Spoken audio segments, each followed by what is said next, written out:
guns, and you see that player almost taken out. And you know what? Those players up there are pinging exactly, fighting with Aton. Aton about to take that one out. We're down to a 4v2, 4v3 situation. Does not work though, but actually Syndicate does get a knockback, and just as I say that, they are finished out. 4 kills. But is able to get that support from the rest of his squad and just abuse Mazex's Solitude. Stayed in that vehicle. Totally forgot it was. They're taking shots at everybody. Yeah, at this point, it's just YOLO send them, be able to save them, and to be really had. And yeah, that's one. I think that's easy confirmed for Sam just as well. So scrappy fight. It's all around everyone. 1v1s left and right. And oh, Chico gets drop shotted. losing 1 for 4 points. That is solid. A7 though, in the fields, trying to avoid the gunshots from. Polo goes down, forced to hop up, and that's the one for HH. HH might just spray the grass here and take down the rest of XSET. Nerves to steal from Boring Protocol, but will it be enough? They do get the revive, but the shots are here from Ghost. Fame Boys looking to trade one back. And we're looking at a bit of another fight breaking out here. This time B-Town hot up the victory in the last one, running into the Knights, and they are down in addition. These nades have been looking really good. Rise is going to be able to take the fight they want to take, find the shots. P in a 1v3, what can they do, Dave? Can they find the shots? Oh! This one, let's take a look at Black Dragons and those two teams I just mentioned. Team Queso seems to have their eyes. Lee do not want to lose a player, and oh, long range. Oh my goodness! Put out the pressure, they'll get that revive. XSET full sending again, this time into Ogilvy. J7 is not, kill switch is done, and Thurston.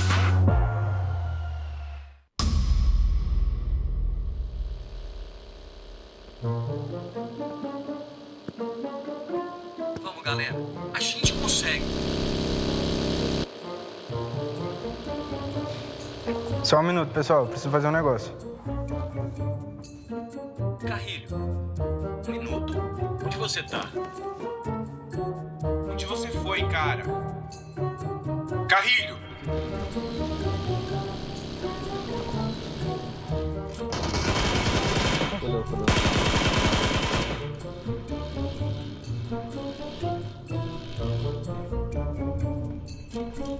Carrilho tá FK?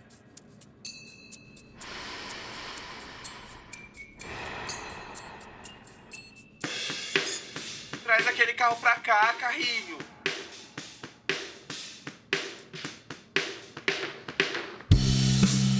O que você tá fazendo, Carrilho?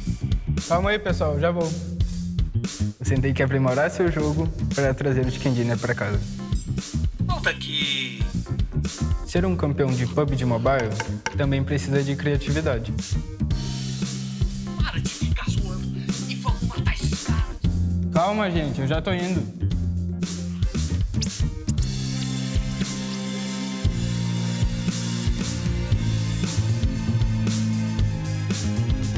Perfeito.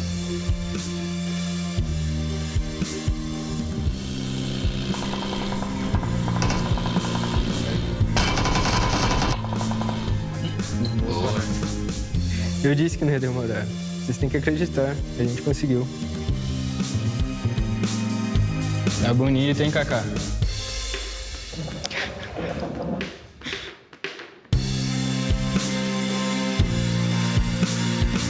Ótimo.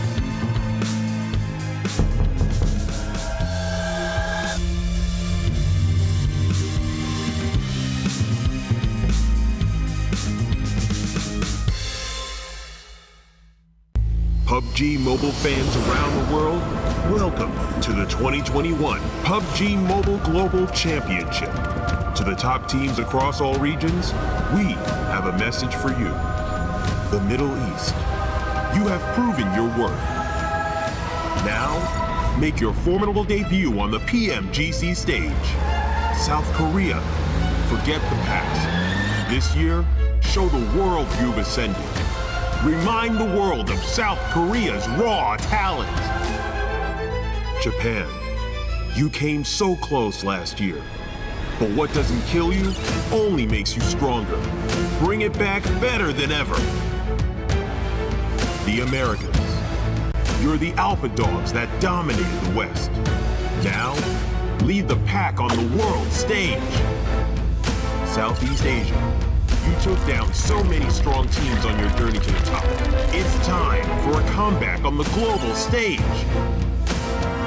Europe, it's now or never. Push your limits and surprise us all. This is the moment to create your legacy. South Asia, you were the dark horse of 2020. Amaze those who would underestimate you again. China, you carry the crown of last year's PMGC. Now, with everyone's eyes on you once more, can you secure back-to-back victories? PMGC needs a champion. The world needs a champion. Who will stand victorious in the end? Who will be next to glory?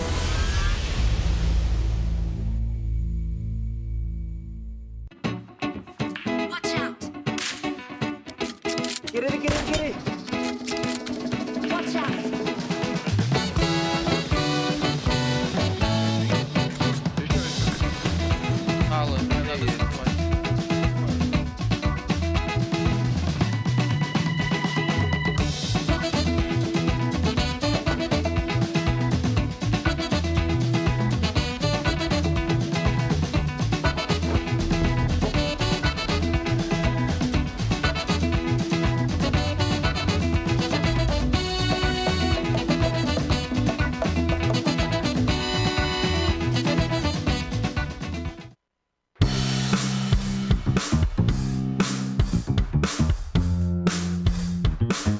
Fechou o olho, pô.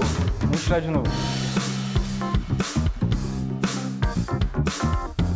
Agora sim.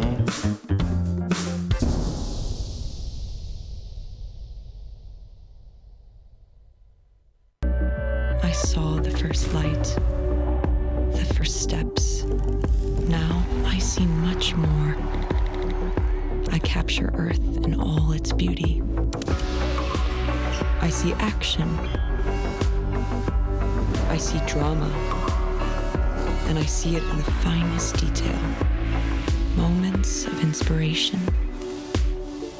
And the first steps. I am the 1+9. Hello, PUBG Mobile fans. It's almost time to bring together the world's top teams for the PUBG Mobile Global Championship 2021. This year's PMGC has a total prize pool of $6 million for teams and players, and tons of great rewards for our fans as well. PMGC will consist of 2 stages, League and Grand Finals. The League phase will last from November 30th to December 24th.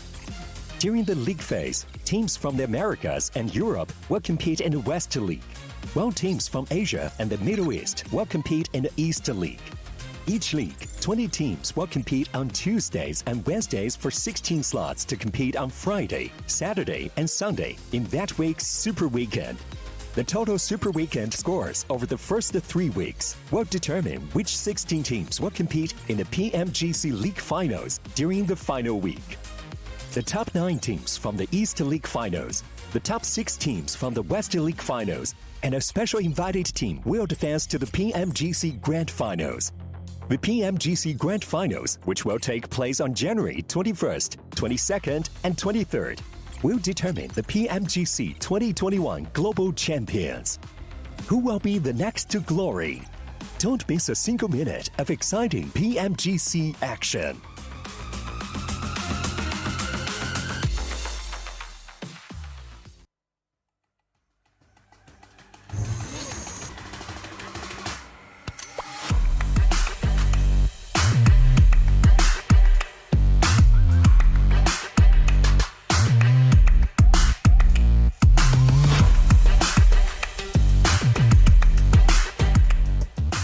Hello and welcome everybody to PUBG Mobile Global Championship 2021 West League. For the very first time, this is our kickoff for West. There's $6 million up for grabs, and of course a lot of very talented teams from all around the world that are going to be battling it out to try and get a piece of it. Hello everybody, I'm going to be your host, Audrey Lewis or Spin Cargo, and joined with me today are two very talented analysts. We have, of course, Zute and 7 Worlds Gaming. Zute, how are you feeling about today?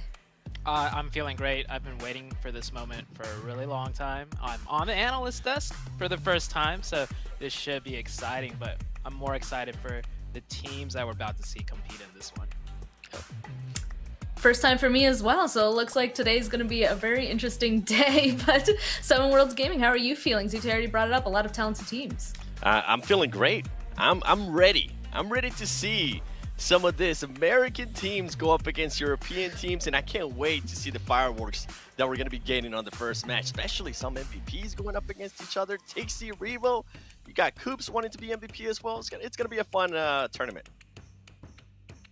It is going to be fun, definitely. I'm looking forward to it. I've been mostly following Europe teams now to Americas. But first we have to go ahead and describe what's happening with the format. So there's 20 teams broken up into 5 groups of 4. They'll be playing their matches throughout the weekday on Tuesday and Wednesday, and the top 16 will then move on to our Super Weekend, which is 3 days, Friday, Saturday, and Sunday. The points they gain there in the Super Weekends, all 3 of them, will totaled at the very end to make the top 16 move on to the league finals. Well, they'll again battle it out to be the top 6 teams from West that'll move on to the grand finals with the teams over in East and of course our invited teams. That's a lot of pressure, 7. It definitely is. I mean, we saw it at the beginning too. Only, 6 teams are going to be qualifying out of West, so it's going to be interesting. But we do have some points here that we're going to be talking about. You're going to be able to see how many points these teams are going to be gathering. You can see right there, it's the same points. Nothing has really changed. First place is going to get 15 points. Second place is going to get 12 points. Then we go to 13 and 16. They get a big old 0. And if you get 1 kill, that's going to equals 1 point. And Zute, I'm pretty sure you just like me. We're both looking at that $6 million prize pool because if I'm not mistaken, I think first place is going to end up getting somewhere along the lines of $362,000. What? Yeah, I'll tell you what, the point breakdown has stayed the same for the entire year. But you know what's different? That's right, that prize pool, $6 million every year, 7. It just gets bigger and bigger and bigger, and what's even better, the competition, of course, is going to get tougher and tougher, and I'm so glad I'm here about to witness this. This is day number 1, and of course, let's talk about the teams, right? We got to move on to the teams. We have Group A, B, C, D, and E, and the 2 teams I'm looking at, I don't know about you, 7, is A7 and Na'Vi. Man, why you gotta take my pick, Sue? Huh? You know, I even talked about the MVPs already. That's definitely 2 teams I'm gonna be looking at. Another team that I'm gonna be looking at that was quite a surprise, especially if you guys were looking at the Americas Finals, was Team Queso. This was a team that was completely different than what we're currently used to, at least from the past. And then I am going to be looking at Ghost Gaming. That team didn't even get a chance to play in Americas. They haven't really been able to play it in a while now, I guess almost a month here in the competitive scene in a way. So I'm going to be looking forward to seeing how they're going to be doing. How about you, Sven? Which one out of all these amazing teams are you going to be looking at? That's, of course, a really difficult question, but, you know, being able to follow a lot of teams from over in the Europe region, I'm going to have to go ahead and follow, obviously, Na'Vi, Unicorns of Love, and I think Papara Supermassive Blaze, I gotta say, I really like how they play their matches. So those are the 3 teams I'm specifically going to be keeping an eye on, personally. Definitely. I mean, Sue, we got to mention them, too. Footballers! I mean, I know Mustache Dave is going to be so happy seeing that team back here in PMGC, especially for the West League. And man, I cannot wait to get started and see what these teams are going to be able to do, especially with some of the up-and-comer teams. If you're wondering, we do have Besiktas Esports. That team was actually changed with the rosters of World. I think it was called something along those lines. So if you are seeing that team for the first time, they did get that rostered. So that's why they currently have a different team name. Yeah, and you mentioned the MVPs, right? We talked about A7, Na'Vi. I think one big pick that we didn't mention is PK. The Knights, Coops, really big star player. But let's move on to today's matches. We got 5 games today. We're going to bounce back between Erangel and Miramar. We will throw Sandhawk in, but not today. Today it's going to be more standard. The 2 maps that less RNG oriented, you could say. What are your thoughts on the 5 matches today? I'm excited. Yeah, for so him. I'm super excited for him. So sorry about that, Sven. I mean, Erangel, that's the one that we're kind of used to seeing, right?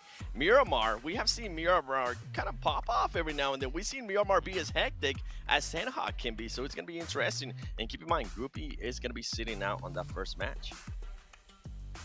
I was going to say that it's going to be Erangel and Miramar throughout the entire weekday and super weekends as well. So I think that's going to be an interesting dynamic to see. And also, I'm kind of excited to see how this first match is going to be playing out on Erangel. You said it has less RNG. It's definitely the map people are the most used to. What are you guys kind of expecting? This group of teams haven't necessarily played together at this level just yet. So what are your expectations? Shoot.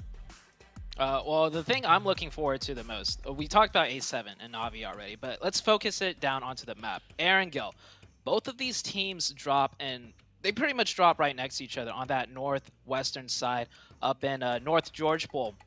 So that's going to heavily impact how these teams do, and rotations-wise, I'm expecting they're going to be running into each other a lot on the map of Erangel. What are your thoughts, Seven? See, and based on that, and I'm glad you mentioned that, because then we come down to, if they do start engaging early, are these teams going to find a way out? Are these teams going to find to reposition? We have seen that happen before. I mean, we saw it happen in Americas where 19 Esports used to land with A7 in boot camp, and then it got to a point where they were just losing too many players at the start, so they decided to switch up the tactics. Another team I'm going to be looking for, you mentioned it perfectly, Knights. I want to see how Coops is going to be able to do. I am definitely looking forward to seeing how Xenox is going to be able to perform at this stage. Is he now comfortable enough with the team? They have had a lot of time to build up that chemistry. How are those 2 big gunners from NAs in Xenox and Coops going to be acting here when they have some of the new people, new faces, right, from Europe coming up facing them? Now, I'm going to have to interrupt you really quickly, of course. We'll go ahead and answer that in just a moment. But first, we have to, of course, shout out our sponsor, OnePlus 9 and 9 Pro. With flagship performance, an immersive 120Hz display, and hyper touch technology made specifically for gamers, the OnePlus 9 and 9 Pro are your best shot to climb the leaderboards. Had to point that out really quickly. Of course, we can continue on with the conversation now, and we'll see, as you said, if these teams are going to be kind of changing it up, because this is a new territory for them with these teams. So now, Zute, if you wanted to go on ahead and talk about more what Seven was talking about with those thoughts. Yeah, so like this is the regular week. With what we want to really focus on is the super weekend. So teams just need top 16 to get into the super weekend where the points really matter. So I'm expecting a lot of teams to fight for their turf right now. Like I'm expecting to see some hot drops. I know Pachinki and Picado, the center of the map. Ghost Gaming for North America, right, has gone uncontested, at least in the North American region, like all year long. You know, team just kind of gave them their spot. But now that we're on more of a global stage, that spicy drop in Pachinki and Picado, I'm really hoping we get to see some hot drop fights for like maybe all 5 matches today. I also got to say now, so that we talked about the differences, right? All these teams first time playing to each other. Of course, though, we kind of got to talk about the mental part of it, right? This is the very first match of the first day of the hugest tournament ever, right? Like, what do you guys think is running through these players' minds, Zute? Oh, I think a lot of teams are going to start off a little bit slow. Like we've had a little bit of a break, and every time we go to a higher stage, at least globally, when we bring in another region, teams are going to start feeling each other out. At least that's what I'm expecting. Seven, do you have any opposite opinions on that? I don't. I'm actually with you on that. I would be very shocked if we do see early engagements during rotations at the start of the match, especially in today being the first day. As you mentioned, teams usually like to feel out. Teams will be seeing each other during those rotations. Are they going to be willing to engage, or are they going to be willing to just kind of move on and reposition and go to plan B in a way, right, for them. Another one that I'm going to be looking at that you mentioned, I got super happy about, is going to be PUBG. As you mentioned, Ghost Gaming does usually drop there. Is there going to be any of the teams from Europe, or is there going to be any of the teams from maybe Brazil as well? I want to, when they do play with Rice, I want to see maybe anybody's going to challenge them there, because we saw that happen in Americas, and they did end up losing a couple players at the start, which harmed them in the long term, but they stayed the kings of PUBG, so that's definitely one that I'm going to be looking at. All right, I also think. Go ahead. I was gonna say, I also think, like, along with all of that, since it is the very first day, I think it's gonna be interesting to see which way the teams are gonna be performing, because I feel like there might be two ways, right? I think one of them is that they're gonna come into this confident, they're gonna play what they usually do, and they might be really aggressive, right? Or they're gonna come into this, they're gonna be ready to play these matches, but not quite expecting what to do. They're not gonna be playing as they usually do, and they might falter. That's obviously the way that we don't want these players to go if they play a little bit more carefully and not get all the points that they want. But I have a feeling that maybe it's those two ways, and I'm kind of curious to see which of those teams are going to go each of those directions. Definitely. You know what? Let's be. I like to throw a little bit of that toxicity on the air. So, Sue, I'm gonna throw it to you first. Which one out of all the teams that we currently have here? You can be biased. You can pick somebody from Americas too. Which one do you think it's definitely not gonna make it to the first Super Weekend? Oh, snap. Wow. Okay, I was expecting, like, which team do you think will do the best? I was ready to say Navi. That's too easy. Oh, which team is not gonna make it? Oh, you're putting me on a spot. I want to see if we're both on the same page.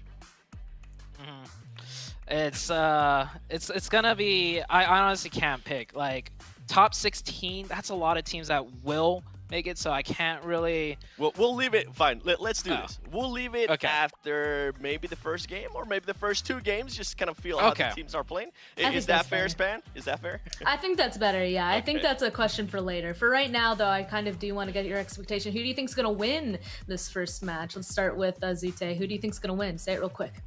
All right, between Navi and A7, whoever comes out on top in North George Pool, they're gonna take the map. Okay. Okay. Now 7. How about you?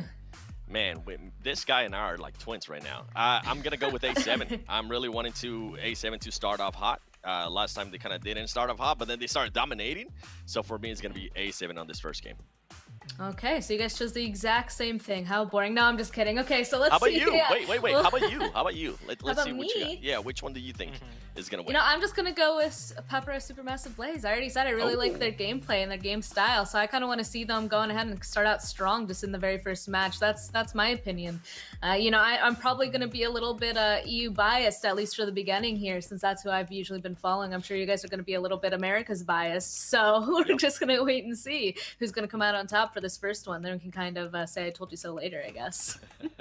Hey, to be fair, I do love me some Navi, and I am looking forward to see how Tix is currently going to be performing on this tournament. As I mentioned, we do have an MVP race in a way, right? We do have Revo coming in from Americas. We do have Tixie coming in from EU as well. And then I mentioned it earlier, you had Coops. That's a player that, especially right now, he's wanting to get those MVPs. He's wanting to get those accolades under his name. So it's going to be interesting to that fight for the MVP. Okay, but of course, let's throw it on over to our casters because it is the beginning of our matches.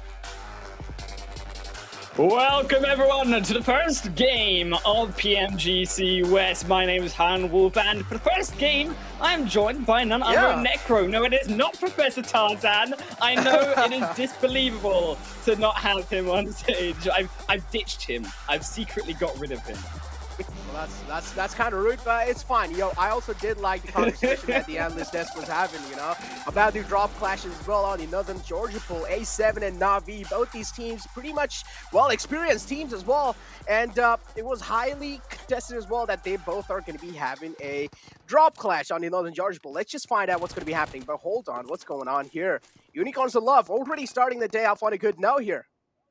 Already? I mean, you talked about drop clashes, you talked about North Georgia pole. Well, Unicorns of Love, they're the ones striking first blood here. Necro, GK first, no surprise, takes down a second knock already. And GK dismantling the opposing team here already in Pochinki. And I think the Unicorns love one of these teams who were not possibly the favorites, but definitely a strong contender coming in. And you talked about slow games. I don't think we're going to have any of this, because on the opposite screen on that bottom side, Necro, there's even more fights going on. Exactly, there's even more fights going on. For sure, it's the day one teams as well. They're trying to figure out how to go, how to not. Even the plane fly path played a big role in these kind of early game fights as well. But now, you already have Unicorns of Love charging in forward in that compound. They do know they're pretty much handicapped. Only have 2 players alive. Unicorns of Love have confirmed themselves. 2 kills. Looking to find the third one though. And guess what? He almost does. It's down quite low. Bullock barely trying to hold on.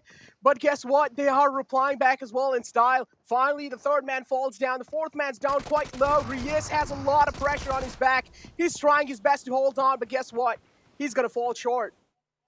I actually think Unicorns of Love, they almost played that in a way there that was dangerous, because they went in one by one there, Necro, and as a result, it was actually their Baluk Chaptan, who they didn't come out on top of the fight, but they were finding those knocks, and it was very close by the end, Annan securing that win. Navi as well, stepping back. I like this patience, of course, footballers, when it comes to around these situations on around the fields. Never mind, I'm going to hold my tongue here, because I was expecting him to try be a little bit more patient and try to not rush into this, because I felt that footballers might have that upper hand, right? They have the high ground, they can shoot them down. But actually, if you look at the way that footballers are split, they are very split. They aren't able to support each other, because the actual hills itself are blocking the views of each other from being able to defend against the push coming out from now. Exactly. I mean, Luz is the man who's one with the nature. Still hiding inside the bush. He needs to make sure he's staying alive as long as possible. It's just the first game. I do understand there's going to be a lot of jitters as well. The mental game plays an important role. And this is where the first day is where it kind of players do tend to have a lot of shaky aims and stuff like that. But it's no problem. It's no problem. They are still going to be having a few more games in the forward. Even if first game is kind of slipping off, they don't really need to worry about it much. But guess what? Football is one man falls down. It's Rom. Lutz's ball has been spotted. Takes a few shots. But he swallows that one. Yup, whizzing past him. He's quite lucky to be alive. Oh man, footballers are getting destroyed, of course. A7, we talked about potentially them being up towards the northern side, but we have to step back a little bit and look, of course, at the rest of where this zone is happening, Necro. And it's not going to be easy for the first game for the West. It could not be other with Erangel than a South Island zone here for the first game, and you can already see the bridges. These are where the teams are going to be contesting the most. I mean, the Western Bridge in particular, look at the amount of players in around this section. The East, yes, except they control it, but it's chaos compared to the other side. It's a complete chaos for sure. As I mentioned, the plane fly path played a huge role in this early game kind of fights going on over here. I mean, again, league days isn't really where you're going to be expecting a lot of teams to show their strategies, right? This is where they try to take things a little bit slow. Super weekends is where what we're really eyeing out for, because that's when teams start to try hard. That's when team play that survival and tactical game. I actually think Team Queso here, one of these teams who can prioritize. Again, when we talked about that chaos on the Western Bridge, Necro, you can see in the way that they are waiting and waiting and waiting for all of these players to come up from the edge. You can see it's pretty disastrous right now for Ghost. The American representative #1 is getting dismantled in this first game by Team Queso from the rest of America's, and they will not be stopped by that #1 rep. They are out. Ghost eliminated in 15th position. I think a big surprise, considering that we actually perspected potentially Ghost. They didn't make it into the PMPL Americas in full split. We wondered where they would sit because of coming in qualifying from the PMGC points. A different call, I think, coming from this first game. They've got a lot to show still. They have a lot to show for sure. Ghost Gaming be taken out just like that. That's quite an unfortunate thing for sure, but I'm pretty sure, as you mentioned, they still have a lot more games in the future as well to go. Eastern Stars swimming their way all the way down to the military island. It's pretty understandable as well. At this point in time, all the bridges are completely sealed. They're packed. It's being camped by a lot of teams. On the right side is Exit holding down the bridge, and then on the left side is Black Dragons making sure no one's going to be crossing the edge lines. But still, this zone has screwed a lot of teams over, and already we have started the day off with a complete chaos. I'm not gonna lie, I am finally so proud here, Necro, to see a use for the paraglider. I have been waiting for so long to see that on camera used properly and to see them come out from the hilltops of Milta in on towards Novo completely mitigates actually the use of those camping in around Nova. Of course, they aren't as far up front to be able to capitalize on those approaching onto the shoreline, but I think it is something that teams are going to be aware of coming in later on. And for a long rotation like this that Eastern Stars, despite still are going to have to take, it is going to be difficult for other teams, potentially like A7, who are also making that journey towards Milta. If actually you do see the likes of Eastern Stars, then do what we're saying, camp around that ocean side to take those kills that are pretty free and available.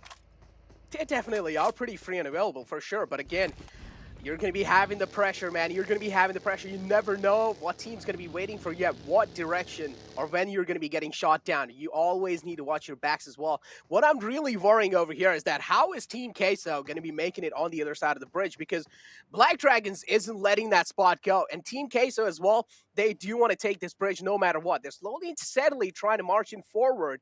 But Black Dragons, they have their eyes dead locked on that bridge. Team Queso as well, taking things pretty cautiously. Knights, on the other hand, still on a rotation, making sure they're putting themselves in a kind of a good spot. They are still all the way on the northern side. They still need to make it down to the military island. A few teams, including A7 as well. I do want to see what kind of route these guys are going to be choosing. I'm going to be honest here, Necro. If I didn't have 4 paws, if I had 4 wheels, I could be a car.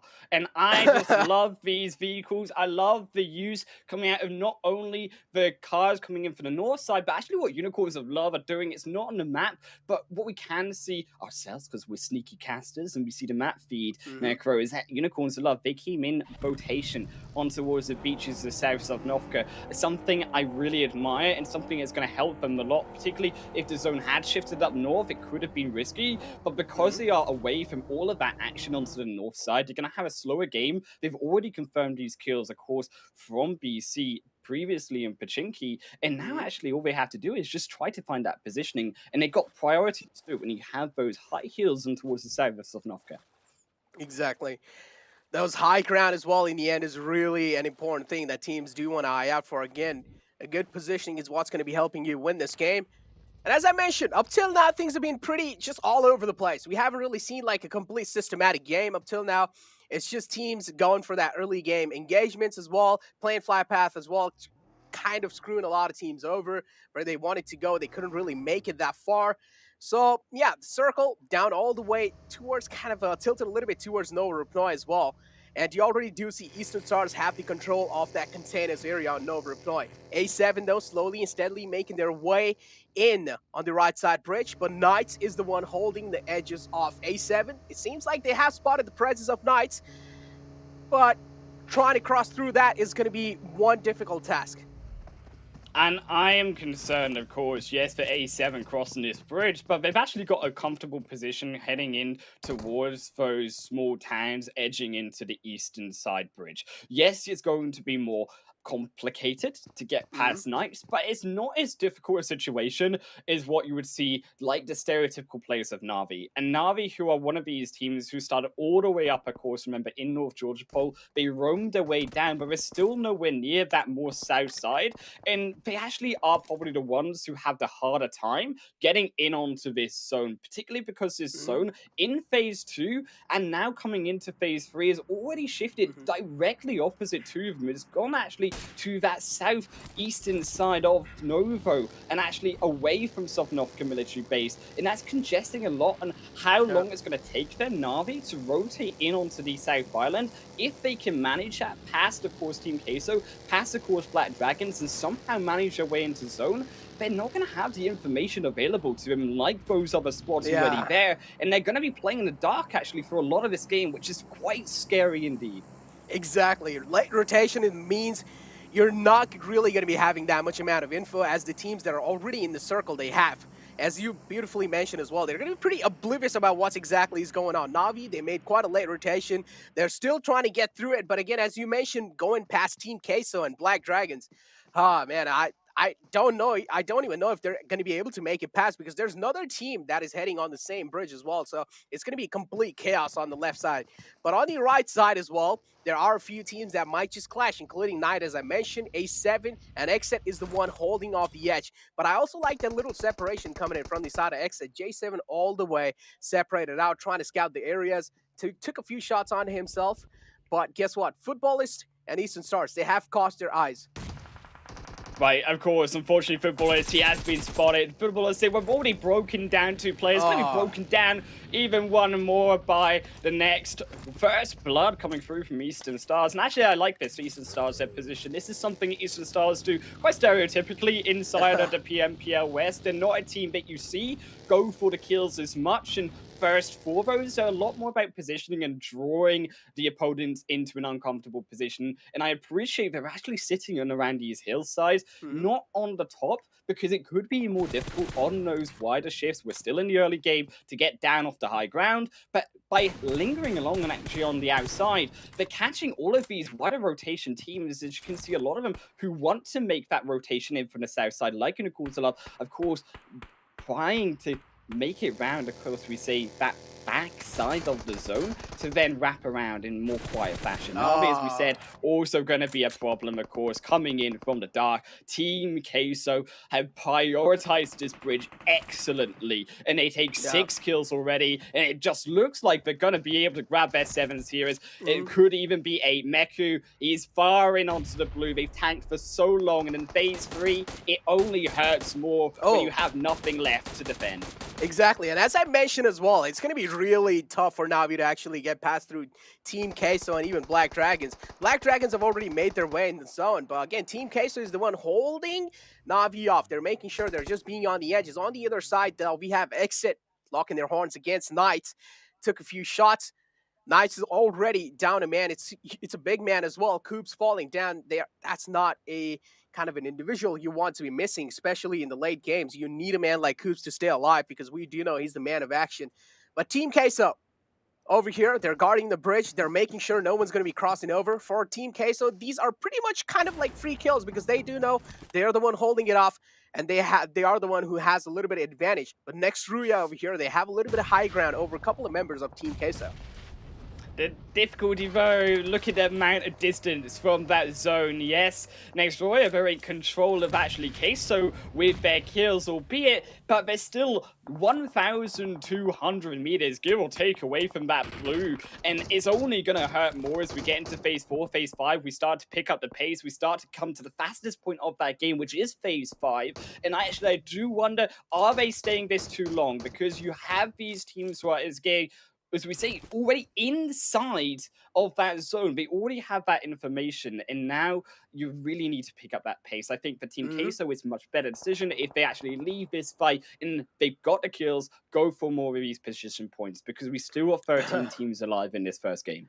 Exactly. We still got 13 teams and 42 players alive in total, but I don't know. I mean, yeah, of course, the viewers cannot really see it, but we've got the map view over here. Navi tried to go all the way in from the left bridge, but now they've rotated all the way down the right side of the bridge. But what they don't know is the right side is even more chaotic. And as you pointed out before, this is the disadvantage of making that late rotation in the zone. You're pretty oblivious of what exactly is going on. And Navi, they seem pretty confused. They don't know how to make that entry in the military island. Navi already being spotted out by Revo. I'm pretty sure the info has been conveyed to the team. The player has reported the info, and Navi now, they are going to be in a huge trouble because Alpha 7 is on the team. You want to be getting caught off guard, especially when you're in that disadvantage. And guess what? Just like that, in an instant, Revo easily wiping them out the game. A7, we talked about this fight between them and Navi. It wasn't what we expected. They come out on top, but they've still got a problem because now they need to cross the bridge too. So they go from the perpetrators to the victims. And Exet, who have actually had this position all game, they actually haven't moved this entire first match. Now it's up to them to show us, can they close out these games when the zone is given to them? Because it actually, as a whole, for the most part, has been given over to them pretty heavily. I also want to take your eyes kind of the dedication that Team Queso is showing on camping that bridge, just making sure next Ruya isn't going to be crossing those lines. But finally, we do see a couple of players heading inside the zone. One man has already been taken down, or at least knocked down. He is going to be getting the hand, but guess what? No, they're taking quite a lot of damage. Mans are falling down. Team Queso already 3 men short. It's only the man Ayala left who's trying his best to make inside the zone in time. Is he going to be able to do so? No! Team Queso got wiped outside the zone, unfortunately. This is also something we picked up earlier, right? Eastern Stars who have held back on the outer edges of this zone. Unicorns of Love, we expected them to make that rotation in, try to go for the wider route along the roadside, but it didn't work out so much. And talking about horns as well and locking those horns, they actually are the ones being stuck inside of the rock. That's where the horns are, because Agari, he can't move past Black Dragons. It's the Dragons who breathed a better fire at the end of his first game, and Agari, he is nowhere to go. You look towards the rest of his team, they're already making that secondary rotation out in towards Unicorns of Love. You looked, maybe an 8 or 2 could try to get them back to safety, but it's a short opportunity that Agri has here as Black Dragons can see they are closing on that kill. Oh, look at the split as well coming in from the side of Black Dragons. It's a 2-2 split. Now, one player has closed on in pretty on that situation over here. Mad Bulls as well. They seem like they are in the struggling phase. One man is already down. It's effects falling short in the squad for now. But Eastern Stars, as you mentioned, they have quite a decent positioning over here. If they want, they can try and make it back in the zone. But Eastern Stars, they're really focused on third-partying this entire situation. Unicorns of Love. Now, GK trying to smoke himself off. He does know he has a massive disadvantage against Eastern Stars because, of course, they have a little bit of high ground. So Eastern Stars, they're looking pretty good in this fight, and they're looking pretty confident. I actually appreciate, though, that GK First is using that decline there, but we could say from the hill to actually prone down Eastern Stars. He can't find him on the radars and actually can then step up, find the shots onto Apis, and Apis has now been put in a position where he has to rotate wide around that circle, could not join back to the team. So Unicorns of Love playing actually the lower ground properly, have tried or maybe to take this kill onto Apis, but he's have none of it. Rokiz sniped away as he goes in first, but Apis immediately punished afterwards as he too tries to rotate outside of Papa Blue, as it will claim up both of them phase 4 into phase number 5, as they continually now have to move their way up further north. But Unicorns of Love, we talked about also that secondary rotation coming down from the south side of Mad Bulls, who still have 3 players alive. They sacrificed Agari, and Unicorns of Love, because Mad Bulls come in as that third party, there's nothing left for them inside of that zone as it does move south for them. If only they could have survived, because Mad Bulls now, they are the ones on top of this situation. Unicorns of Love tried their best to sweep their way in the zone, but Mad Bulls, they saw them rotating inside, and as soon as they saw them, they shot them and they took them out the game. But A7 still looking pretty good in this game, and I don't really know what to expect in the future lines as well, because again, they're still not inside the next zone. They do have a decent bit of time left, though. They can take their time. They can try their best and sweep inside the zone. Exit is the team that is in the front lines. Polo got caught off guard in quite an awkward position. He doesn't have anywhere to go. He got the airdrop, but the chances of him escaping this position are pretty slim.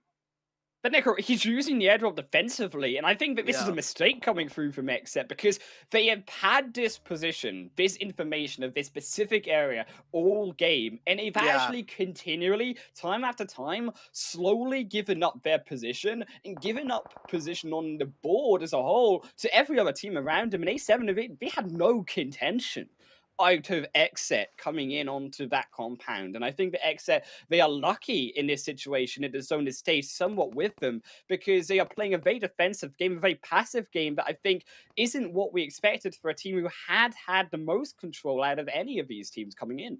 Exactly. Exet, as you mentioned, they have had a beautiful control over the bridge side as well. They made sure teams aren't really crossing through, but A7 somehow they made their way in, and A7 they're slowly and steadily as well trying to make their way.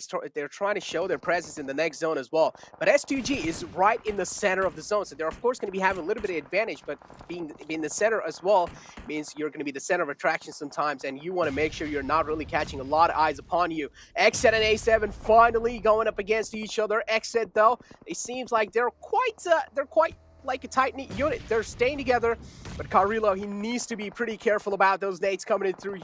And Carrillo, finally, I mean, he has found himself quite close, but I don't really know where the rest of the squad is from him. Yeah, there is one more lad in the back lines trying his best to give that cover fire, but is that going to be helpful? That's the question.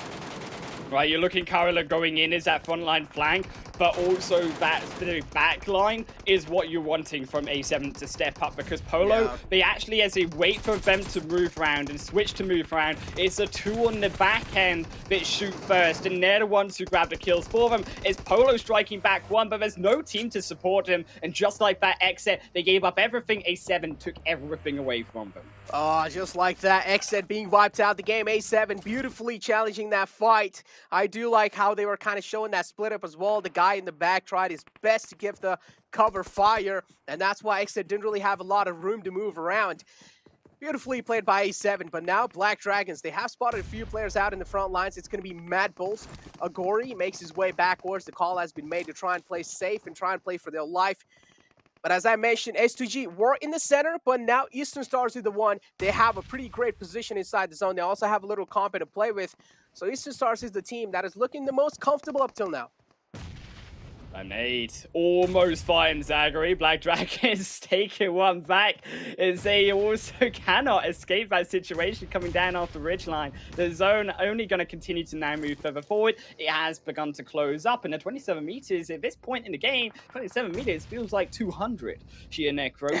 But also that does feel the same for Mad Bulls, because I heard Bulls, they can run up to 40 miles per hour, and I think I need to see that come out of them right now, because it's actually the race of the Dre car, and also the destruction of the Black Dragons again, showing as if they are the better creature on the day, as Mad Bulls destroyed on the edge of the zone.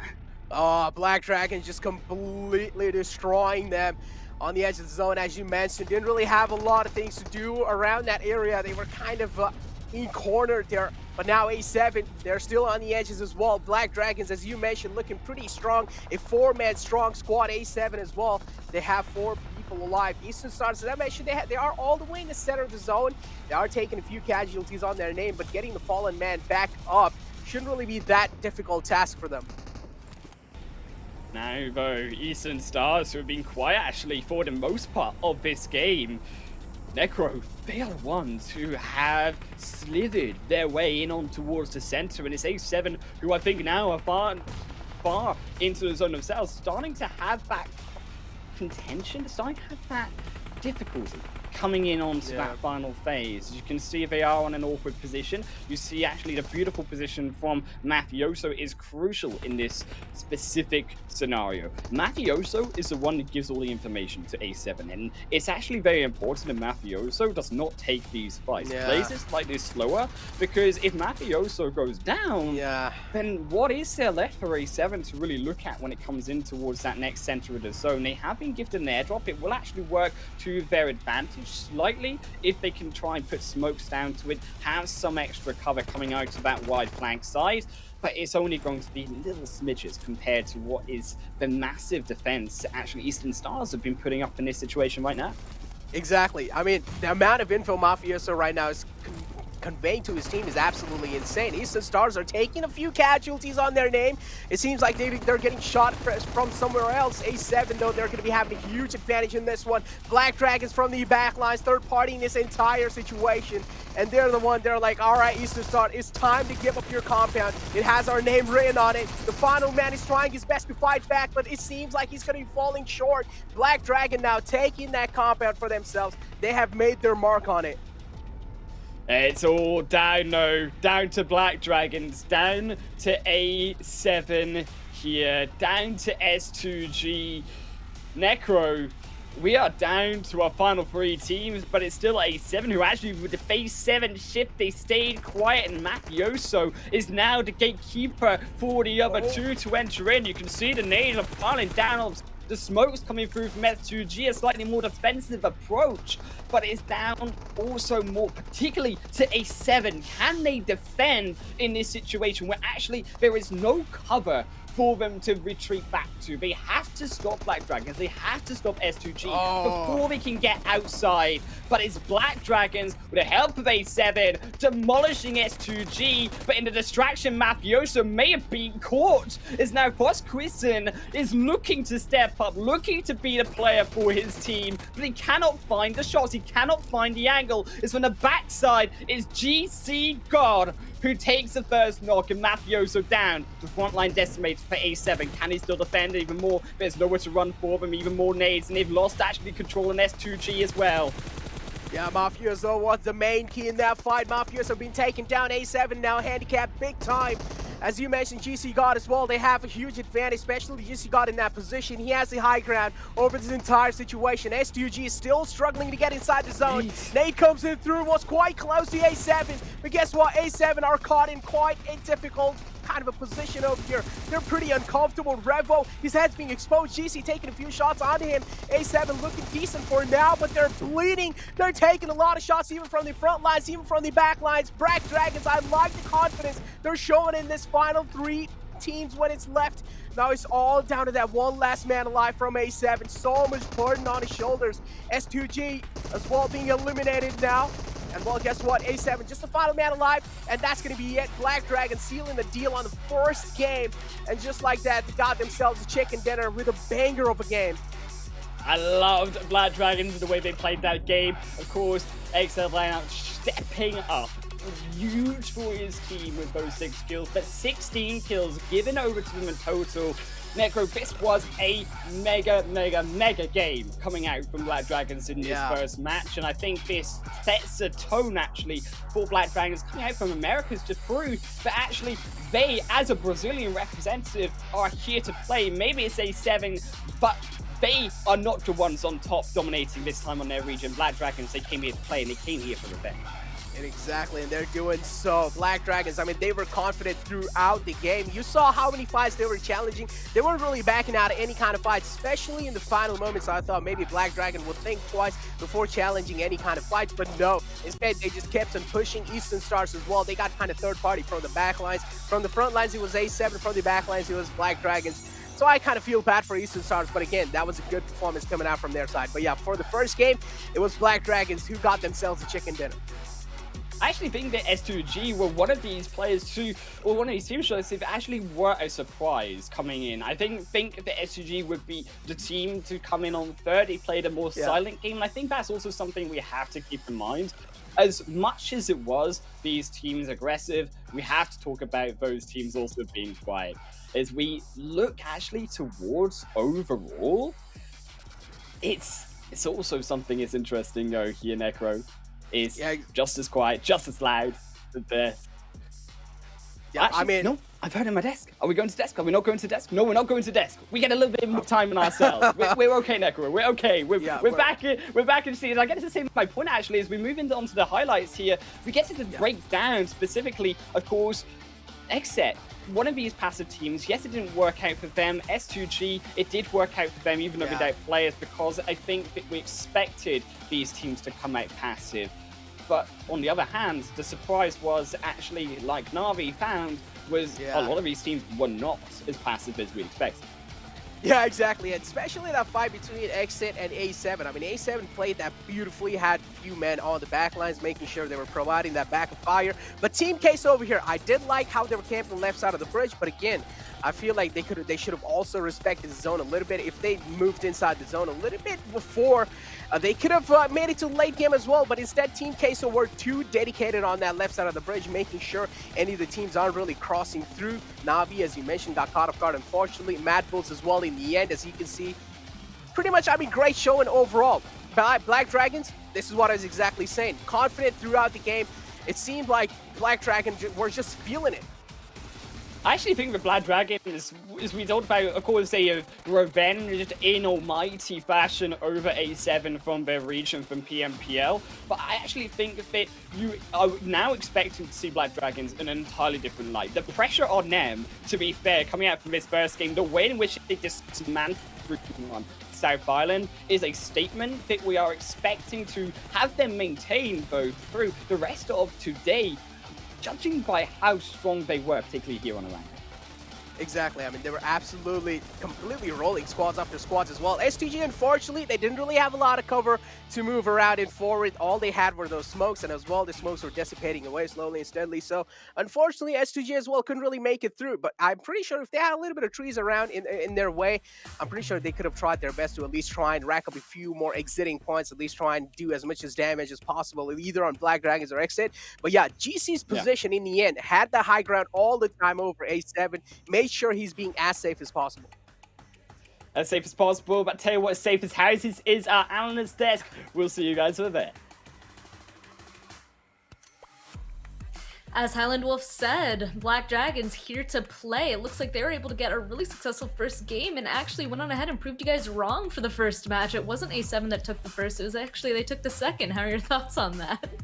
Well, I mean, A7 got extremely close, of course, but yeah, Black Dragons, that position on top of the ledge of that mountain, just rock climbing up there, that really sealed the deal. But I mean, 7, I think we were pretty close with the A7 prediction at least. I mean, this is the first game and we got one placement off. It's not too bad. It's not bad at all. And A7 sticking with their brand, they were able to score at least 7 kills. And then we saw Rebo too kind of popping off a little bit. I think he ended up with 4 kills overall.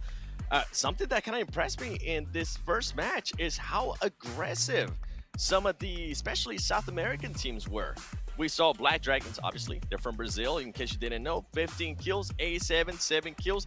Team Queso, this was actually a very interesting stat for me. Team Queso ended up with 8 kills. That's impressive out of them. It looks like they're currently wanting to get those kills. And one of the big ones, actually, Sute, with Team Queso is that they ended up fighting Ghost Gaming, and they won that engagement.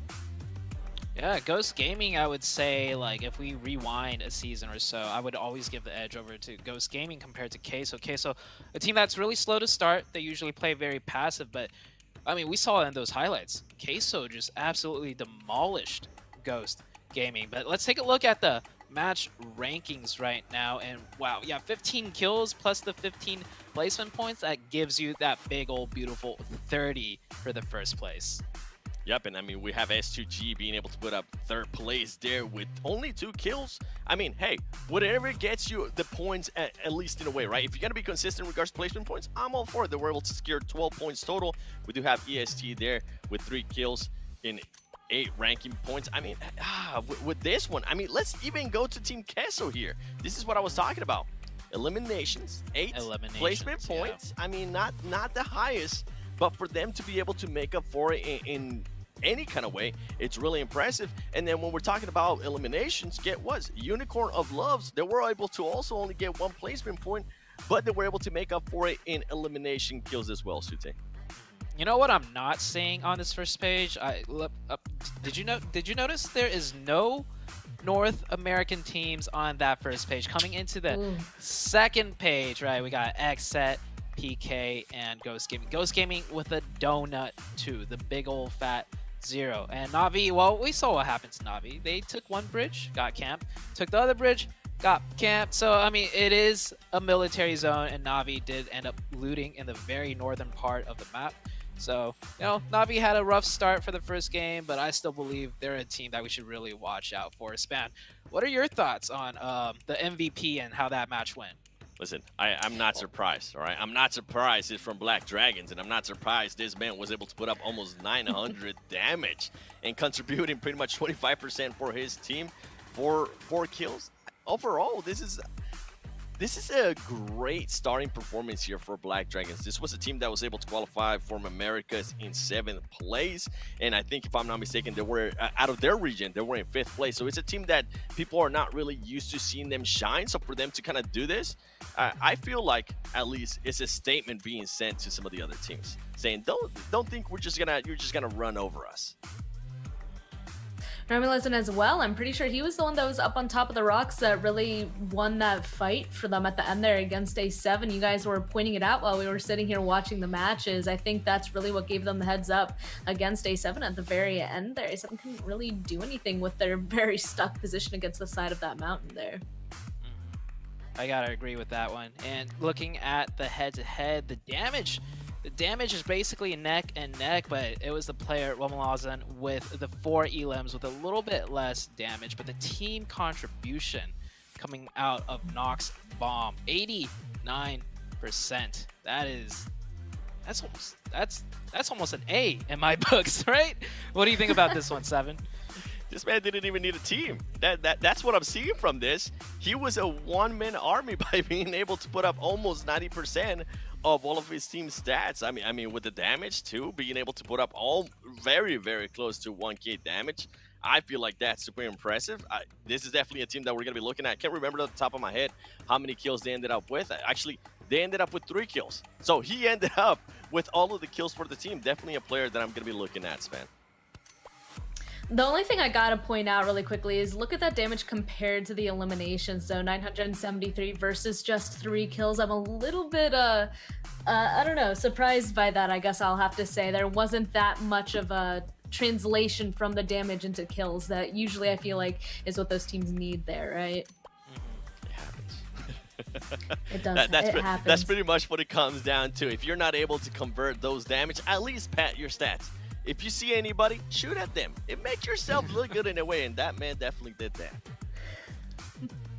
Yeah, the damage numbers are important, but what's even more important are some of the big highlights from that match, and we have we actually have 3 things that we want to go over. We want to go over A7's rotation, we want to go over Navi's rotation, and then of course we saw during the game that huge fight between A7 and Xset. So starting off, we're going to take a look at A7's rotation. They came in from the east side. We were predicting A7 and Navi were going to fight in North Georgepol, but with the plane path, might have caused this difference in rotations, but it really worked out for A7. As you can see, those circles kept shifting down to that southeast, and they managed to maintain some of that bridge control. We saw so many teams camping the bridge as well, so A7 navigating that beautifully, 7. They definitely did. I mean, we saw them bridge camp there in Navi, which we'll be talking about in a little bit. We saw them being a little bit patient, and then they ended up moving up and kind of winning some engagements there that they definitely had to win. And then we go to Navi. You were talking about the plane path, and something that actually impressed me with A7 that they didn't do is that they didn't even want to go to Georgepol, and this is probably why. You can see the rotation right here from Navi. They try to go to the first bridge on the west. It didn't work out. They ended up losing Kitsune, and then they automatically rotate to the east, and guess who's waiting for them? A7 was waiting for them. They were able to kill them, and this is 2 teams that we definitely wanted to highlight. And then right here, I mean, we got to talk at least about Xset, Sute. Right, Xset, they made the really early rotation, so they got across the bridge way before A7, way before Navi, and then this eventually led to that A7 and Xset clash that we'll see in a little bit. And as far as Navi goes, like, yeah, they had a super rough time, and our prediction was almost 100% true. A7 was the team that took out Navi, and then A7 almost won the game. I just want to say that one more time because I am actually quite astounded. Our prediction was that close to perfect, but this is the fight I want to talk about. One thing I want to highlight. Something about A7 that really stands out to me that I notice a lot of the top teams, even in the east side, like the Chinese teams, they will send one player up close and personal. They don't send the full team, not yet. They utilize Carrillo, the top fragger, so to say, from A7, to get that pressure up close, to get the information, and then that allows the players in the back to support them and then come in on the correct angles afterwards. And you'll see, like in this fight, A7 don't lose a single player. They like just have one player knocked at most, and Xset is completely wiped out, 7. They definitely are, and I'm with you on that. What really impressed me is that they decided to risk one of their best players in a way when it comes to kills in Carrillo, and he was able to put up that pressure, as you mentioned there, on Xset. Something else that actually really surprised me is that Knights, if I'm not mistaken, Knights were a little bit kind of towards the angle, the other angle. They couldn't third party. They decided not third party. I'm not quite sure what happened there. I wasn't actually able to see it, but from what I was seeing on the map, they were just being super patient. They were just waiting there, kind of just waiting to see what was going to happen. Overall, though, A7 looked very strong. They looked very aggressive, and that's one thing that I was going to be looking at if they were going to continue to be that aggressive team and kind of flip that switch, right? We've seen A7. If they don't have to be aggressive, they're not going to be aggressive. But when it's go time, we saw it perfectly right there on that clip. They went for it. Oh, they definitely did. And as far as you mentioned the Knights, I believe just towards that end game, there was so much going on. The Knights were probably being pinned down by another team from a different angle. But going back into today's matches, Black Dragons, they were the winners of that first match. And not just the winners, right? They had 15 kills as well. But we're going to be going to Miramar coming up next. So Span, what are your thoughts for Miramar? We did a game of Erangel. Our predictions were almost like 99% correct, but Miramar, you got any predictions, or what are your thoughts on this map? Before I say that, first of all, I gotta, of course, point out the PMGC 2021 fan favorite vote. So play PUBG Mobile, vote for your favorite PMGC teams and players, and get rewards. You can get a voting ticket by logging into the game, watch live in the Esports Center, share the voting page with your friends. You can find more information from the in-game Esports Center, go play PUBG Mobile, and get millions of rewards, various pink level permanent items only during the PMGC League period. Yeah, exactly what Seven Worlds Gaming is doing there. Go on and get in there and do the voting for PMGC. But as you said, something about Miramar, my next guess going into this is I think that we're going to see, we saw a little bit of chaos at the beginning of this last match, and I think we're actually going to continue to see that because as these teams get used to each other on these different matches, I think it's going to be a kind of unexplainable, not really determine what's going to happen until they've at least played each other in each of these matches next. What do y'all think, Zute?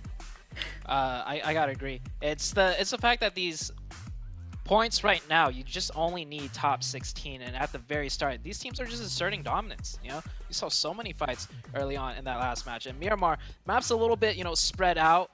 But even then, on a map like Miramar, we could see some early fights, and teams are almost, in my opinion, looking like they're going out of their way to take some of these fights, to get some of those kill points. What are your thoughts, Seven? I'm with you on that. I mean, these teams, even though we said they're going to be cautious, they do kind of want to defend their territory, right? They do want to let them know, hey, this is where we loot. We don't want to see you, or we will engage you. And usually what we don't see, and what I was really surprised at, is how many engagements we saw there at the start of that Erangel. I wouldn't be surprised if we see the exact same thing, especially going into the first Miramar. I think once we go to the second Miramar and the second Erangel, things might kind of dial down a little bit. Teams might know exactly, okay, you know what? This team, let's not mess with them because they will go after us. So going in regards to teams, though, here after the first game, I'm really interested to see how Ghost Gaming is going to bounce back. Ooh, yeah, Ghost Gaming. They got that goose egg, and I think they're going to be contested in Picado as well. But we're going to go to a quick break, of course, before we get to see what happens on the next match of Miramar. Don't go anywhere. We'll be right back. Rasanya ya seneng banget sih. É uma sensação incrível. Nossa. Tu aprende a ter amor pelo próximo. É algo assim. Perdi, velho. Но когда закончил, уже ни о чем не мечтаю, просто живу одним днем. У меня просто цель выиграть чемпионат мира. 他现在的责任很重，因为他现在是作为中国革命精英的形象代表之一。 Gimana kalau lu tahu lu ngebuat kesalahan terus bikin mood tim jadi agak down ya? Pastinya kesal sama diri sendiri juga sih. Banyak lah, gede pasti itu pressure-nya. Fazia parte da Loops, um time brasileiro também de PUBG Mobile. E meu time acabou sendo desclassificado da final. A Alpha 7 me deu todo o apoio possível, né, naquele momento difícil.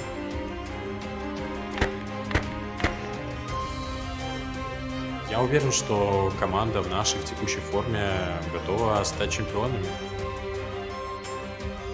И мы идем за этим. Yang pasti gue belum puas karena semua player, semua tim pasti mau yang terbaik dan juara itu cuma satu, yaitu juara satu. 在 PMGC 夺得冠军后，只有2个方向可以走，要么是继续保持胜利，或者是其他队伍击败你。 I feel like if you're not one of those who have participated in these big past events, then you're gonna crack under that pressure. Or maybe, again, you turn out to be a diamond and you turn out to get into PMGC and win the whole thing and make a dynasty of your own.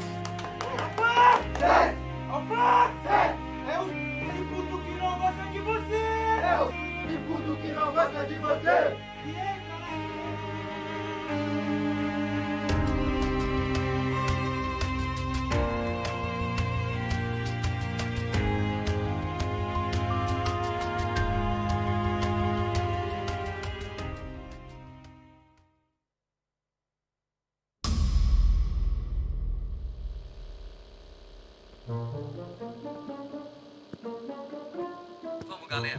A gente consegue. Só um minuto, pessoal. Preciso fazer um negócio. Carrilho, um minuto? Onde você tá? Onde você foi, cara? Carrilho!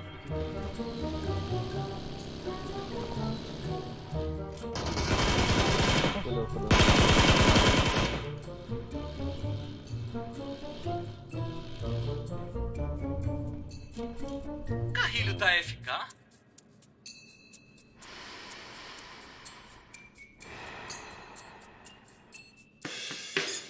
Traz aquele carro pra cá, Carrilho.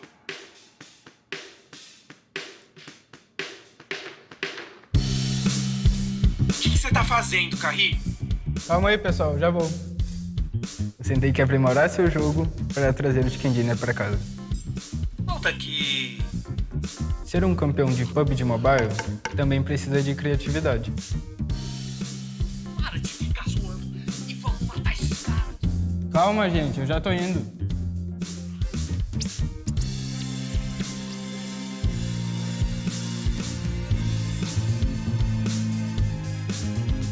Perfeito.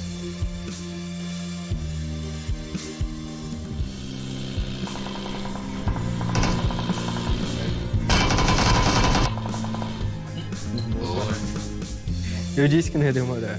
Vocês têm que acreditar. A gente conseguiu. Tá bonito, hein, Kaká?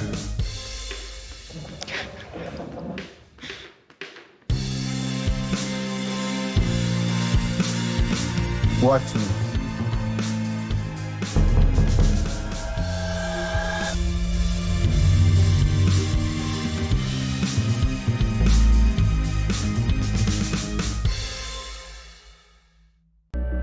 I saw the first light, the first steps.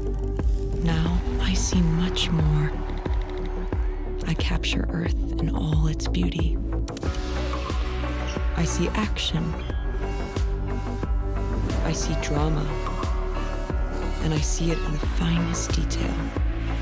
Moments of inspiration. And the first steps. I am the 1+9. Hello everybody, welcome back to, of course, PMGC West League, Span Cargo Zute, and the 7 Worlds Gaming here. So we had our first match on Erangel, about to be moving on to Miramar, and we kind of already did. You guys definitely already chose who you thought was going to take away the first match, and was wrong, I would like to point out. And now we're going into the second one, Miramar. Now let's go ahead and try this again. Let's, come on, y'all. You guys are so close. Let's get it right this time. Who do you think is going to take this one? Two. All right, I'll just Na'Vi this time around, right? Because I mean, A7, they had a good game, so I'm gonna just toss it over to Na'Vi. Na'Vi, this is your bounce back game, and they are actually a team that's really good on Miramar 7. Brother, we can't keep on picking the same teams, man. You know what? I'm gonna have to go first next time. I was gonna say the exact same thing. I think Na'Vi's gonna be able to bounce back, especially after that unfortunate event that happened in Erangel. I think they saw Alpha 7 what Alpha 7 just did. They saw what Black Dragons just did. I'm pretty sure they're gonna be looking to get some kills and some of those 15 placement points if they get the first place. And looking at today's matches, one thing that I really want to point out, if you pay attention to the groups, we don't always have a group switching in and out. It's going to be A, B, C, and D again. So we will see the same exact teams span. Yeah, exactly. That's exactly what I was about to point out. Hey. No, but yeah, so it's going to be A, B, C, and D again. Though teams in Group E, not just yet. They're going to be showing up next match. I'm just going to say who they are. It's Aton Esports, Pepper, Supermassive Blaze, Besiktas Esports, and Rise Esports. That's why we haven't seen those teams just yet. They're going to be showing up in the next match. But this time it's going to be the same teams. So honestly, that might make this next match maybe a tiny bit more comfortable in that they are still playing with the same people that they were playing with in match 1. Or does that entirely go away because that it's a completely different map? What's your thoughts, Seven? I think it goes away because it's a completely different map. And I think people, as I mentioned earlier, people are just going to be filling out, kind of like what we saw there in Erangel. We might see some early fights. Hopefully, we don't have any crazy rotations like some of the teams had to do in that Erangel. And I'm looking at Aton Esports. I'm looking at Supermassive Blaze. I'm looking at those teams currently sitting out. In a way, they're getting a great advantage because now they're watching these teams play in not just Erangel. They're also watching them play in Miramar as well. So they're going to be able to hopefully collect a lot of information. And when they actually go into the first Erangel, I think, and tell me if I'm wrong here, Suti, but I think with all that information that they have gathered from those 2 matches, they should be able to put that into work and hopefully have a great performance.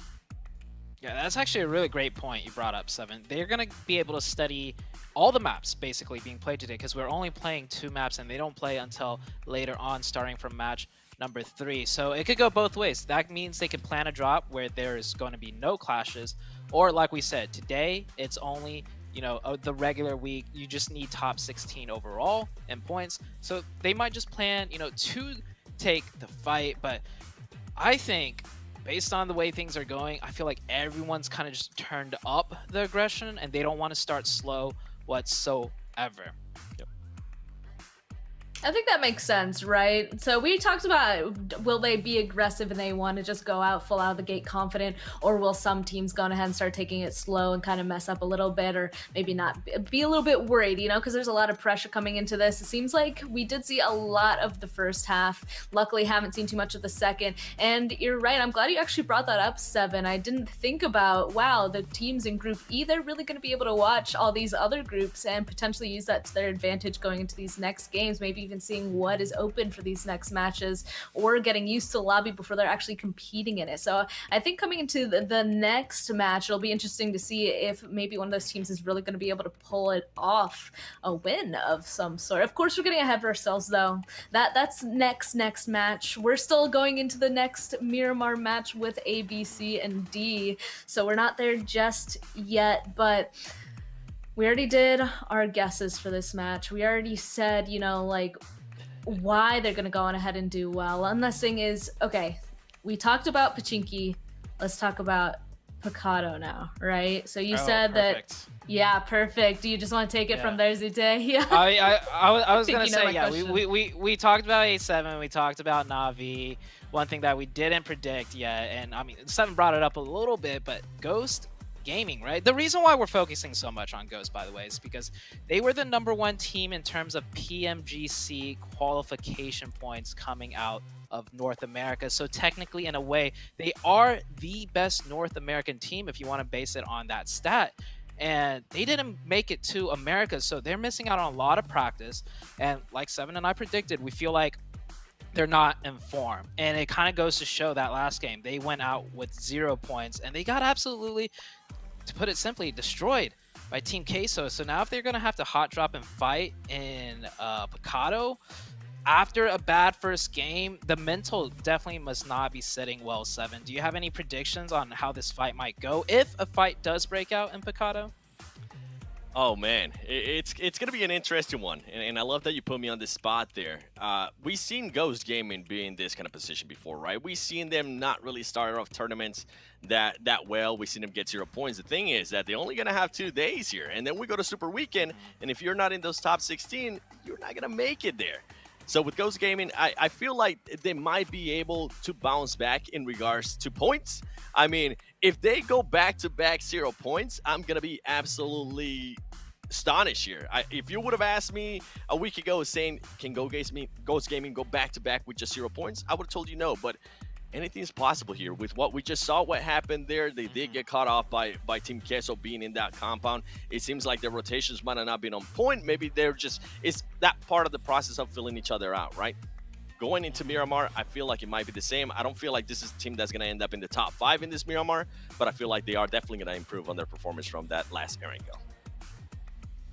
Okay, well, maybe, you know, maybe they just had to brush off the dust. As he said, they haven't been able to play just yet, but they did have enough points to go ahead and make it here. So maybe there's that first match. They just got to brush off some of the dust, shake off all the nerves, and maybe coming into this next one, maybe they are going to go on ahead and actually exceed expectations and do well. We'll have to wait and see, kind of putting a challenge out there into the universe for them. But for the people that aren't going to be in the top 5, we already talked about Na'Vi. I'm kind of interested. I feel like there are a couple of teams, I got to say, that we didn't really see towards that top of the leaderboard that ended up kind of surprising me. I gotta say, just from, you know, my experience watching the European leagues, like Unicorns of Love not being up there as well was kind of a surprise for me. S2G, of course, is able to do well, but not quite up there. And then we see a lot of Eastern Stars fans out there also wondering where Eastern Stars are going to come up. Is there anybody in Americas as well that you guys think should be up there towards the top? I'm actually interested. I'm not even going to go with Americas. I love the team that you just mentioned in Unicorns of Love, because that was a team that I was looking at as well. The good thing about that team is that whatever they weren't able to get in regards to placement points, they were able to make it up quickly in a way when it comes to kills. They were able to at least, I think it was 4 kills, if I'm not mistaken, on that Erangel. So hopefully they'll be able to just improve on that placement points. And we know that can be an aggressive team. We know that that's a team now that can get kills. So, I mean, that's definitely a team that I'm going to be looking at, especially from the EU side. Now, really quick, Zute, before I throw it over. Who? Say a name, just a team name. The Knights. Someone from North America and the front page, please. Like, we saw what happened first match. Okay. Well, you guys saw it. We're about to jump into our very second match on Miramar, and this time it is going to continue to be Necro, but also joined with him is going to be Mustache Dave. So we're going to be jumping into that second match very shortly, and I mean, we sent all of our predictions. You know, we have all of the data that we have from all the past matches that we've ever seen. Now let's see if those are going to be educated guesses. Gaming! Week 1, day 1, match number 2, PMGC West League. We got you covered. Thank you, Span on the desk. Shout out to Chain, Zute, Gold Chain looking fly, and of course, the 7. The 7. Exactly. How's it going, man? How's it going? Game 1, what'd I miss, man? What'd I miss? Fill me in. What are we expecting in Game 2? Man, I mean, I don't really know what to expect, but honestly, I'm expecting a clash between Ghost Gaming and Black Dragons. I mean, they were looking quite strong in the Erangel, so I do want to see how things are going to be looking like inside the map of Miramar. And as I mentioned, there might be a clash coming in the Picado. We do know it's going to be one of those hotspots as well. So already, these two teams kind of fighting each other off. Even the analyst desk mentioned Ghost Gaming. This game has to be a little bit really kind of like important game for them as well, just to try and improve a little bit from that previous game, because they racked up 0 points. I'm just vibing right now. We got the tunes in the background. I am just vibing. And to add on to your point here, 0 points equal bad, right? 0 points equal bad. The main objective here, we might have to get back to that, because what is this? We got a little fight going on. You kind of talked about it. We see A7 send a Texa, the last one to land their boots on the ground. This is going to be A7 getting involved here early on. Exactly. 7 getting involved against Nextruya. Already one man fell off.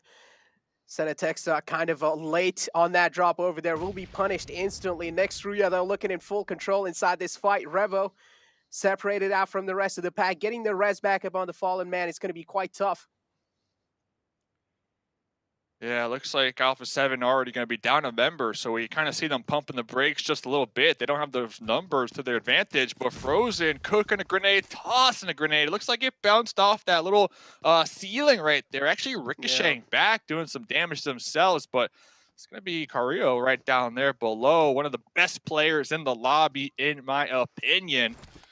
Gun lock and loaded, and right now it's all about gathering that intel. Alpha 7 trying to get as much information as possible right now before making their next move. And Revo, I see Revo on the outskirts, might actually get this revive. If that's possible, That's a huge mistake from Next Rio, in my opinion. Yeah, exactly. Next reaction really they should make sure that the revive isn't really coming through, but again, don't really know what's going on there. But on the other hand, though, Team Queso, this was the team that kind of got outside the play zone in the Erangel. They were dedicated too hard to try and camp the left side of the bridge, but they kind of didn't really respect the zone, so that's why they had to face the unfortunate side of that as well. But now Team Queso, this is another chance for them to try and make the best out of it. They were doing a good job camping the bridge, but I do want to see what they have for us to show in the map of Miramar. Still, again, as we mentioned, yeah, exactly. Senatex, picked up, back on his feet again. Alpha 7 looking pretty strong. Oh, the mini catching them toes right there. Can we get the 1v2? Carrillo going to be getting that reload, has that support, that cross angle from their squad mate across the way on this apartment building. Kudor, though, UMP in hand. They need to hit these shots. I see Mafioso in the compounds, but this isn't looking good. It looks like A7, after getting that pickup, well, things are kind of falling apart right now for Next Rio. Exactly. A7 started off with a huge disadvantage, and now it looks like they're looking pretty strong inside this fight. Second man falls down for Next Rio. Things looking pretty shaky for them. Kudor is being pinned on top of the roof. Again, he can try and make sure no one's really pushing him on the stairs. So at least I would say that in this fight, he definitely does have a little bit of advantage with the high ground, making sure Revo isn't really overstepping his boundaries. Next Rio left with only two players. I don't know how they're going to be making it out alive from this one, or even are they going to be staying alive? I'm going to say yes, but only by a solo. Only a solo is going to be carrying that flag, trying to get those placement points. And we see Senatex, a nice little ricochet here, trying to get that smoke deployed. And to me, that is a sign that there is definitely going to be a push up these stairs, try to get this additional kill point. And you can't jump off it here. If you jump off, I'm pretty sure it does a lot of damage that they might even get taken out. So they have to defend themselves on this roof right now, connecting, getting one.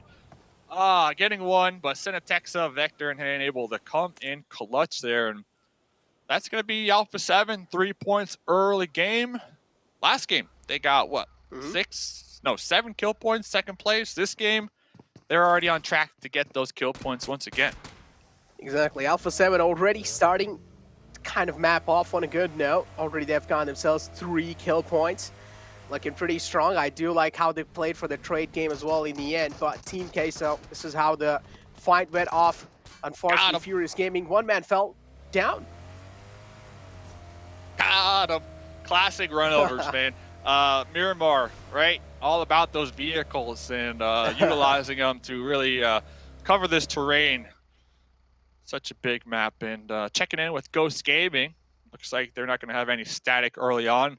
They're going to be as dead center as possible, and this is kind of that Ghost Gaming bread and butter. Every single map, they love dropping as center as they can get.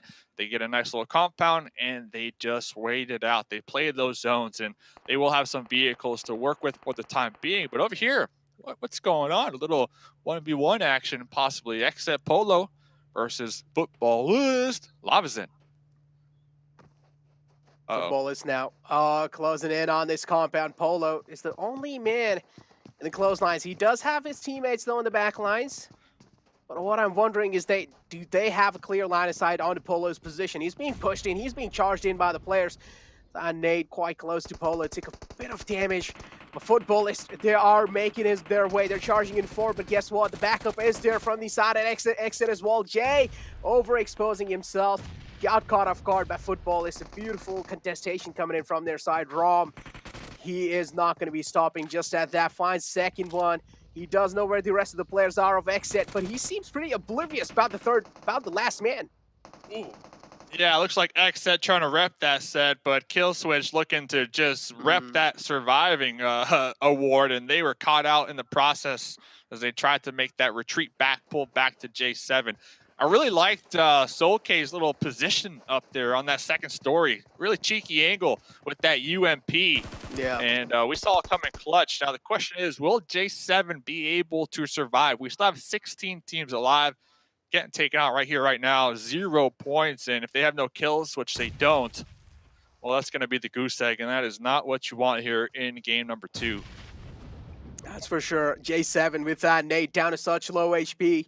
He's getting charged on by the players of Footballists. They don't really need to do much. Yep, only 1 bullet, and that's going to be it for them. And that's just like that. That's the first team taking an exit from the game. And Footballists are the one who have gone some blood on their hand. They're going to be feeling themselves pretty great after that one. And this is how the ranks looking like, at least for this game. Now, Footballists with 4 kills for themselves. Alpha 7 with 3. Team Queso with only 1. See ya. That's what they said. And actually talking to Soke here before these games started, they told me that they realized how important this lobby is, how important this chance is for them as individual players, but also as a team, because they missed competing at the high echelons, the high levels.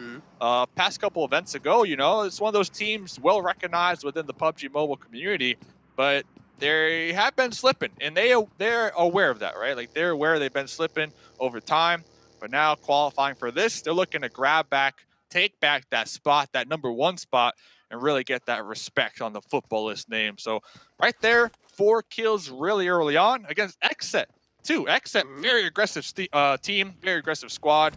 They got some slayers on it, so that should be some confidence, right? I know you guys were kind of talking about confidence last game. Early game squad kills, that's nothing but confidence in my opinion. That's definitely going to be helping them quite a lot, though, for the future game, for the future time as well in the map of Miramar. But as you can also see, Na'Vi, they have made their entrance in the zone, and as we all do know, they like to play on the edge of the zone as well. So I'm not really expecting them to just, you know, straight up go for some fights. They're going to be trying to play things out as safe and as cautious as possible. Considering that the previous game, they didn't really had that kind of a knowing, because they were pretty oblivious. They were rotated inside the zone so late that they didn't really know what exactly was going on around the bridges, and that's where they got caught off guard in that rotation. Fenerbahce Esports, though, as well, they seem pretty good over here that they have found the compound in. But teams like Ghost Gaming, as you mentioned, they like to play in the center of the zone, and playing in the center of the zone all the time, it's going to be a little bit of a tough task, because there are a couple of teams who are doing the same thing as well. Fenerbahce, replay right here, a little pow pow pow action. Just in case you forgot their gun skills from last map here. They got them skills. They got them skills. And now we're, of course, looking at the Miramar as they are just setting up, you know, setting up shop, getting that loot, getting that gear, getting their vehicles ready to go. And right on top of them, they do have a team, Baluk, up there on the foothills, who might be aware of Fenerbahce's current position. That's why we saw them reposition those cars. They don't want to lose those tires. They recognize the importance of that utility. So very heads-up play from them. Exactly. Alpha 7 as well, one of the teams that unfortunately got pinned down by a team like Black Dragons. And Black Dragons, they are looking quite solid as well. It doesn't really seem like up till now they have shown themselves up in the kill board. But I'm pretty sure as the game progresses in forward, as they start locking some horns against some teams, I'm pretty sure they're not one of those teams that's going to be shying away from fights. Fenerbahce, as we saw in the highlights as well, what they're capable of with, it's pretty well known. But guess what? Bullet chopped on this time, though. They have a high ground over Fenerbahce. So Fenerbahce need to make sure each and every peak they make, they need to be pretty cautious. Yeah, Fenerbahce, very interesting squad. They should just be happy to be here, right? Like, they deserved it because they worked hard for it, right? I believe qualifying from PMCO Turkey, making it to PMPL, to the European Championship, and then barely qualifying in my books, you know, barely sliding by, barely getting that invite here. So I would really like to see them use this as a second chance to really pull it together and pop off and come out on top. And we saw that replay a couple moments ago. Last game, game 1, they're looking really strong, really good with their team communication skills. We saw all that crossfire. So if they can start strong here, make it to Super Weekend number 1, get those points on leaderboard, well, that's a great start. That's indeed a great start. And again, Ghost Gaming find themselves smack center of the next zone as well. They're looking quite good. We also do see a little split coming in through from their side. One player gets taken down, but guess what? The guy who was split up, he's making his way slowly, steadily to the rest of the teammates. Team Queso, They have spotted out Alpha 7 right in the front lines. But Queso is the one being hauled on the edges, and they're also bleeding. The fallen man needs a hand. He's going to get one. He should be back up on his feet in no time. Yeah, next zone goes up. So these two teams all the way out there on that west side, as far as possible, pretty much from the new circle shift. And pop it back over to the football list team. We see Soke in a vehicle trying to group up, trying to gain that support. But Rom in the front lines, just getting some nice spray downs across the way. Rom tried his best to connect a few shots there. The man from Bullock Chupton just had some incredible movement, kept on dodging those bullets, bobbing and weaving his way through safety. But now Footballist, they do know what they're dealing with over here. It's a 2-2 split coming in from the side of Bullock Chupton as well. But guess what? Furious Gaming, man left out the zone, is also knocked out. It's Trigger, Zin. And I don't really expect him to get back up on his feet. It seems like his teammate, Screamy, is all the way in the zone, including Popper as well. And they are trying to play that survival game. Here they are, a little 2-2 split going on. Lutz in the front lines pretty much going to be creating a nice distraction, hoping that their teammates in the back line will be able to capitalize on that distraction. And right now, no kills onto Buluk. No kills. They got a nice little split going on. But honestly, this is what? Right there, San Martin on that west side. Let's see what's going to happen. Exactly. And now Fresh. Oh, he catches one man off guard from the side of Furious Gaming. Pretty oblivious about Fresh's spot there. Unicorns, they're looking quite solid inside this one. And now Bullock Chupton as well. They have spotted a few players out in the front. It's going to be the lads of Footballist. I do like, it's kind of like a battle of high grounds over here. Both these teams have gone themselves the high ground, including Footballist as well. So I'm just expecting a little bit of tickle battle. I'm not really expecting any kind of critical amount of damage being done. Just a little bit of tickle battle, just trying to burn through their enemy meds. Yeah. The problem is, though, when they do start to take some shots, they have been out here for some time, that you have to assume there's going to be some teams near them at this point in the game. And if they hear these shots, they might decide to third party them. So you always have to keep that in the back of your mind. You always have to keep your head on the swivel. Wow, talk about having the head on the swivel. This is a big fight that I've been looking forward to. Na'Vi versus Alpha 7. Looks like Tixie is going to be taking some nice little shots out there with the M4, kind of poking them out for the time being. And looks like A7, they don't want that smoke right here, right now. Exactly, that signature M416 of Tixie.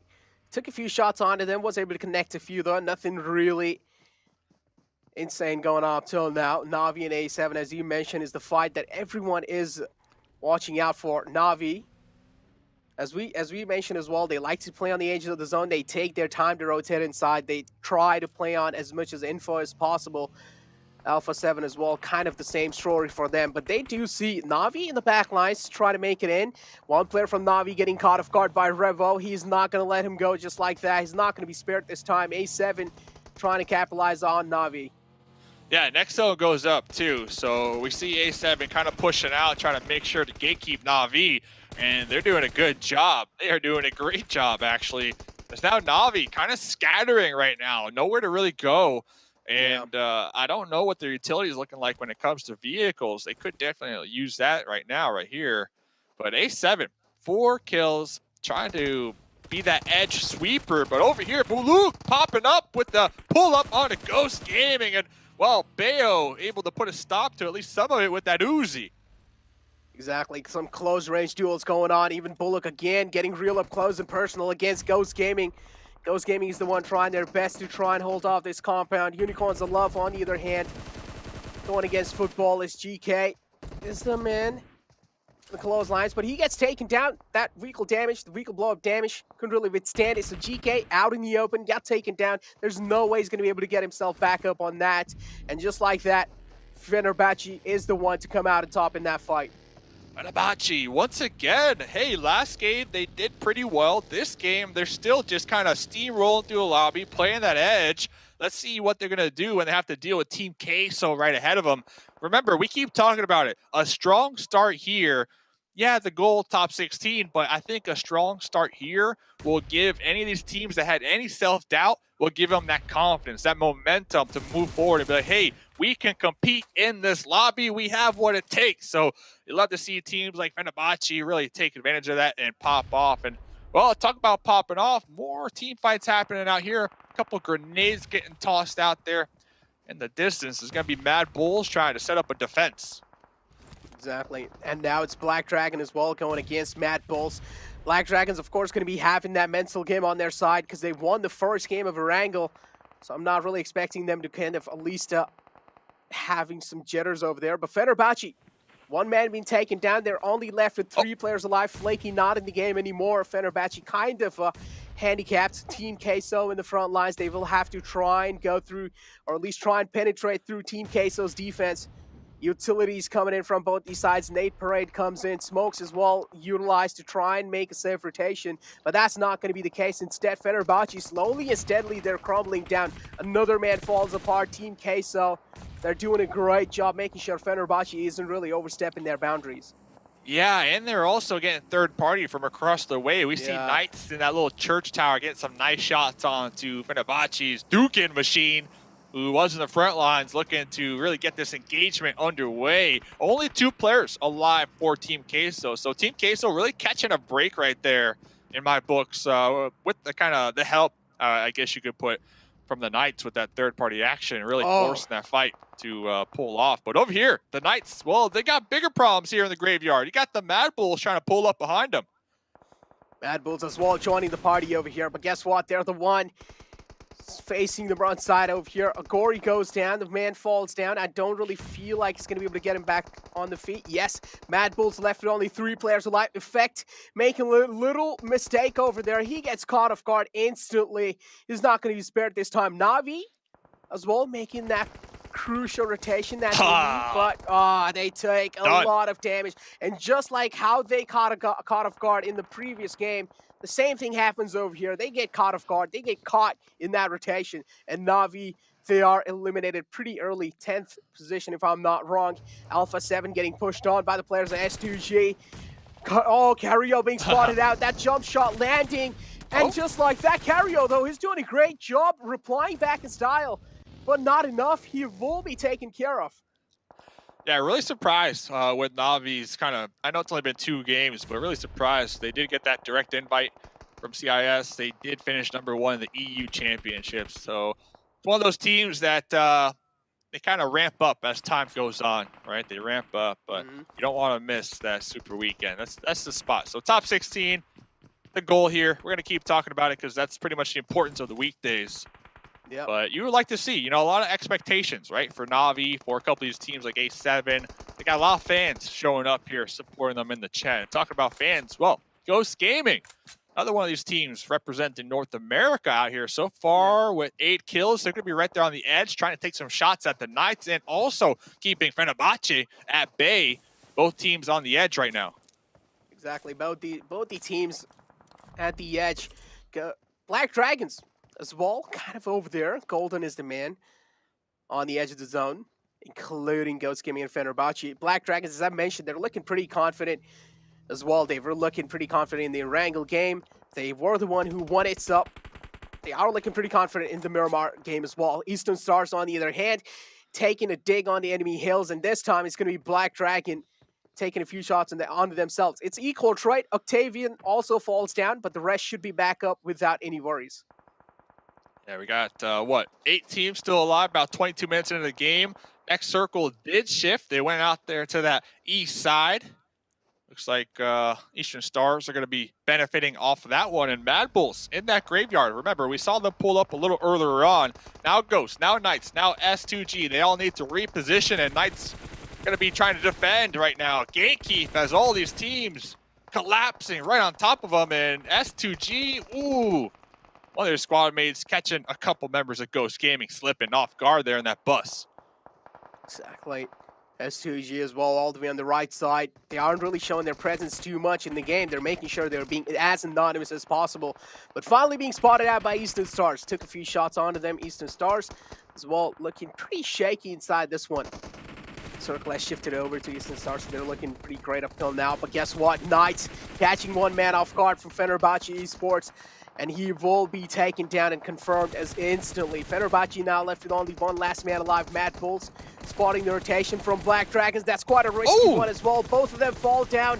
That was way big of a risk taken. Black Dragon took the gamble, and they are the one to get down. Everybody just sending it right here. And honestly, I'm looking at the Knights. They had a soft 2-2 split. Yeah, they're not in the zone, but they're right there on the edge, and they've been setting up a nice little defense camp here in this area for a couple minutes now. And they are doing a good job at racking up some kills. We see Xenox popping a grenade to stop the push from HH, reposition with their teammates. But look at that. Mad Bulls, Yin Yang, catching a sweet grenade on Alucard right there. Exactly, that's a beautiful thing. That's a beautiful nade to open the fray up as well. Now, Ghost Gaming, they're on the charge. They do realize they also need to get in the zone. As we mentioned, there's only down to just that one last man alive. It's H24.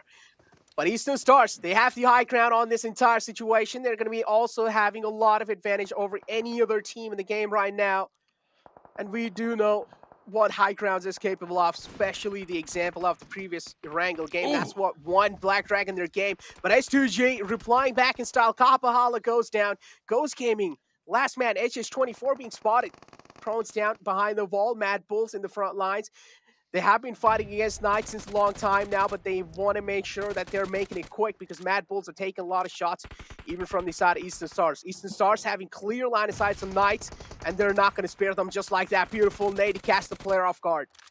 Dude, we got, what, like 3 of the Eastern Stars teammates up here on the high ground just spraying down their UMPs. We saw a couple of moments ago, Octavian get a nice little knock on the Coops out there. Now there's going to be pre-firing through those smokes who currently Knights are trying to utilize to get the reset, get the pickup. But honestly, Eastern Stars up there on the high ground just peppering shots at anything that moves down here in the graveyard. Huge opportunity for them right here to capitalize because next zone does pop.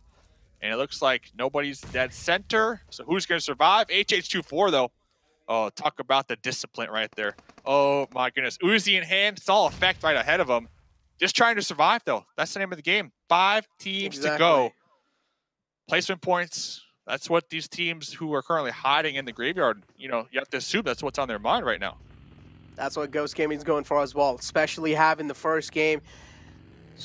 That bad of a game. So Ghost Gaming as well, they do realize they do need the survival points, and that's what they're exactly going for. Eastern Stars finally making their way down, and they're taking a lot of damage on themselves. Mad Bulls is the one taking a couple of shots onto them. Knights slowly and steadily racking up behind Mad Bulls. This might be a huge third party coming in because Mad Bulls, they also need to take care of the front lines and also from the back lines as well. But guess what? The nade from Eastern Stars is going to be catching effect. That's going to be helping Knights so much in making that push happen. Yeah, Knights have such a strong dip. They're utilizing this terrain to perfection, but Monkey, UMP in hand, catching Chico off guard. Alucard trying to pop their heads up from that dip I was just mentioning, trying to take some shots, but Eastern Stars starting to flex out right here. Well, they're going to be sweeping around this edge that the Knights are currently holding behind. Xenox popping a nice molly out there to kind of put a halt to that push, but this is it. Comes down to this, game number 2. Exactly, this is what it comes down to. Knights versus Eastern Stars. Eastern Stars have been looking pretty strong. It's a 3-on-3 situation for now. Eastern Stars as well, they are looking pretty decent. Knights, they have the edge to work around with, but the wall of death is moving in further as well. And Knights, they do seem to have a lot of pressure on their backs. Xenox slowly and steadily being forced in the zone. Including that, Eastern Stars, they have the advantage inside this zone. They are pretty much in the center. They have the most amount of zone covered as well. Knights, they will have to sweep their way in. Yeah, look how Xenox and Alucard, how they're splitting up. They recognize the situation, and they know if one grenade was to connect onto them, they do not want to be grouped up. So, real heads-up play, but Octavian picking up the MG3, the shredder here. On that off angle, tossing one of these grenades. Let's see, where's it going to connect? Right in front, right at the foot of Alucard. Here comes the push now.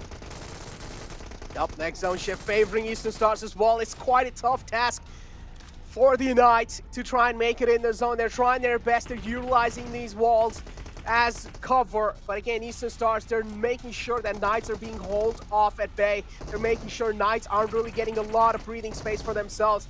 Knights trying their best to fight back. The separation again coming in through Alucard in the close lines, and Octavian is just conveying so much information for his team. That jump shot comes in through. Octavian getting caught off guard, getting taken down. Wasn't really close to his teammates. Kapahala looking to take the revenge. Alucard still behind that little wall. Is Alucard going to clutch right here? Going to be peeking their head around that wall, getting that confirmed, and now here comes the collapse 2v1. Ah! So close, but GG's right there. Game number 2 getting sent to Eastern Stars. Much deserved. We saw them up there on the high ground for some time. They were able to capitalize on that position overlooking Graveyard, get a couple kill points, and then finally we saw them at the end using their numbers to their advantage to pretty much get this winner chicken dinner. Exactly. I like how they played off of it as a trade game in the end as well. But there were a couple of mistakes being made by a couple of teams as well, especially the team that was playing all the way on the right side. Kind of got a little bit too overconfident, tried to go inside against Mad Bulls, and there was huge separation coming in from their sides as well. It was a player from Knights. He got way too a little aggressive against them, but again, I mean, as long as they got themselves a second place and also a decent amount of kill points, they're looking pretty solid. A win's a win. A win is a win. Top 16 is the goal here for weekdays, Mondays, and Tuesdays. And of course, top 16, well, they're going to play in those super weekends where teams can get as many points as possible to qualify for the finals. And the finals after that, we are only going to be sending 6 teams. So there's a ton of money on the line. By the end of the day, only 6 of these teams will be making it to that next stage. So Eastern Stars coming out on top. Octavian with the MG3 clutch at the end, though. I saw him loot that crate. I was like, okay, this has to be it. This has to be it. Not only did you get the MG3, but also the level 3 gear. So important right there. So we're back, baby. Winner, chicken dinner. There's the players right there on the screen looking good, looking fresh. But we're only 2 games deep. Like, we're only just getting started, man. Yep. Exactly. We're only just getting started, and we also do know League Days isn't really the days where teams do reveal their strategies, right? They start revealing their real strategies in those super weekends. This is when they do realize this is where the ball's hitting the floor as well. They do realize this is where it really has came down to. Super weekend is what we're really eyeing out for, but again, League Days, up till now, it has been a complete show being put on by all these players, especially that Erangel game. I mean, it's just really hard for me to get my mind off of it. That play at Flypath was just screwing so many teams over, including team like Na'Vi. They got caught off guard in rotation even in the previous game, and same thing happened inside this game as well. Weren't really able to make a successful rotation. That's why they got caught off guard by a couple of teams in the front lines. Na'Vi, where you at? Where you at? Kind of getting caught out there, but straight out the gate. Yeah. Forgot about that. The hot drop. Alpha 7. I can guarantee you this. No team's going to want a hot drop Alpha 7. That's just a fact. Like, if you have a drop spot that A7 like to go to, just leave it alone. Don't go there. Pick somewhere else. The map is big enough for everybody to find somewhere to loot. And at the end of the day, you just got to recognize real. And Alpha 7, well, they're real. Exactly. I mean, Ghost Gaming as well. We saw a huge improvement from their side inside this game. They played the survival game. They also had a decent amount of kill points for themselves. So Ghost Gaming, compared to the previous game, definitely a huge step up from their side. Black Dragons, yep, this is how this end moment really looked like. Eastern Stars really being lucky with that zone. They got to keep that high ground for themselves. And in the end, they just kept on taking those teams down. As you mentioned, anything they see moving, they were just taking a few shots onto it. Really love the heads-up play right there, the positioning for Knights. They took a spot, they held down that spot, and we're watching these highlights, and there's multiple point of views of just checking in with the Knights, just all together as a unit, as a team, just firing upon the enemy as they try to breach their way into that zone. And I believe because of that play, because of that position, they racked up a ton of kills. But look at, Chico, talk about 3 points right there. That thing just went right into that building. Eventually taken out, but at the end of the day, it was a 1v2. Those are very challenging to win, and Eastern Stars coming out on top. Eastern Stars definitely having the man advantage. That's what helped them. They played the trade game in the end. They did know Knights do not have the numbers advantage in the final fights, and that's what they used to perfection. And Eastern Stars, as I mentioned, they were also getting favored quite a lot. They also had the most amount of zone being covered from that. That helped them quite a lot to try and win that previous game. Well, ladies and gentlemen, that was game number 2, Miramar in the books. PMGC day number 1. More games to come. Don't go anywhere. Let's hear what the desk has to say about that game. I have to say, if you were in the green room with us, we're kind of gasping, kind of screaming at the very end there, not sure who was going to win at the very end. Was it going to be Knights or Eastern Stars? So that was definitely a really exciting moment. And I got to say, I think both of the teams actually had really interesting ways to have gotten up to that point. So what are your thoughts on that, Zupe?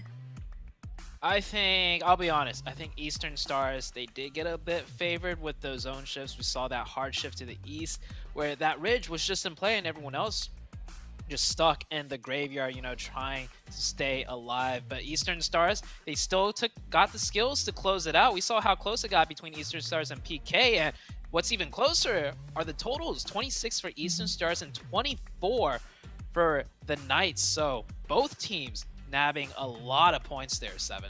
Yeah, and I mean, one thing that I'm always big on is if the game kind of favors you, just take advantage of it. And for me, Eastern Stars were definitely able to do that. I mean, 11 kills. And talk about PK, you were just talking about it, 12 kills as well for them. This is the performances out of ANA that we wanted to see. Then we had my Bulls right there in 3rd place with 14 kills. And Ghost Gaming, I mean, Ghost Gaming being able to get even more points than the actual 4th place team in S2G. They were able to end up with 14 points there for Ghost Gaming with 8 kills overall. That is a great bounce back from them. And they actually proved me wrong. I said they weren't going to end up in top 5 here. Well, guess what? They did. We do have S2G, and I'm actually starting to love the consistency this team is currently showing me, being able to be within those top 5, improving on their kills in that last game as well. And then as we go here towards this second page, we're seeing it again, Sute. We're seeing Navi again here on this second page. Yeah, Navi, that's 2 games in a row that they've really struggled. Sure, the circles have shifted away from them, but it's Miramar. You should be expecting those tougher rotations, and we saw Navi getting taken out on making a last-ditch rotation. So, I don't know. I hope maybe they're just hiding their cards. They just want to get top 16, and then they'll show them the Super Weekend.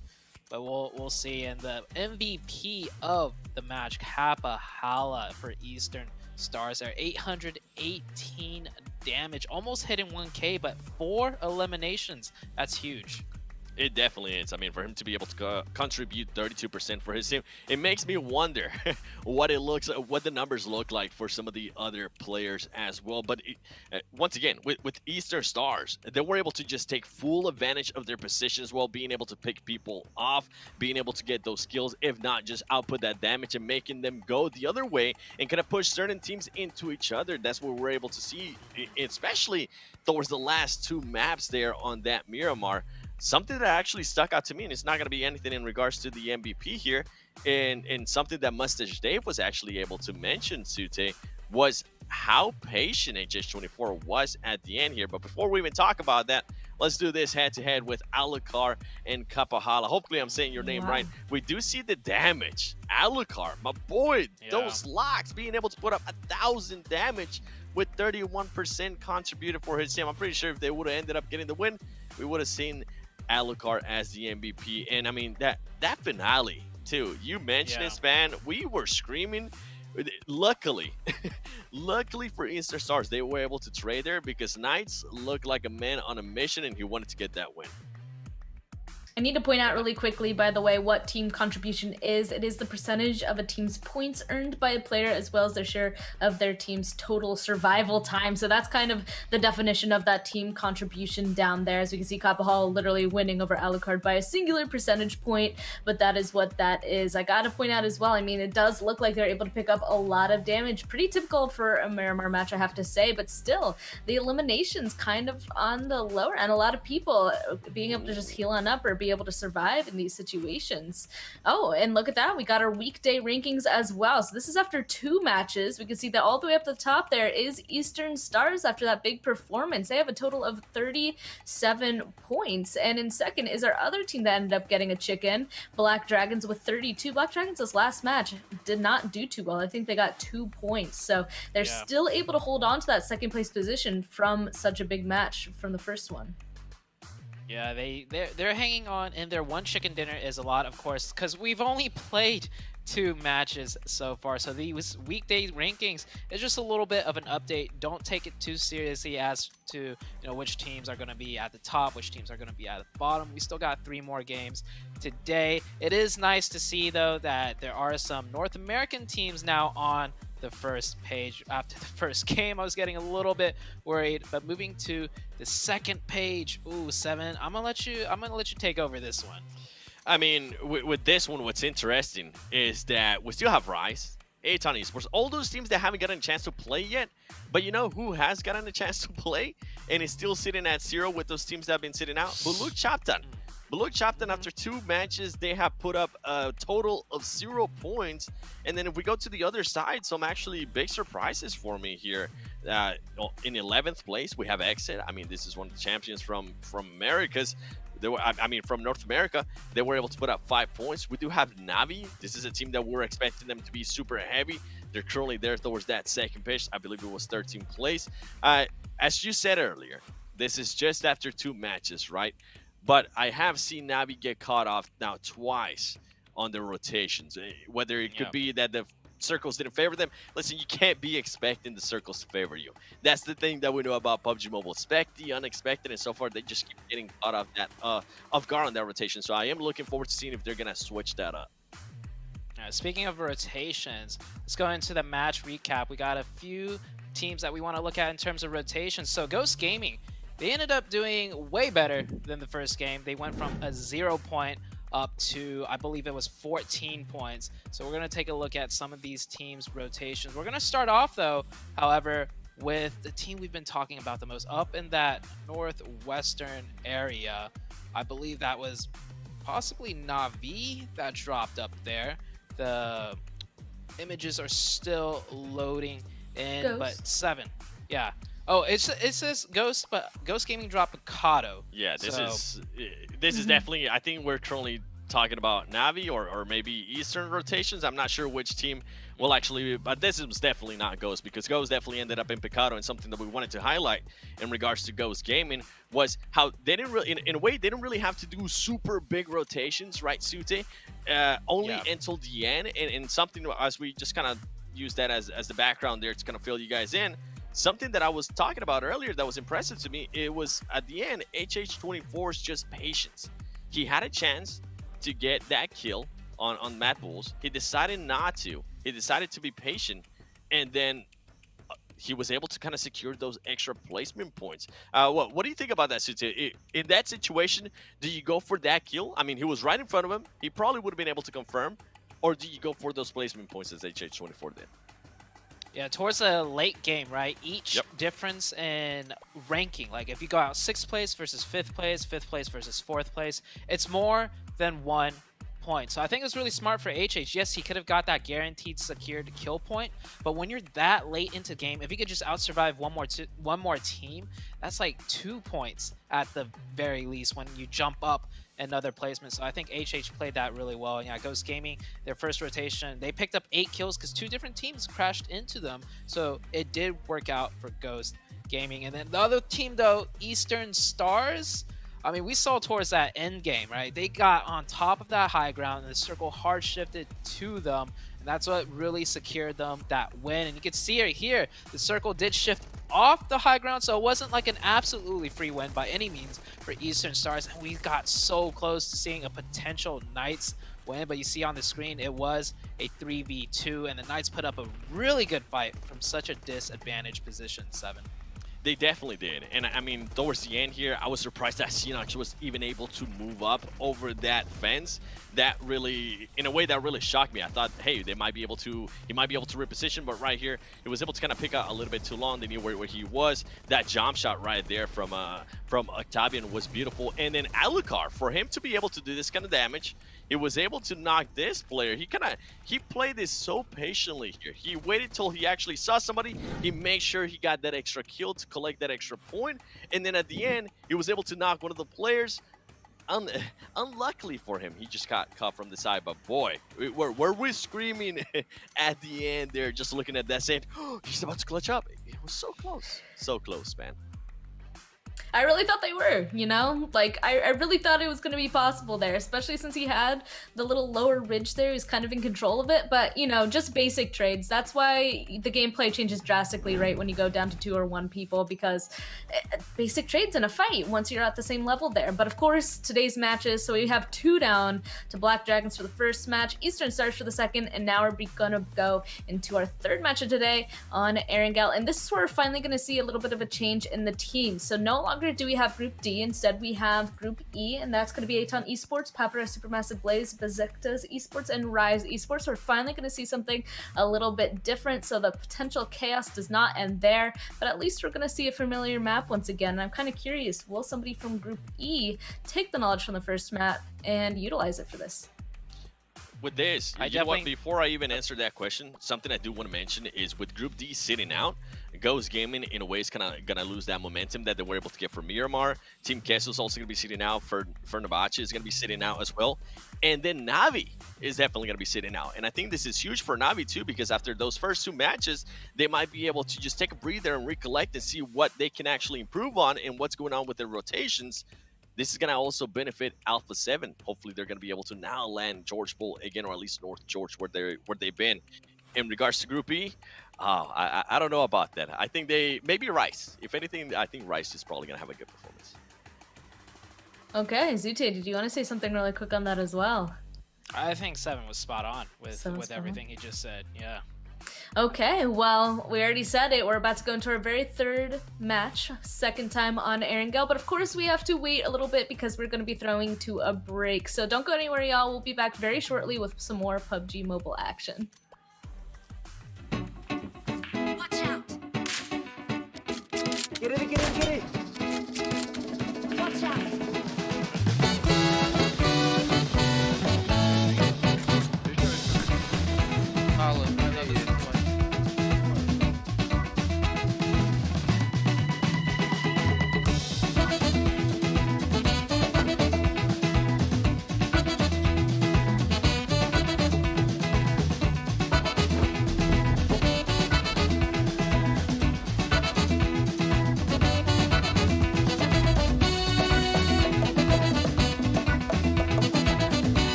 Fechou o olho, pô. Vamos tirar de novo. Agora sim.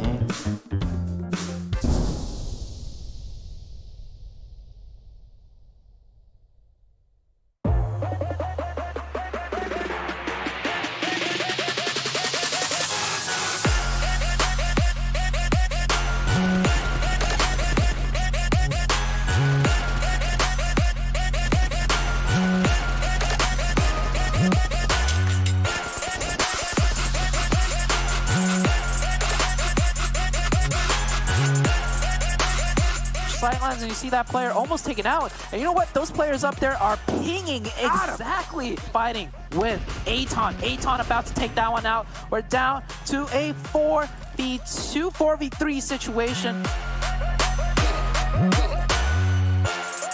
Move does not work though, but actually Syndicate does get a knockback, and just as I say that, they are finished out. 4 kills. But is able to get that support from the rest of his squad and just abuse Mazex's Solitude. Stayed in that vehicle. Totally forgot it was. they're taking shots at everybody. Yeah, at this point, it's just YOLO send them, be able to save them, and to be really had. And yeah, that's one. I think that's easy confirmed for Sam just as well. So scrappy fight. It's all around everyone. 1v1s left and right. And oh, Chico gets drop shotted. Losing 1 for 4 points. That is solid. A7 though, in the fields, trying to avoid the gunshot from. Olo goes down, forced to hop up, and that's the one for HH. HH might just spray the grass here and take down the rest of XSET. Nerves to steal from Boring Protocol, but will it be enough? They do get the revive, but the shots are here from Ghost. Fame Boys looking to trade one back. And we're looking at a bit of another fight breaking out here. This time, B-Town hot off the victory in the last one, running into the Knights, and they are down in addiction. These nades have been looking really good. Rise is going to be able to take the fight they want to take. Find the shots. P in a 1v3. What can they do, Dave? Can they find the shots? Oh! This one. Let's take a look at Black Dragons and those two teams I just mentioned. Team Queso seems to have their eyes. Lee do not want to lose a player. And oh, long range. Oh my goodness! Put out the pressure. They'll get that revive. XSET full sending again, this time into Ogilvy. J7 is not. Kill switch is done, and Thurston. I saw the first light, the first steps. Now I see much more. I capture Earth in all its beauty. I see action. I see drama. And I see it in the finest detail. Moments of inspiration. And the first steps. I am the 1+9. PUBG Mobile fans around the world, welcome to the 2021 PUBG Mobile Global Championship. To the top teams across all regions, we have a message for you. The Middle East. You have proven your worth. Now, make your formidable debut on the PMGC stage. South Korea, forget the past. This year, show the world you've ascended. Remind the world of South Korea's raw talent. Japan, you came so close last year. But what doesn't kill you only makes you stronger. Bring it back better than ever. The Americans. You're the alpha dogs that dominated the West. Now, lead the pack on the world stage. Southeast Asia. You took down so many strong teams on your journey to the top. It's time for a comeback on the global stage. Europe, it's now or never. Push your limits and surprise us all. This is the moment to create your legacy.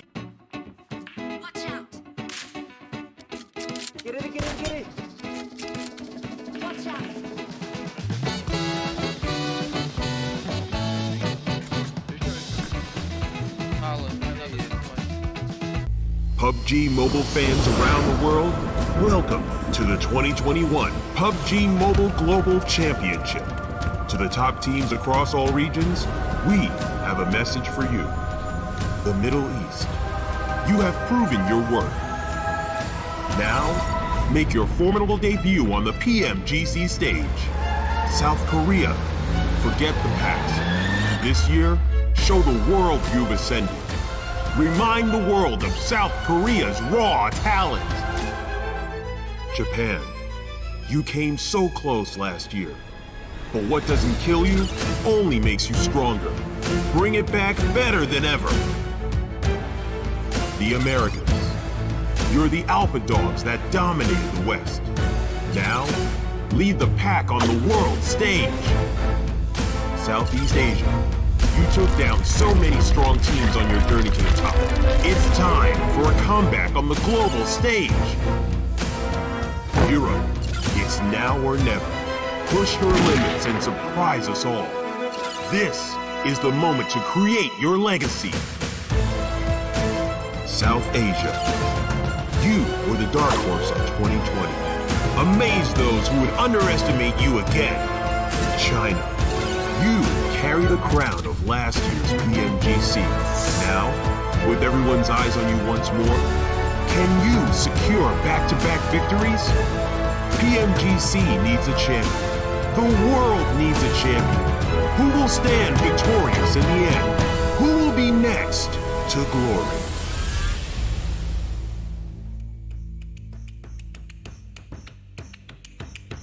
Hello and welcome back to PMGC West League. We already talked about 2 matches are up, the third one's coming in. We got a trade out of teams finally. Group E is in, Group D is out, and we're about to find ourselves on Erangel once again. So we already kind of touched on this, Zute and Seven, with the differences of team leaving and a new team's coming back in. Is there anything else that you guys want to touch on coming into this Erangel? For me, not so much. I feel like everybody's kind of warmed up. Even the teams that were sitting out, they get to see the pacing of the games, right? So they get a good idea of what they're going into. So I don't think anything's going to be too different other than the teams coming in. You got a different opinion on that one, Seven? Now with that, I mean, in regards to the teams coming in, I want to see if they're going to try to hot drop anybody. I mean, they saw already where the rotations were from some of the players, from some of the teams, because they got a chance to see what happened in that first Erangel. I also want to see, man, if anybody is going to challenge Ghost Gaming in Pochinki. I haven't seen it yet. I usually love it. I mean, it's such a great area too. If you're able to control that area, well, you get so many rotations. So it's going to be interesting here on this second Erangel. Well, now it's an opportunity for somebody just to take it from them since they're not in this match. Maybe Pepper or Supermassive Blaze, we'll have to wait and see. But of course, again, got to go ahead and shout out our amazing sponsor, 1+9 and 9 Pro. So with flagship performance, an immersive 120Hz display and hypertext technology made specifically for gamers, the 1+9 and 9 Pro are your best shot to climb the leaderboards. I'm sure a lot of these players are potentially using these 1+9 and 9 Pros to be competing in these matches today. And it actually seems like maybe some of these teams in Group E are going to have to utilize that to try and start catching up, because 2 matches have now gone by and they haven't even played a match yet. This is their first match. Do you think those nerves are there? Do you think they feel comfortable since they've got to watch these players play for 2 matches in a row, Zute? I think they're probably more comfortable than not. I used to be a competitor myself, and there were times where we had to sit out a match, and honestly, we're just watching the match all the way through, and if anything, it kind of gives us a sense of, you know, just strategy and understanding what some of these teams are going to do, and it's not as nerve-wracking as going into the first game with no info, right? Sure, you didn't play the first 2 matches, but you got so much info to feed off of, and if anything, I'm not too worried about the Group E coming in. I feel like they have a bigger advantage than the teams that just had to play the very first game on their own. Seven. Yeah, with me, I'm going to be looking at definitely 2 teams from Group E, Aton Esports and Rice Esports. Those 2 teams can definitely be aggressive. So I want to see if they're going to come out aggressive or if they're going to be kind of filling everybody else out because of what we just mentioned, right? They've seen where everybody's at. They've been able to kind of see 2 matches now. They're not going to be in that hectic situation where it's like, oh my God, it's the first match of the tournament. Where are we going to go? So yeah, those 2 teams, definitely ones that I'm going to be looking at. Well, I know. I accidentally called them for the first match when they weren't even playing, so I'm going to have to say it again. Pepper Supermassive Blaze. I feel like a broken record. I keep saying it, partly because saying Pepper is very fun, but I'm interested to see how they're going to go ahead and start performing, because I already said I like how they play these matches, and now since this is their first match, I'm very curious to see. But of course, let's go ahead and jump on in. We're going to be with Highland Wolf and Mustache Dave. Welcome back, everyone, of course, to Erangel once more. This time, I am joined by the beautiful, the handsome, the mustache-loving Mustache Dave. We had a beautiful Miramar, but now we're back onto the green wall in the hills. Dave, what are we bringing this time around? We're bringing Rise in the lobby. We're bringing Aton in the lobby. I like it. So they're bringing that heat. They are bringing it, man. And talking about Rise in particular, Nunez was in the DMs telling me, make sure you spam that hashtag GoRise. Expect a lot from this squad. They've been prepping for this night and day, playing scrims, doing VOD reviews, and doing 1v1s. And talk about some 1v1s. What's happening down here? SMB Uh-oh. Are we squaring up early game once again? A7? Carrillo with the crossbow? Ah, swapping. Okay, Don't excite me, Dave. Don't excite me with the crossbow. I know, right? I mean, if we got a crossbow kill in PMGC on the first day, we can sign it off immediately. We don't need no more. That's some level of skill right there, but albeit, I mean, Supermassive Blades, right, already hitting off hard when they come from Group E, now stepping against what is, or has been even some of the stronger teams in Erangel we've seen so far of Alpha 7. I think that Alpha 7 actually, they have slowly started to creep up. They didn't have the greatest of Miramar games, we could say, but Erangel, I would definitely say, is more their forte. My boy Tron, man, back against the wall. Do they even know? It's a 1v3. Tron versus Mafioso in the front lines. Rebo jumping off that second story, trying to get that support for their squad mate. Mafioso, Tommy gun in hand. Make sure not to let Rebo get thirsted. And yes, teamwork makes the dream work. Rebo in the front lines, kind of soaking up a lot of these bullets, a lot of the damage here. The meat shield, as you will call it. But at the end of the day, Tron, done, son, done. What type of meat is he, though, Dave? I mean, if he's going to be a meat shield, it's got to be something fancy for PMGC, right? It's got to be like the divine flesh, you know? Divine meat. I agree. Divine meat. And by the way, did you see that skin? Oh, some yes, of these players I are did. rocking those skins. The helmet's looking pretty nice. I think it's a telephone, right? Ring, who's there? Highland Wolf. That's who's there. Oh, am I here? Is that who's knocking? Am I here to 1v4 the lobby? I wish. I wish I was that good, Dave. I'm more of a bot killer myself still. We've not progressed far in the year of PUBG for my own skill. So checking in with A7 here. I saw SMB, a couple of their squad mates kind of flexing towards them. I'm real curious if they want to get some type of revenge. And, well, that window quickly dissipating as looks like A7 are going to be finding some vehicles out here and going their separate directions for the time being, with the main goal of just getting some nice, sweet, juicy loot here in game number 3. Actually, I'm really surprised at one thing, and that is that actually both Na'Vi and Alpha 7, we predicted them to drop at the start of the day over on George Paul. And for the second time, we don't see Alpha 7, but also no Na'Vi. Of course, yes, they're not here. So actually, this has left it through to footballers to really open the door when it comes to North Georgia Ball. I'm actually really appreciative of what footballers are doing. They're changing it up and trying to take advantage of teams not being, of course, in this lobby and not being able to contest a specific area. I think that they, with this zone, are going to have a lot of priority, footballers, because they're going to be able to take advantage, likely of that Everest area. They're going to be able to take advantage of these bridges and actually prevent a lot of those wider rotations coming in, which you could assume come from the likes of Knights, heading and utilizing that northern side of Erangel to approach back into that central zone. Yeah, they have a huge buffer pretty much between them and everybody else in the lobby. Not only that, Mount Everest kind of right between them and everybody, right? So I wouldn't be surprised if footballers get that loot from South George Hospital and go up there on top of that mountain and kind of set up a camp for the time being, because if these zones do favor that west side, they're going to be looking mighty fine up there. And I think today we will see some different drops, right? As teams try to feel it out, teams maybe drop in their secondary locations just to avoid being so predictable. But after today, I have to assume teams are going to go back, watch the VODs, watch the footage, and come together and be like, hey, North George, we like it. It's wide open. Why didn't we go there? Type of deal. And I think tomorrow we might see it get a little more tighter, a little more cleaner when it comes to those drop spots. But here's that skin I was talking about. PMGC. Look at that. Hey, ring, who's there?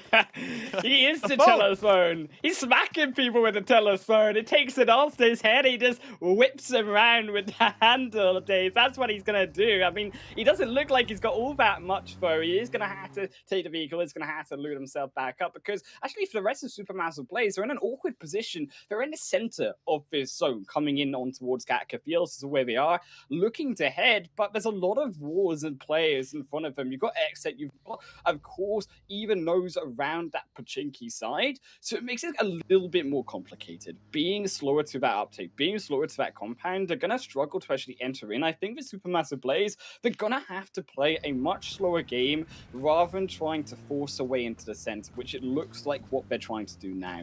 When you're looking towards that center in particular, it's actually heading in towards Gatka Fields as well. So I can see a prioritization not only on this location of Pochinki heading into Gatka for the vision beyond onto those open plains, but also a possible backstabbing onto also Supermassive Blaze, which is something you're going to have to be careful of. We can see there are teams like Atom moving their way in.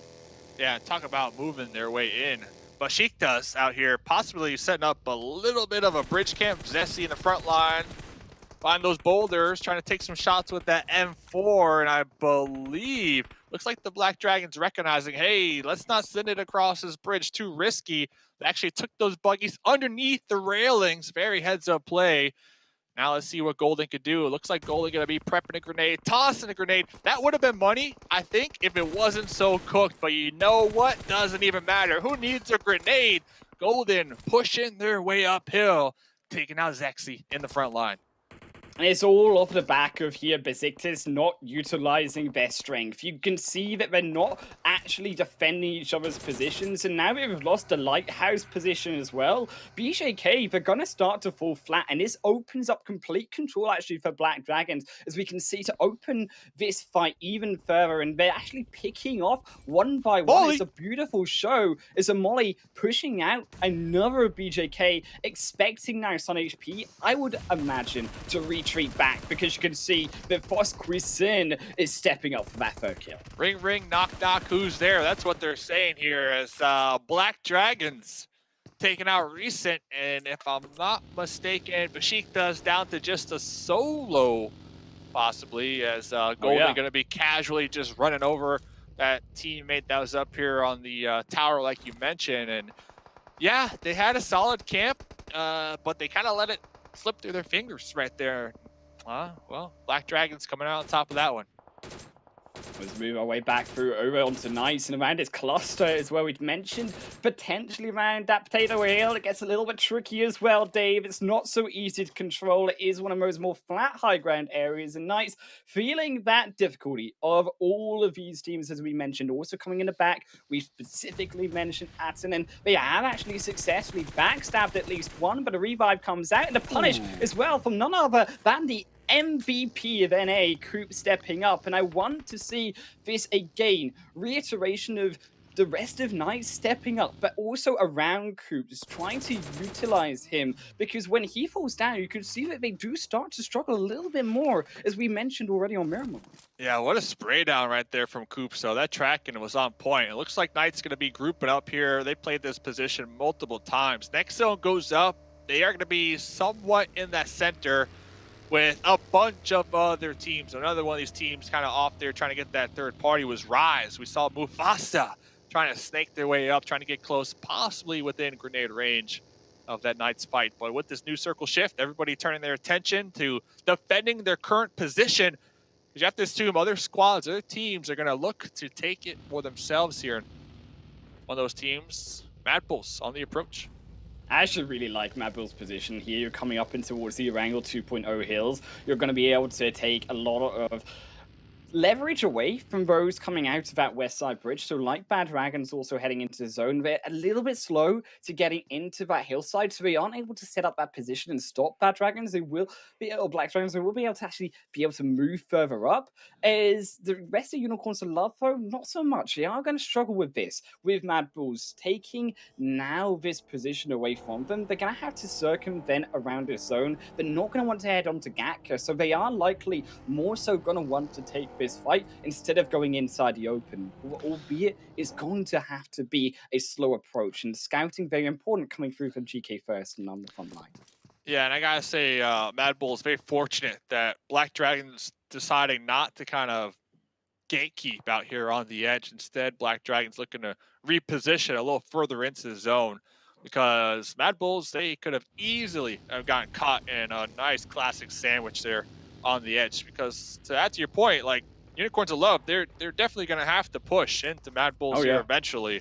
So we will probably see that fight.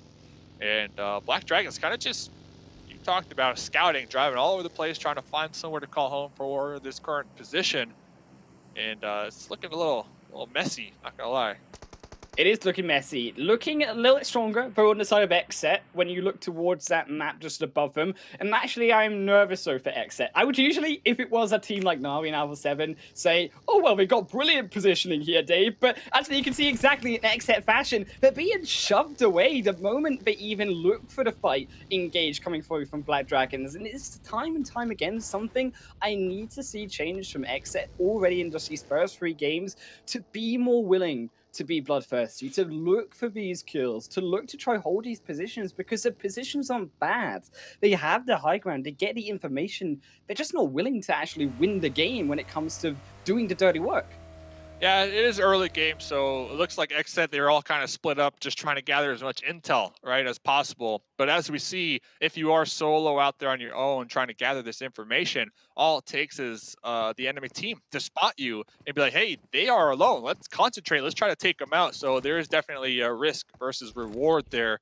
And we did see Xset trying to pull back group up.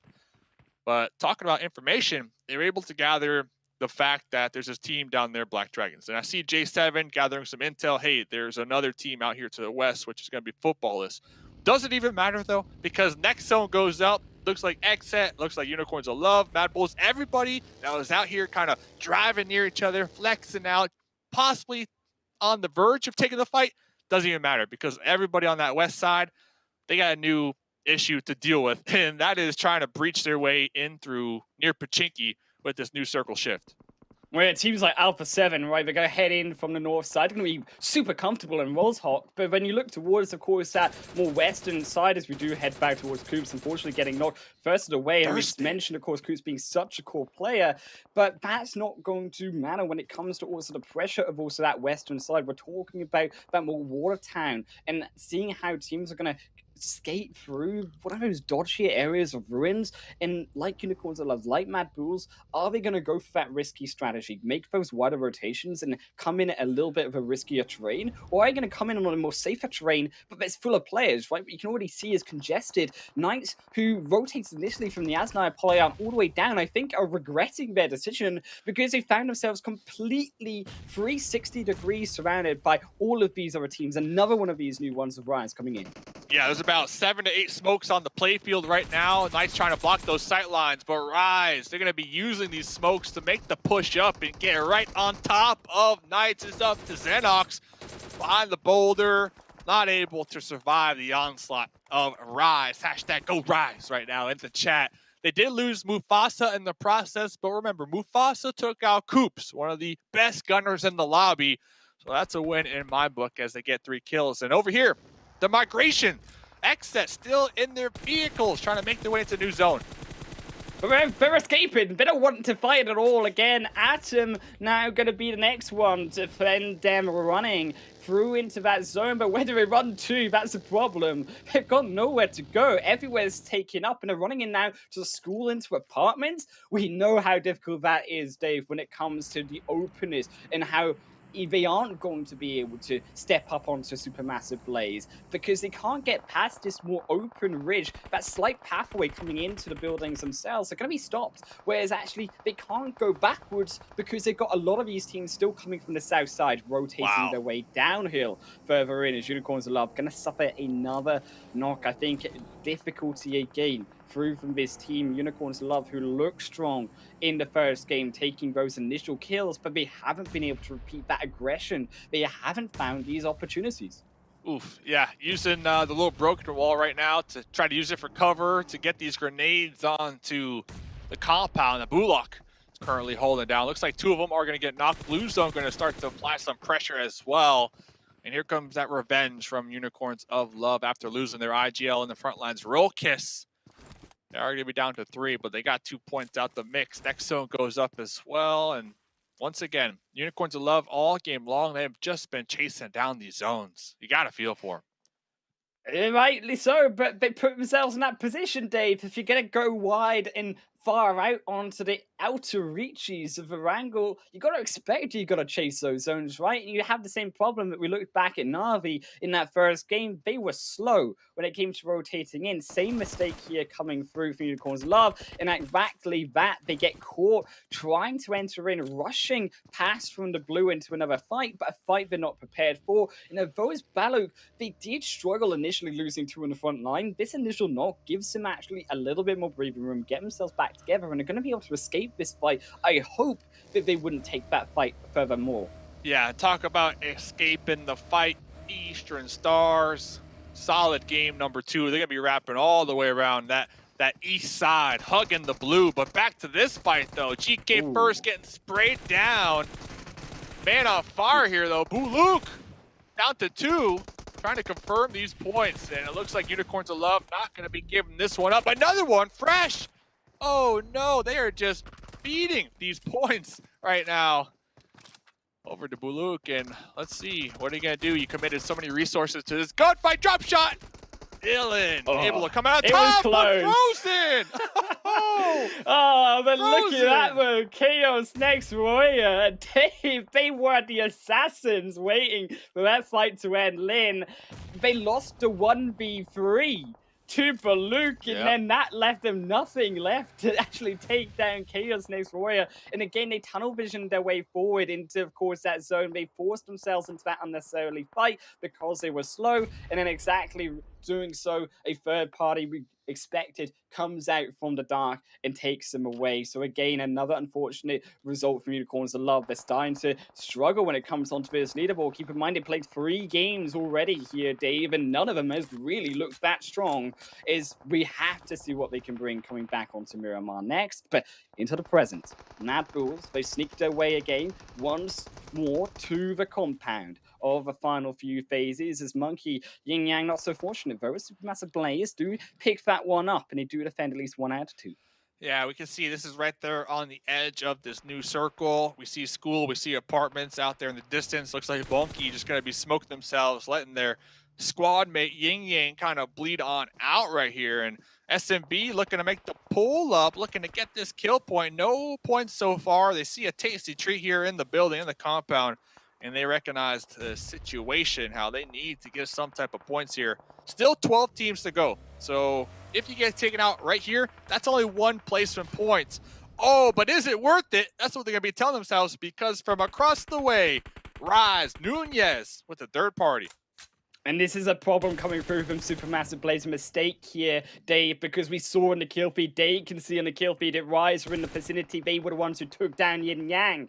So for Supermassive Blaze to then go for that first, rightly so punished by Rise on the opposite end of school, and shows again the difficulty, even with smokes, of trying to navigate from one building to next in such as open area, which has again gone towards where this zone is, towards the school side, and you can feel the hesitancy of all of these teams wanting to go into that zone, hanging around on the edge, because they know coming down into that open expanse is all but death for them at this point. Holy cow. Next zone goes up. Rise, school in the zone.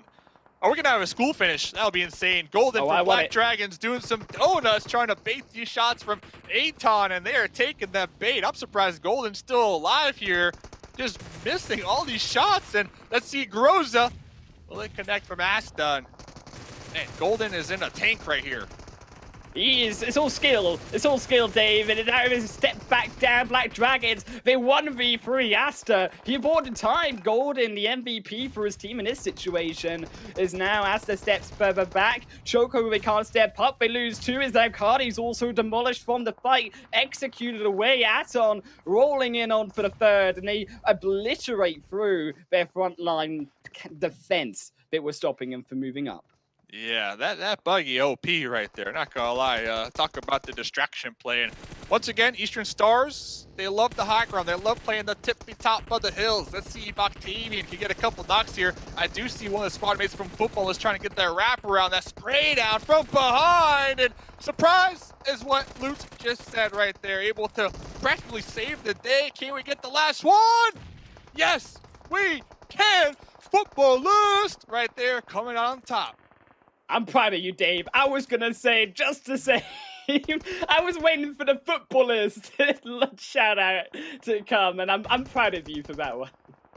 Been practicing for this moment all my life. And talk about practicing for this moment, Golden once again in that level 5 buggy, gonna be picking up their squad mate right here, trying to bridge the gap, take the fight with NR, but almost as quick as that fight's about to erupt, we got Alpha 7 here on top of Rise. Rise, so he's all on his own. There's no surviving. Yes, you forgotta think. You gotta believe it's Alpha 7. They can't get across that, of course, gate, but they can keep him in that position. There's no escaping, and fortunately for Black Dragon as well, looking next, Royer, they are also moving in. They assassinated one and looking to assassinate two. They revive Yetka. Revive results coming through from Black Dragons, but for Squizin, they can't find the shots. That 1v1 is crucial. Now they've lost a flank, and it's all advantages to Chaos. Wow. Down to just 2. Black Dragons trying to spit hot fire out here. I do see some burnt out buggies. I see some mollies. Let's see what can happen. 3v2. Nope. 2v2 right here. Right now. Frozen got connected on from behind. Furious with the sightlines. Oh, Furious. We see them in those vehicles looking to capitalize on the situation and make that pull up. We're about to have a party. Here they are pulling up in that vehicle. That Dazia. 4 members strong right there. Spray down from across the way. Scream able to connect and get the final blow. And look who lucked out. Black Dragons. They still got Solo alive after all that. They're praying for Furious Gaming, but Furious Gaming can send them into heaven. And above they go. 3-2 kills for Furious Gaming. They just lucked out on 6 different ones there. Wow. 8 now in total. And they have all of that south side, keep in mind, to work with. Yeah, and talking to Poppy Patro before this game, they told me the team is pumped up, the team is ready to go, and, well, I gotta say, they're doing just that after watching that pull-up and talking about teams being ready to go. We saw last game Exit, not the hottest of performances. Looks like we're gonna be checking in with Jay and Killswitch, trying to breach this pool area to themselves. But remember, Rise have been in the area for a good amount of time. Next zone goes up, though. School no longer in play. That's a big shift, though, Dave. Of course, all of these teams like Exet, who are sat comfortable for these spaces, going to have to be aggressive now. They've got to move into this next shift. And it goes, of course, again over to Furious Gaming for the most part, who are demolishing once more. Third is Supermassive Blaze. They joined in this game with them, but they're going to be the ones to leave first. Is to a solo. That log pile only going to be burnt down, and just alongside the hopes of Supermassive Blaze. 9-10 kills for them. Second and joined the ranks of the dead as Rise clean up the rest of school. Gary right there with the Uzi. Spray down. 2 teams to go. Nunez trying to bridge the gap, trying to get behind the boulder, but Poppy Patro with the DP spray down. Nunez taken down and out. 4v2 right here. But Furious Gaming, they've got the zone, they've got the high ground. Rise, they've got to navigate through the openness of school that they never left, Dave. And they're going to be educated, you gotta think, by Furious Gaming. But a beautiful knock onto Trigger. Holds them firm for now, but we've got to utilize this time, and it cannot because Mythic is dead. But you know what, Rise? They got Gary. They got Gary! And it doesn't look like Gary will be able to pull out that clutch card because, guess what? Furious Gaming. Where are the brooms at, by the way? Where are the brooms at? They swept it up. They were the janitors. Swept up the edge. Yeah, they swept up that southern edge. We saw them fight after fight towards that late game, and we can see a ton of kills to go with it. So, GG. 13 kills for them. Rise as well, also stepping up. Supermassive Blaze making work. These newer teams from Group E making it happen when they have been sitting back, warming up themselves for 2 games like recharged Duracell batteries. They are ready to go when it comes to whizzing out onto that battlefield. They showed us that. Hey, I'm just sweeping up my room right here. You know, it's a little sweep action right there. That's what they did. Ton of kills. GG's. Like I said, Poppy Patro telling me this morning that the team is pumped up. The team is ready to go. And they've been practicing. They've been studying. They've been doing a bunch of VOD review. for this moment, for this PMGC stage. They recognize the importance that this opportunity presents them, not only with the biggest cash prize here, but also the opportunity to be one of those 6 teams to make it to that next stage. And it all starts right here, right now, day number 1.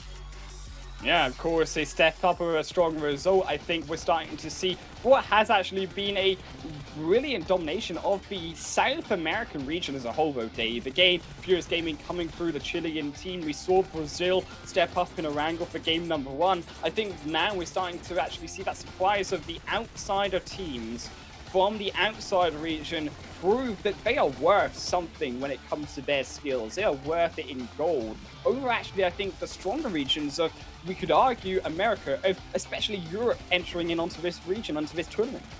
They're about to be worth $362,000 USD if they can continue on with this momentum. Of course, we're only in day number 1, but I'm a true believer in momentum. And if you can pop off day 1, really show up in this lobby and get that confidence, I don't see anything stopping you. And talk about stopping you, well, a couple bullets here stopping S2G on that push. But Loops, this is what I was looking at. I saw Loops trying to get that wraparound onto Eastern Stars. Eastern Stars, they're so tunnel vision right there, looking out there on the distance, all pre-firing that one player that they lost sight. They lost sight of Lutz, and Lutz coming out on top right there. That was a beautiful flank.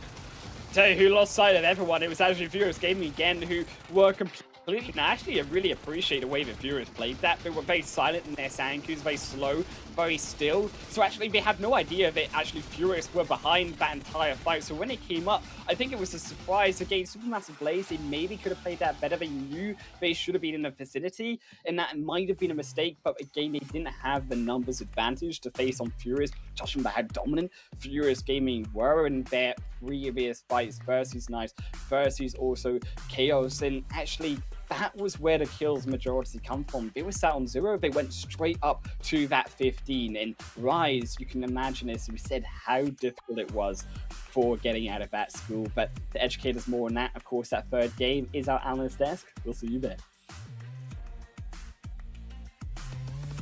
1, 2, 3, 4. I think we saw a 4K somewhere in there. Maybe we're going to talk about that later on. But again, very nice game that we were able to see. And I think we ended up seeing some teams finally kind of start showing up in this third match. Zute, what do you have to say about that?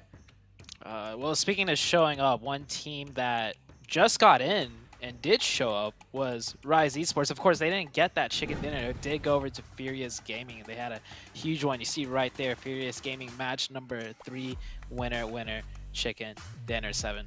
Yeah, I mean, the other team, though, that you mentioned, one of the teams that I was looking at because of how aggressive they tend to be as we look at the match ranking here, is going to be Rise Gaming. They came out hot. They were able to get 14 kills for themselves, secured that second place too, and boy, it was unlucky because the circle was definitely not given to them.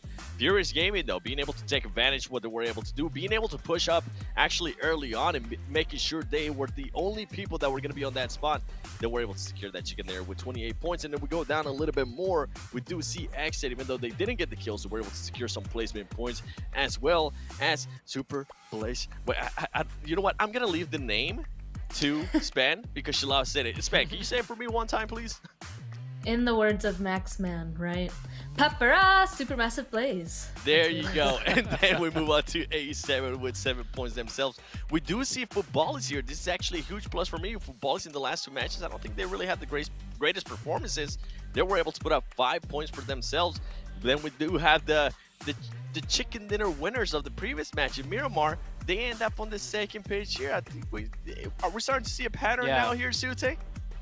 As well as the Knights, right? It was Knights versus Eastern Stars. They both racked up a lot of points last game, and now they're both on the bottom page. So it's definitely a ping pong back and forth. And we got Tigger Zen for Furious Gaming here, 472 damage, but 5 elims with only 472 damage. That is very effective damage to elimination ratio. So he got 5 elim points or kill points by himself right there. The team contribution pretty good as well, 7. Definitely. And I think with that one, in regards to the damage and being able to convert that damage to kills, I would be surprised if he maybe stole a couple of those kills from other people. But hey, you got to do what you got to do, right? Maybe the next thing, Sute, instead of having those little cuts on our eyebrows, is gonna have to do that line on the side of the head. I think I'm gonna have to go for that one if it's gonna make me one of the best players for the team as well. Overall, though, Furious Gaming, what a performance here out of them. But I feel like even out of Furious Gaming, Sute, I'm more surprised and more impressed by what Rise Esports was able to do. And the reason why, you're able to see it right here on the head-to-head, Sue.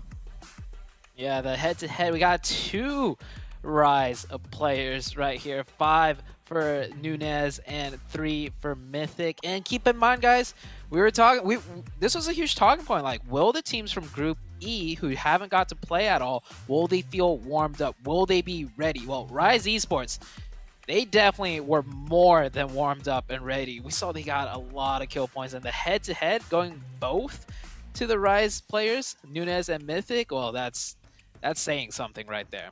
It definitely is. It's something to kind of recap as well between those 2 players. In case you didn't get a chance to watch the Americas Finals, these 2 players were actually in contention for that MVP prize that Rebo ended up taking. So just a little bit insider knowledge right there for everybody watching at home.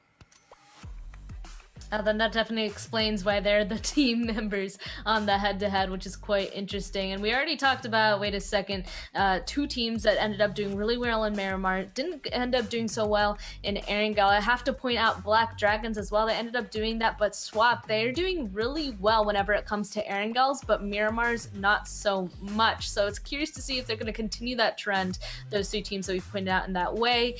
But of course, this is also our weekday rankings for our first day here. Eastern Stars still holding on to that first place position with 41 total points, and Black Dragons, after again doing well once again on Erangel, right behind them with 39. A7, I have to say, they're in 34 total points right now. They only got 1 kill point this last match. They did. Luckily for them, they've been able to kind of make up for it, right? Sorry, Sue, I wanted to mention this team real quick. S2G. Yeah, go for it.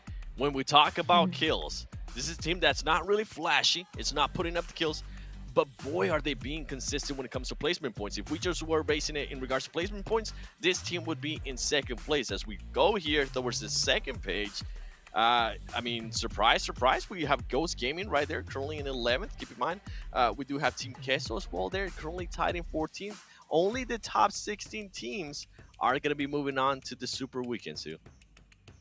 Many of these teams have only, or not many, some of these teams have only played 1 game. And something I want to mention on that first page was Rise Esports. They're already in 7th place overall with just 1 game done. So they're ahead of some of these teams that have played 3 games. Of course, it is a lot of points, but it's not super weekend points, so I'll hold off on my excitement once we get into super weekend when the points really matter, but still a great start for Rise, and I'm really excited to see the upcoming matches, how well they close out the day, Span.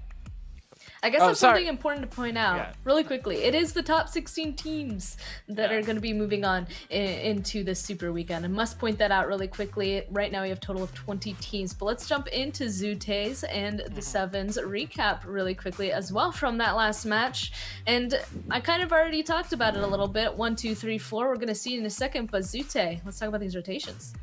Yeah, so we're going to look at Rise Esports, of course. We were talking about Group E coming in. How are they going to do? Are they going to be hot? Are they going to be cold? Well, Rise Esports was super, super hot. And so we're going to first look at their rotations. They didn't have to move all too much. They held a big split. You can see right here on the screen, those Rise logos are far split apart. So they were holding a bigger split. Ended up losing maybe 1 player. No, it looks like they still got all 4 there. They lost their first player, and then they grouped back together at school. And the circles did kind of play out in their favor, but the big thing is they ended the game with a lot of kills, so they weren't playing passive just because they got the circles. They were sticking their heads out and getting a bunch of kills, 7. Yeah, and I think that's something that I'm so glad you mentioned in regards to that. They didn't really have to rotate that much. but they were able to rotate to get those kills, or at least be able to defend their school, right? Be able to defend some of the spots that some of the other teams were trying to attack, and ultimately led them with a second place finish. And now we see this finale right here, which they didn't get lucky with the circle, and Nunes pushes for this rock. I really thought he was gonna go for that main rock that was right there that the FG player was currently shooting at. He decides to go for the other one, which kind of gives him an open spot. And right here, I mean, FG, they do have the zone, they do have the height advantage. It comes just pretty much just waiting, making sure you don't get hit, making sure you don't get knocked, and just being able to just pick out those little players right there from Rice Esports, just currently trying to get into the safe zone. Overall, I mean, I'm really impressed, Ute. I'm really impressed with the performance that we've seen so far at Rice Gaming. And you know what I'm going to be really even more impressed about? The play that we're about to show you right here from Futbolis, because boy, I think this might be the first 1v4 that we have seen so far in PMGC, Sue. Yeah, it definitely was. We weren't even sure if he got all 4 because it happened so quick. I mean, look at the start of this. We were all thinking Eastern Stars were coming out on top, especially you see Futbolis players drop left and right. But boom, we switched to Lutz, one on the left, one on the right, back to the left, and then back to the right. And look, 0 kills up to 4 kills. So that was indeed a 1v4. It happened so quick. Like, I could not even process, like, was that a 1v4? I thought Futbolis was losing that fight, and then Lutz just completely turned it around, Span. It was just complete confusion for a second. We're just like, yeah, it definitely was a 1, 2, 3, 4, 4K. Absolutely insane, especially at this level. You know, I don't expect to see too many of those. So that was definitely a great play coming through Futbolis. Unfortunately, happening way outside the zone, though, all the way on the western side when the zone had shifted hard to the east. So they weren't really able to capitalize off of that positioning whatsoever, but it still obviously went towards their kill total points. But let's go take a look at today's matches once more. We're done with 3. Already talked about that. We have 2 left now, y'all. We only have Miramar and Erangel left. So we're going to see Group E again on Miramar with A, B, and C. And then for the very last one, we're going to change once more. Group D is going to be back, and Group C is going to be tossed out. So we will say we are going to be jumping into a break after this 3rd match, but it's going to be a special one. So you guys should stick around and watch it, because it's actually going to be Chapter 1, Season 2 of Between the Battlegrounds. So make sure you stick around. But of course, as well, during this, we got to talk about the PMGC 2021 fan favorite vote. Play PUBG Mobile, because there you can vote for your favorite PMGC teams and players and get rewards. You can get a voting ticket by logging into the game, watch live in the Esports Center, or share the voting page with your friends. You can find more information about the in-game Esports Center. Go play PUBG Mobile and get millions of rewards, various pink level permanent items, only during the PMGC League period. Now it's Zute's turn to do that. Okay, yeah, so definitely go ahead, jump in the game and get that. Maybe play that a little bit over this next break, but also definitely, I already said it, stay tuned and watch that episode, that chapter of Between the Battlegrounds that should be popping up. So there's a lot to look forward to. We got to get that fan favorite votes. We got to get the Between the Battlegrounds, and we're about to also go into our 4th match after this long break. How are you guys feeling? We're at the halfway point for today. Zute. I'm feeling pretty good. I mean, I heard you said millions, so it just I was like, millions? Just like the prize pool, we got millions and prize pool. And so, well, I mean, Span, you already said it. We do have a special episode coming up, so let's go ahead and take a look at that. Let's go.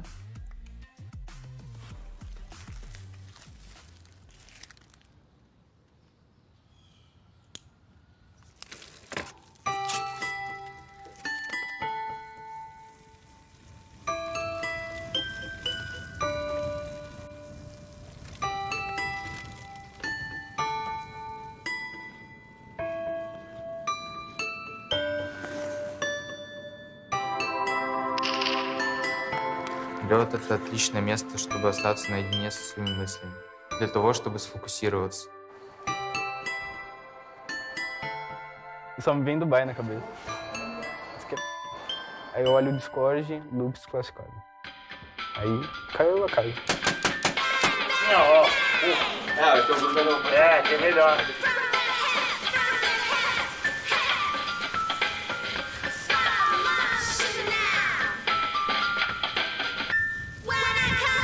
Menurut gue tim Nova juara mulu, gila. gue bosen sampai lihat dia juara. 而且上个问题可以重新来一遍。特别强的队伍嘛，其实我们中国的战队其实就我们2个战队一块去的嘛，然后感觉双方都是很厉害。在 PMGC 夺得冠军后，只有2个方向可以走，要么是继续保持胜利，要么是其他队伍击败你。 Kalau Jimmy tuh kayak gue, menurut gue ya, para boy kayak Bagas dan Order tuh kayak playstyle mereka tuh mirip kayak kita bertiga sih. Но в этот раз я увереннее в будущем китайце и вообще наша команда, потому что мы тренируемся столько же, сколько и они, и так же, как они.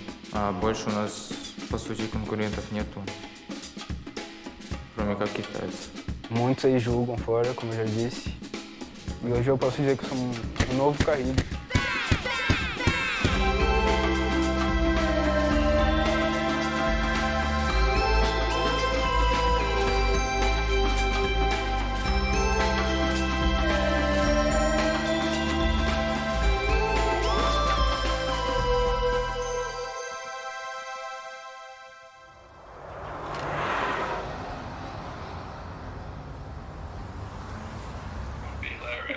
Okay, okay. Let me write that. You could be like trying to figure out what is exactly behind the Maxman curse, you know? Who is Maxman? Where does he come from? Is he a demon? Is he even real? Look at the refilming, have fun, tell me how it goes.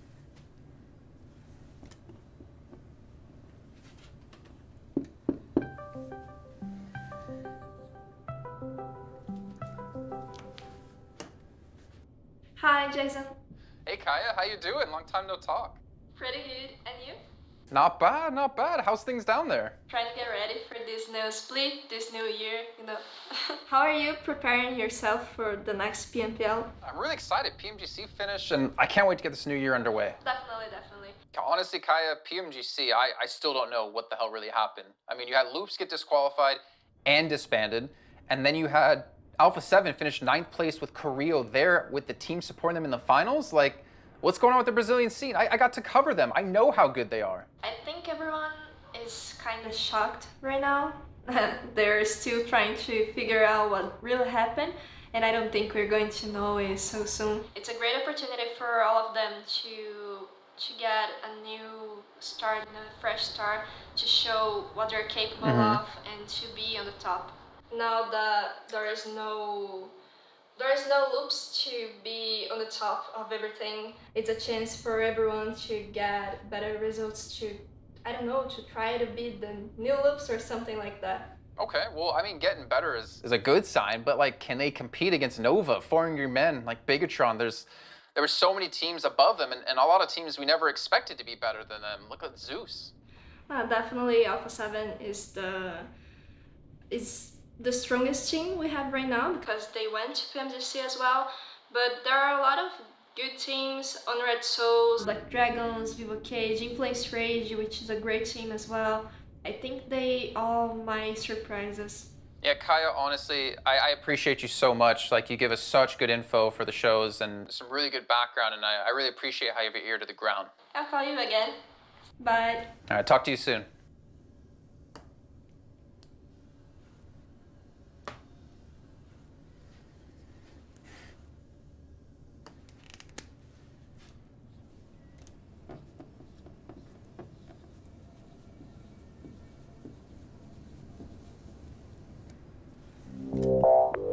Loop's having a little bit of a meeting here about what they're going to spend their $20,000 on from qualifying in 6th place. Let us pray.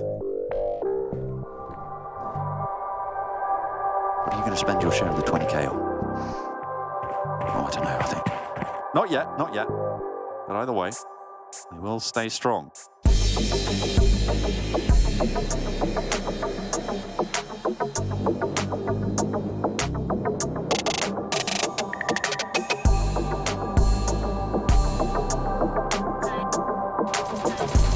Taking 3 shots on towards Carrillo. He knows he wins these trades.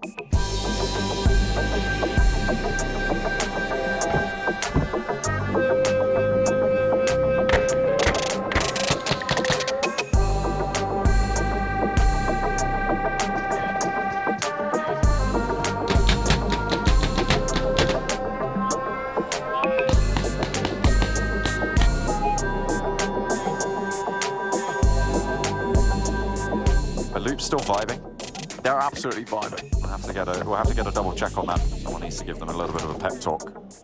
Yeah, there they are. They are still vibing. I can confirm the Loops vibe continues. Spots the weird ritual, and we'll take the points.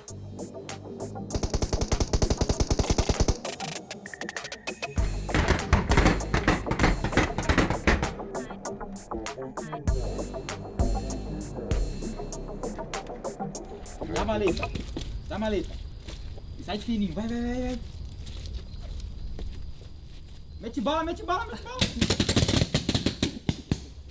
Nice, é isso. Bom, acredito que para ser um jogador profissional não tem segredo. Basta ter muita dedicação, foco e força de vontade.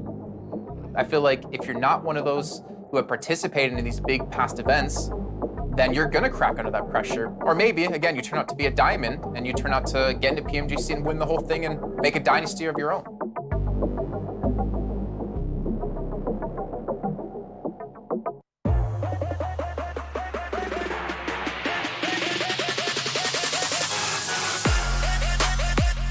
Aynısını söylemeyeceğiz. Son HP Vesi'yi çekecek. Sonrasında uzun mucizeleriyle beraber tabii ki Erangel de çok güzel puanlar toplamıştı ama ikinci bir mucize yüksek ihtimalle gelmeyecek burada. And their careful approach, their caution, their patience, it's paid off. They've had to wait a couple of months for the package to arrive, but the circle's here finally. But jumps out of the vehicle. Now it has to be a really slick movement. They've controlled the lower floor. This is really well played, getting that. I mean, there's nowhere for him to...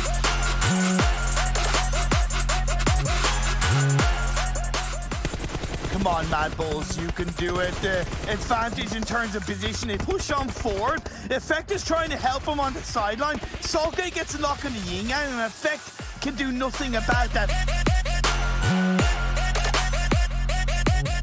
У них серьезные проблемы. Викаш продолжает душить, но эффект падает ног с помощью осколочной гранаты, которые слетят масоны, потому что Сузи очень агрессивно въезжает. Yin-Yang с двух сторон будет прострел. Чат по сути. Продавили они в меньшинстве. Коллектив Magic Pride.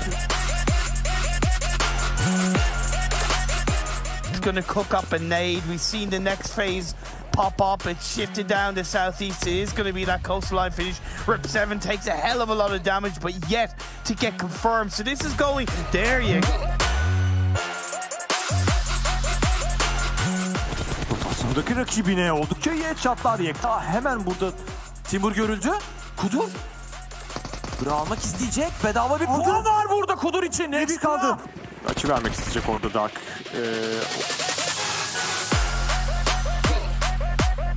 Vermek istemiyorlar Fenerbahçe'ye. Rip 7'da bombasıyla... güzel bir bombası var. Araç var. Aracı çarptı orada. Bir kıvılcımlar çıktı. Rebellion ne yaptı? Ne? 24 players alive, and Savian tries to make something happen for Papara. But the blue is ticking away. Beautiful nade from Lavaz, and that sealed the deal for Fenerbahce. Now we see Supermassive Blaze, but Power coming in. Tron! Ranan gonna take the buggy, and that's how it ended up. Meanwhile, amazing spray coming from Fresh, finds one. Continues to put pressure on the last player, 12-18. Lin jumps in.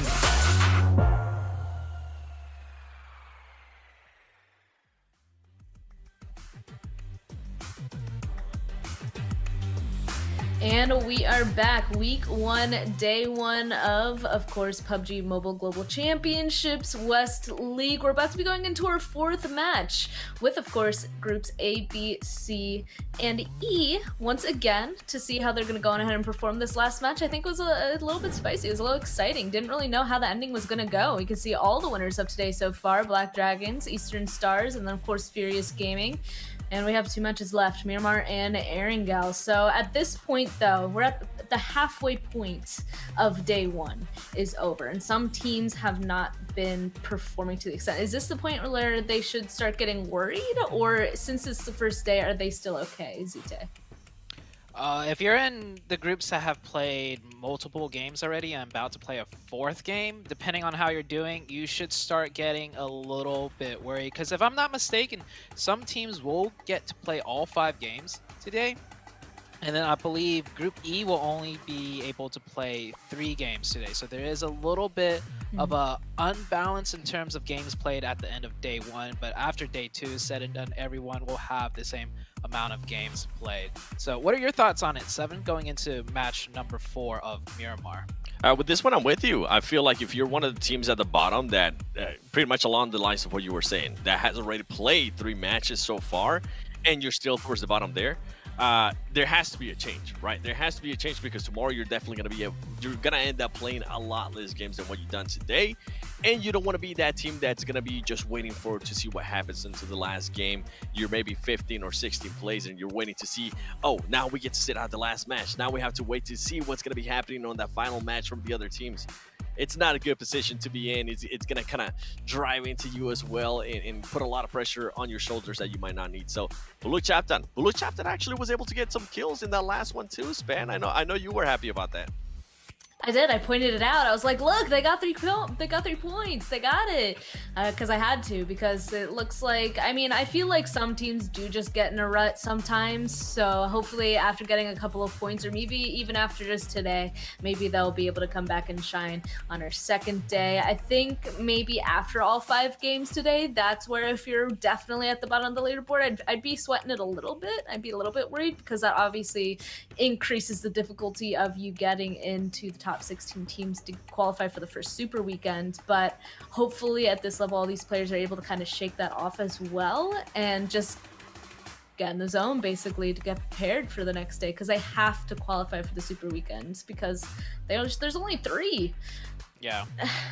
Yeah, the Super Weekend is huge. We have seen teams that miss 1 Super Weekend and they could still make it into the finals, but just you don't want to put yourself in that position as the team that is down 1 Super Weekend. If you miss 2, I think you're pretty much out. We'll see what happens, but missing 1 puts you on that chopping block, and that's never a good feeling, Seven.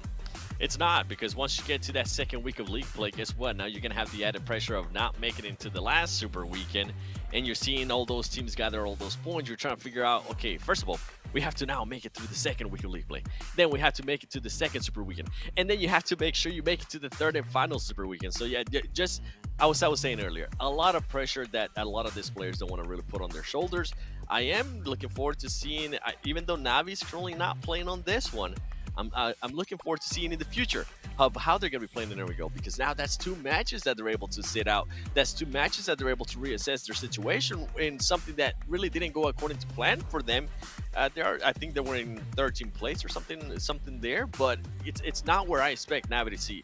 I expect to see them at least top 5. I was actually going to say, I feel like, you know, the teams that are definitely going to do the best in this kind of a format are those consistent teams, because as you said, it's really, you need to go ahead and do well every league play to get into the Super Weekends and be in every single Super Weekend to then go ahead and secure your spot into the West Finals. And so it's those consistent teams. One of them, in my mind, is Navi. And so far today, they haven't really been showing up. Why do you think that could be, Zute? Oh, that's a tough one. I usually have answers to that when I'm just talking about a regular team, right? Like, you know, nerves, it's the first day, yada, yada, yada. But this is Navi we're talking about. You can't say they got nerves. They were the champions at multiple stages. They have the experience. They have the practice. Like you heard it in that little segment we had. They practice just as much as the Chinese team. So I honestly don't know why they're struggling so much. Like, sure, the circles were kind of rough on the first game, but second game, they kind of dropped the ball on that one. Do you have any insight on this one, Seven? I think, and I could be completely off on this one, but I think they just might be being met with a lot of aggression from certain teams that they didn't really expect to see aggression for. I mean, especially you and I, Sute, we have seen the aggression that some of these Brazilian, especially South American teams have been able to put up. And now we're starting to see some aggression. I mean, we saw Ghost Gaming when they ended up getting some kills. They ended up with 8 kills as well. So it could be that, hey, Navi may be expected to be able to do certain rotations on certain maps, and now they're being met with a force. Now they're being met with, we're being challenged on everything that we do. we're going to have to switch up our tactics. And that's what I was talking about. That's what I want to see, how they're going to be able to switch that up, because that's when you realize who the real champions are and who the champions are shaping up to be. If you're able to adjust, if you're able to become better, if you're able to improve, even after 2 matches, that's going to be able to tell a lot. Okay, I since you mentioned that, something did ring into my head. So we talked about Alpha 7 versus Na'Vi, right? On game 1, they were stuck at both bridges, Na'Vi, but they got taken out by Alpha 7. Game 2, it wasn't really caught too much on screen, but they did run into Alpha 7. Alpha 7 did take down one member of Na'Vi, and I think that kind of messed up their rotation. And then if you guys could recall, Na'Vi kind of had to do a weirder wrap, and then they had a full send into the next circle, and then they got taken out by another team. But that rotation did get kind of messed up by Alpha 7 again. So maybe I'm stretching this a little bit, the whole Alpha 7 versus Na'Vi narrative, but it is kind of there. It is kind of happening. So I'm really curious to see, though, is when Alpha 7 is not in the lobby and Na'Vi is. That, if they have a big game there, maybe it is Alpha 7. That's been kind of throwing Na'Vi into a loop. Span, do you have any thoughts on that one?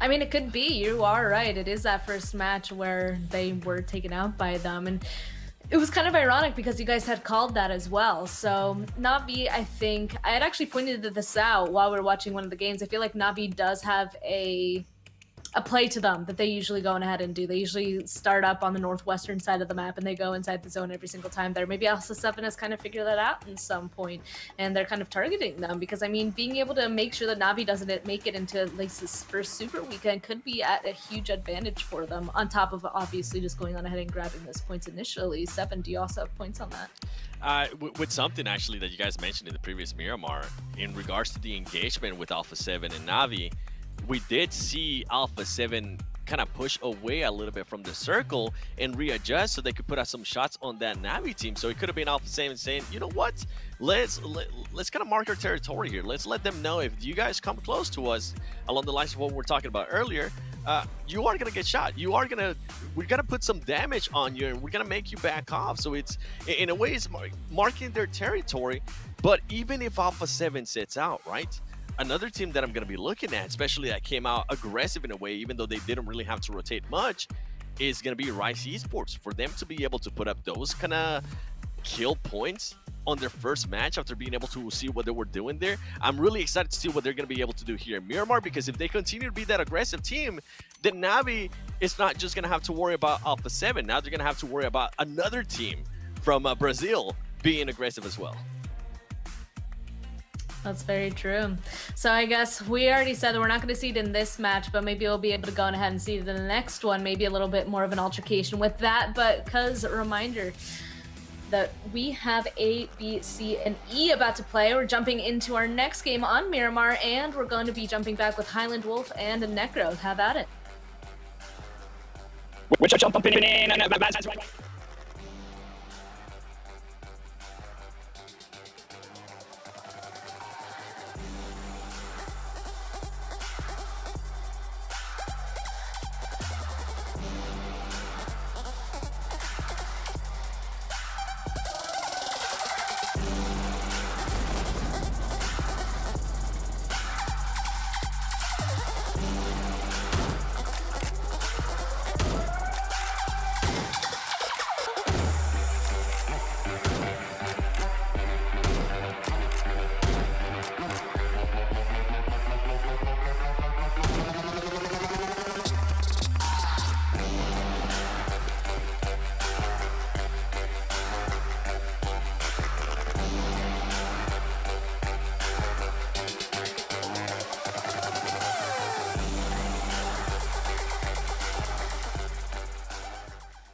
welcome everyone, we're live now. We are here, Necro. We're back once more.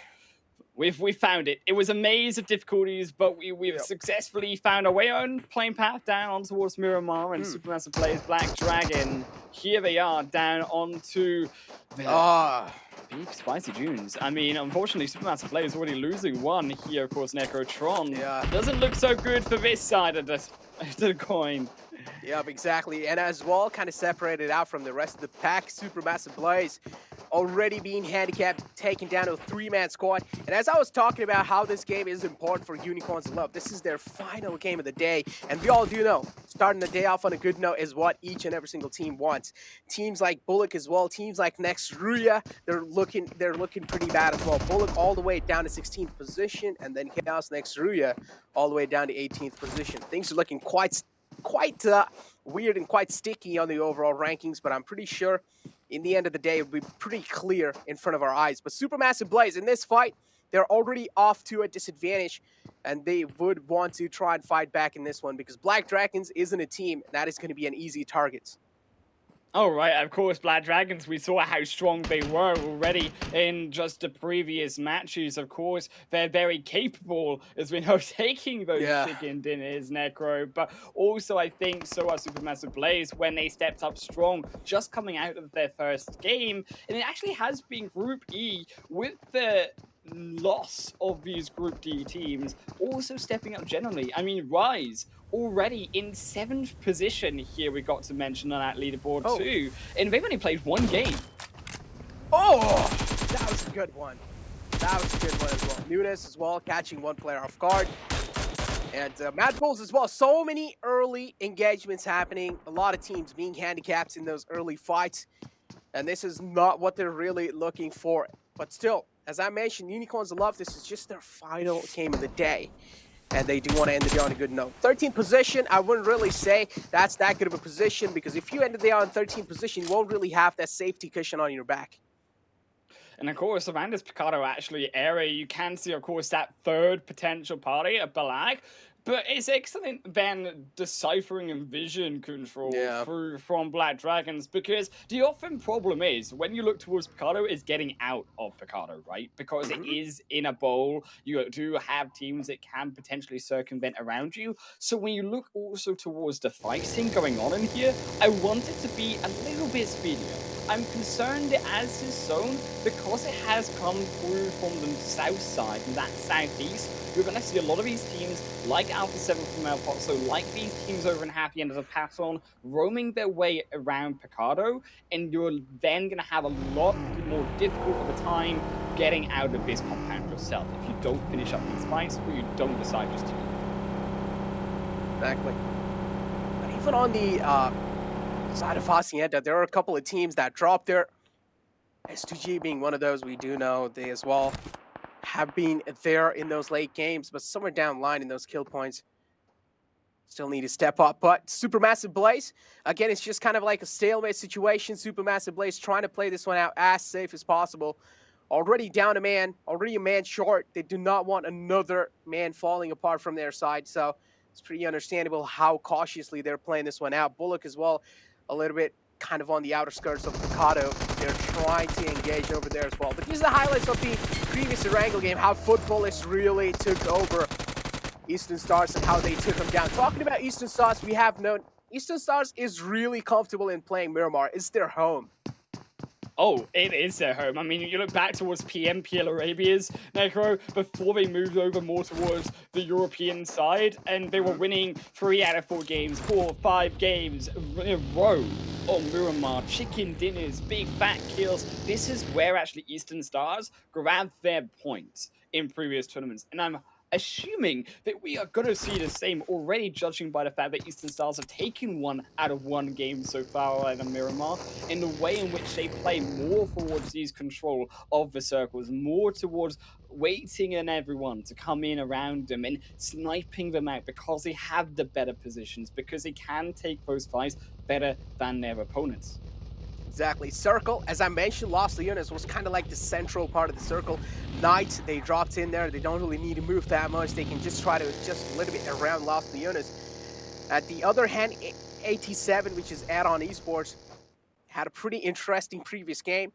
And heading inside this one, I don't really know what their mindset's going to be. Again, getting back to this fight, though, Black Dragon, I do like what they're trying to do. They're trying to make some unique angles on Supermassive Blaze. They're trying to find some off angles onto them, but Supermassive Blaze, they're well aware of what Black Dragon's trying to do here. Keth is the man in the clotheslines. The rest two are all the way in the back. If Black Dragons try to overextend themselves, if they overexpose, I'm pretty sure the guys in the back will try to take care of the guys on top. Oh, but they've been spotted, though. That secrecy is now no longer there, and Black Dragons don't know what's up. They know that the party is going to be elsewhere, but with, of course, those other players left outside, Supermassive Blaze looked to be rushed down, but I think a little bit too eager for Black Dragons. They did lose one because they didn't go in as a team. I liked the idea, though. They spotted that there were two players outside of Picardo in that casino. They knew that there wasn't going to be a full squad. They have to be more patient. It's that eagerness that is going to cost them because they are, of course, one less player now, and especially considering that they have been slow on these fights. You can see that there are multiple of these other teams roaming around in towards Picardo, like we mentioned, Al7, but also like footballers, S2G, some of these teams now approaching around Graveyard, making it difficult because this is the way that, of course, also Black Dragons want to rotate out in towards this Graveyard, utilize these high ground spaces before heading further in the event of that more southeastern zone towards Los Leones, which coming into that area, particularly from the west, is all but very difficult on those flats. Xtet spotting that rotation out from Unicorns Aloft. Fresh is the man, taking a couple of shots onto himself. Still going to be making out pretty safe from that position. Polo in this fight does have a little high ground over GK. GK deciding to back off, pretty wise decision from his side. But yeah, also going to talk about the instant thirst coming in from the side of Supermassive Blaze in that Picardo region. Black Dragons are definitely not going to be happy about that one because the rest of the players were right there to provide that backup, but that insta thirst coming in from the side of Supermassive Blaze, that tells us that Supermassive Blaze is pissed. And it's sort of these points, right, that you're looking to try pick up. You're looking to try and make these niche opportunities and get these points on board if you're Supermassive Blaze. You've already, keep in mind, playing from behind in Group E. You've got to pack up these points quickly. And actually, as a result, Black Dragons, they are trying to pack away those Supermassive Blaze into their suitcases. And unfortunately, I don't think they're having any of it. They didn't strike those kills just yet. But they definitely are trying to send those grenades in, almost sniping down another, but not quite enough. You have to also look, though, at that sound cues. Look at who's coming in from behind. None other than those who need the points most in bottom position footballists here, who are looking to try third party this fight and pushing their Black Dragons further back. Exactly, it's a 2-1 split. As you mentioned, there's also a third party coming in through. Black Dragons, they need to be careful about this one. Footballists just straight up heading in this fight. They might have a little disadvantage though, and yes, loots go down. Footballists, that's quite a questionable way to challenge this fight as well. Black Dragon playing that out beautifully. They didn't really have a lot of intel to work around with. All they were working around were those gunshots, and this is what lack of information causes off, and well, they had to pay it off. You got to think of it like chess here, Necro. Footballers, they weren't looking at their player frontlining going in. There was no one to back them up, no one to punish. It was a free kill gift over to Black Dragons. You can actually see as well, Golden is on further scouting duty in actually Picardo itself, so does have that high ground, and that's the information that is being given for Black Dragons. So crucially was why they were able to then pick off that kill, and now able to circumvent back with a buggy, crucially also keeping that buggy in tank, not letting it be needed in such a position through from Supermassive Blaze, secures them that way out of this fight. Look at that instant cover fire from Golden as well, just making sure his teammates are being safe with that rotation. But here comes that aggressive push. Oh no, actually Mythic pretty safe in that position, but not anymore. Gets ran over by Trigger there. Pretty wicked move coming in from this man. Furious Gaming again looking pretty good to start a day off on the map of Miramar as well. Of course, they won that previous game. They are looking pretty good. And as we talk about, we're pretty much deep inside the day as well. So I'm expecting all these teams, I'm expecting the jitters to go away. Really, though, also I'm expecting those nerves to actually increase. Of course, if you are one of these teams who need those points, of course, as 2G you need, but you're looking also to Unicorns of Love, right? Of course, playing their final game of the day. They're not playing alongside Mad Bulls as well, that fifth game. They're going to sit out in the first game tomorrow as well. So you are really hoping to try pick up these points here if you're one of these teams playing in Group C, because some of them, they haven't been doing that so far, and you're going to then have a lot of of pressure relying down upon you to make that then happen suddenly in those final 4 games, which you don't want. You want that leeway, you want that sort of cushion of points coming into those final 4 games. Exactly. Always do you want to have that safety cushion. Always need to be consistent. Talking about consistency, though, A7 is one of those teams that has been pretty consistent throughout the day. Looking pretty solid inside this one. Eastern Stars, a little spread coming in from their sides. They do realize there is Besiktas right in the front lines, but still taking things pretty cautiously up till now. A7 as well, as you can see on the map, they're taking that late rotation in the zone, but next Ria is the team that they might just clash against. What do you think, so? I'm thinking I'm having PTSD right now, Necro. You know why? Because there are so many zones. I think it's a curse, to be honest with me, at this point. But Go and Miramar's Los Leones. We had, I think, in a previous tournament, one situation, Necro, where I managed to make a zone go to Los Leones 6-7 times in a row that we played on Miramar. So to see it go again, no surprise. I'm also very familiar with this situation, shall we say. And you're looking, of course, towards actually Knights who are in this more western side, who have actually the control of the more difficult entrance in onto Los Leones. I think if you're coming in from the east, it is slightly easier. You have that more high ground utility. You can enter in a little bit slower, particularly with the way this zone is. It does give you some of that movement room inside of those hills too. But coming in from the west is very open. There's actually not really space outside of the city, apart from those very outer hills on towards more the southeast side that you can look for. But those are already taken up, of course, by Unicorns Love, by Exet, who, when I say Exet, a little bit of pinch of salt with them, because Exet, they've also been fairly passive when it comes to holding those positions. Yeah, exactly. Exit as well. As you mentioned, they aren't really looking to challenge the fight. So most of the times they're trying to back out and trying to play their safe game. But yeah, as you talk about Los Leones circles, I mean, I've been casting for SA region all along. I've been following that as well. So, I mean, Los Leones circles are pretty rare there, man. In Miramar, I gotta say that. I mean, I'm not with me. Not with me, they're not. I mean, for me, Los Leones circles are pretty rare. But yeah, now we have next Ria going up against A7. As I mentioned, A7 were kind of traversing in the direction of next Ria, and this is what I was exactly worried about. And just like how they like to do, Carrillo always on that front page, always on that front foot, taking a little bit of damage from that nade. Next Ria, they will need to start to sweat over here. Next Ria, though, they have the numbers, and there's not really much that A7 can do about it. Game else, like you can see, of course, they're starting to fire those players first now in, and that's a brilliant 1v1 that they're looking to make. I'm not really sure they were ready for it. Actually, next Ria, they are the ones sliding back, though. However, Nate finally gets Cruz, finally finds his target, but albeit there is still A7 pushing further forward. They are trying to make that 3-5 instead, though. Is a punish coming in through. And now next Warrior, they made the wrong mistake of trying to go for that. A7, they changed their mind up, but they take 2 clean kills on the front line. But next Warrior, they're not quite done themselves yet. A sneaky flag and a help of footballers on the backside. Punishes down at least 1. And now the second will fall, make it a 3 as domino effect as next Warrior, the help of the third party, saves them this time around. Exactly, football is playing that spot porch inside this one. Lova's in, taking a couple of shots in the front lines. Next, Ria, as you mentioned, got a little bit of help from Footballers, and they got to thank him for sure.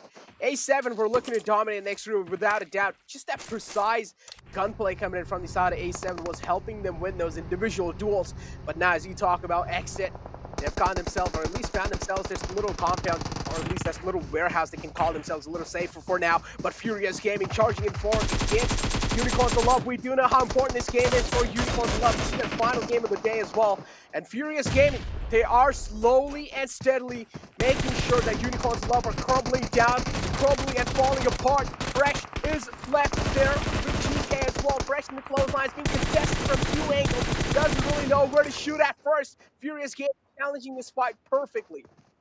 This is an awful fight coming through from Unicorns of Love. Look at GK First in this positioning. There is no way in heck that GK First can even remotely help in that situation. even if he could, Unicorns of Love, Necro, but playing on the wrong side of the fight, but playing opposite to GK first, and they're actually not even looking at their backside, who were easily flanked there by the extra member of Black Dragons, and as a result, they are rightfully punished from that. Black Dragons easily pinch them down in a 3v4 situation where they can actually even muster off such a beautiful flank coming from. Exactly. Mistakes being made, and they will have to pay the price for it, right? They find themselves in a good compound for now. Knights is the one. They have one man falling down. The down man needs a hand. Exit, on the other hand, Polo being knocked off. The rest of the players are there for the help, but are they going to be able to successfully make sure that the player's alive or not? That's the thing that we really want to find out. Nate's coming in from the side of Exit. They're going to be finding the final man from Supermassive Blaze, and that's going to be it from their side as well. Exit, finally, they show some aggression. This is what we wanted to see. Necro all darn day. Finally, they hold their ground, but they've got to go further in and look at this position further. And we can see from Next Warrior just how difficult it is. They have, yes, a crate. You have a few buildings here and there, but it specs around what is a very open, very, very open desert here, coming in around Los Leones, approaching into that city possibility finish. Phase 4 is going to shift Phase 5. We get to potentially see if it is going to be that finish, or if we are going to head downwards and force all of these building lurkers out of their hiding spots and further in tonight. Exactly, Knight. 2 players in that little compound. Bullock is the one trying to challenge Maidon. Straight up rammed his vehicle in that compound. Got taken down instantly. Got taken care of. Football is, we know, the 3-man strong squad looking right now. Exit taking a few shots onto them. Football is still looking pretty good. Bullock is the squad that they really need to worry about, but Furious Gaming from the back lines, spotting out a couple of players of Football is. This is a taste of their own medicine. Still, Footballers though, they are holding with the smokes, and they have the space given to them. Black cannot close out the final kills, and they do defend back into the warehouse. They go, they hide themselves away. Look at Furious Gaming, though. Coming up for the third party this time around, slightly more difficult, we could argue, here in Necro this time around, because, well, they've got a road to cross. That road feels like a big, fat, blue moat. And the desert is Furious Gaming. They find one crossing into the castle of Footballers, but they don't let them in. There's no princess to steal this time around, Bowser. Trigger, you will now be stopped in the front door. As they even look around to the opposite side flank. Is this so difficult? You can see why the smokes are coming out, because you can look at Eastern Stars, you can look at all of these other teams still exiting out Los Leones. They spy out these beautiful kills sat in the open as they come down from their top spots. And Furious Gaming, they are in a very vulnerable spot. Exactly. Furious Gaming realizing that they will need to breeze through Footballers' defense if they want to make it in the zone. Furious Gaming trying their best to find a knock, or at least to find an opening to make sure at least the go call should be given. Raw being fought for that nade. That's a beautiful nade. On the other hand, though, next Ruya playing the sport inside this one. Another man for Footballers falls down, and look at this ramming coming in from the side of Furious Gaming. Already in a massive advantage. They have the man number, they have the man advantage as well, and I feel like that's gonna be it for Footballers. Yes, they go down. Furious Gaming found themselves a comfortable spot, at least for now. They swatted them down, but can they again swat down the second team? But look, they are coming further and further in. And Blue Time, actually, who have been quite out on the flank side, they find a beautiful nade onto now Triggers in. And this is the opening form, but the smokes make it so difficult to press inwards. Actually, you look towards Blue, they might just decide with that knock, it buys them further time to enter further into that zone as well. Exactly. Next Ruya, again, he's just third partying over there. From the other hand, Rustic Test as well, going against Eastern Stars. We do see that in the kill feed. Eastern Stars, threes are happening back and forth with that fight. Eastern Stars, as we do know, they're quite comfortable playing on the map of Miramar, but Furious Gaming over here. They do have a lot of things to take care of. Trigger and Scream, the only players left alive. 2 men fell apart. They got third party by Bullock. Bullock as well, doing a good job, making sure Furious Gaming aren't really being comfortable in the position they have found themselves in. Trigger down quite low. He's going to be patching himself back up. Scream taking a bit of zone damage. For now, Furious Gaming looking decent. Yeah, they have to make that wider rotation as well, because you notice it throughout this entire engagement across that grey moat in towards Footballers, defending against Blanchard Tan. initially, they've used a lot of actually their smokes. They used a lot of the utility that they gathered previously in this game already coming into zone. So they got not so much left when it comes to that utility front side of things. And as a result, they have to now navigate using that back side of the hill to blockade them from the view of all of those other teams coming in from that zone shift as well. And as a result, yes, they're going to be safe now, but I'm very concerned for actually Furious Gaming entering further in because they don't have that much left. Again, similar situation towards Xset, who, yes, have found their way further in, but they're very heavily reliant on kill switch again in this situation of vision, because Jay and J7 themselves don't have any idea about where these other players are heading. Exactly. Xset, as we mentioned, Killswitch is the man in the front lines, trying his best to convey as much as information as possible. Vehicle being ran from the side of Xset against Nextria, but they win because they have the man advantage. Nextria falling apart in that situation. A lot of fights, a lot of gunshots. We do hear them. Mad Bull still alive in the game as well. We do realize this is also their final game, so Mad Bull need to step their game for sure. They are on the 8th position. They do have a little bit of safety cushion. Even if they do get taken out in this early kind of phase, it's fine. Still 10 teams alive. But on the other hand, Aton making that push happen against Rise. That's quite a risky one as well. Cardi falls down, but Asta is there to trade things.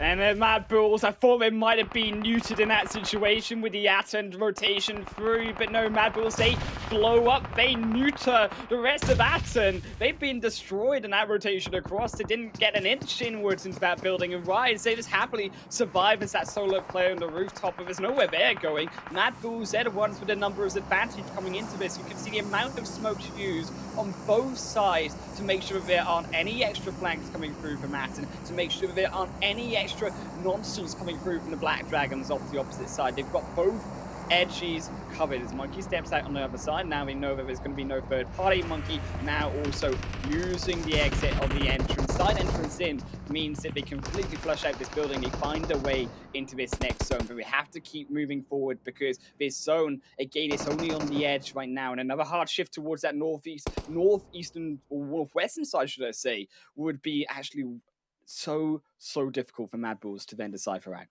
S2G, you gotta give props to them. All 4 players alive in this late game.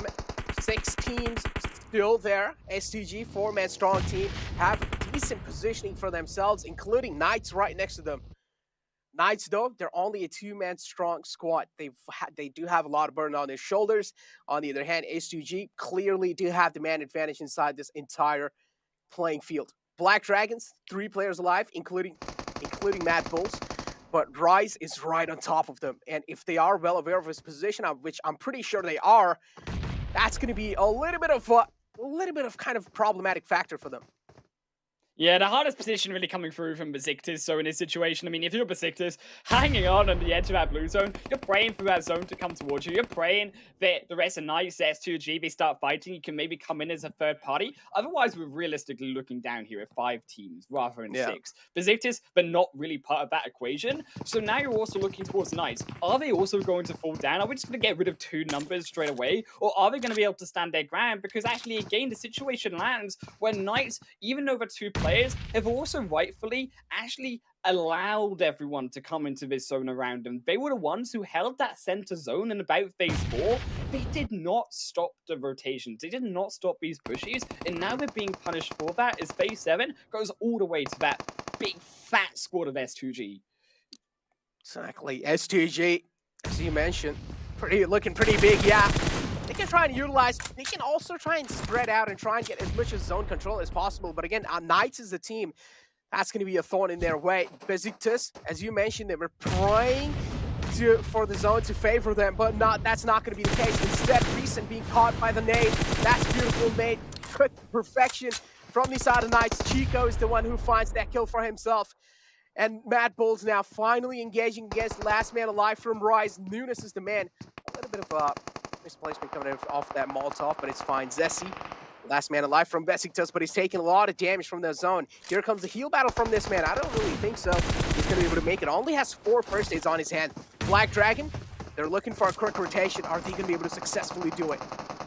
I love this position through from Black Dragons. They're able to utilize those smokes dissipating. They punish away Mad Bulls, put them out of the fight for now, and now they actually have this edge play that they can start to make on the mountain side. You can see Mad Bulls trying to do the same, but actually it's already controlled by Black Dragons. You can see that the way that Mad Bulls are approaching it, they're close to SUG. So doesn't work so well for them, and Una's trying to make something sneaky, but Black Dragons tell him to sit down.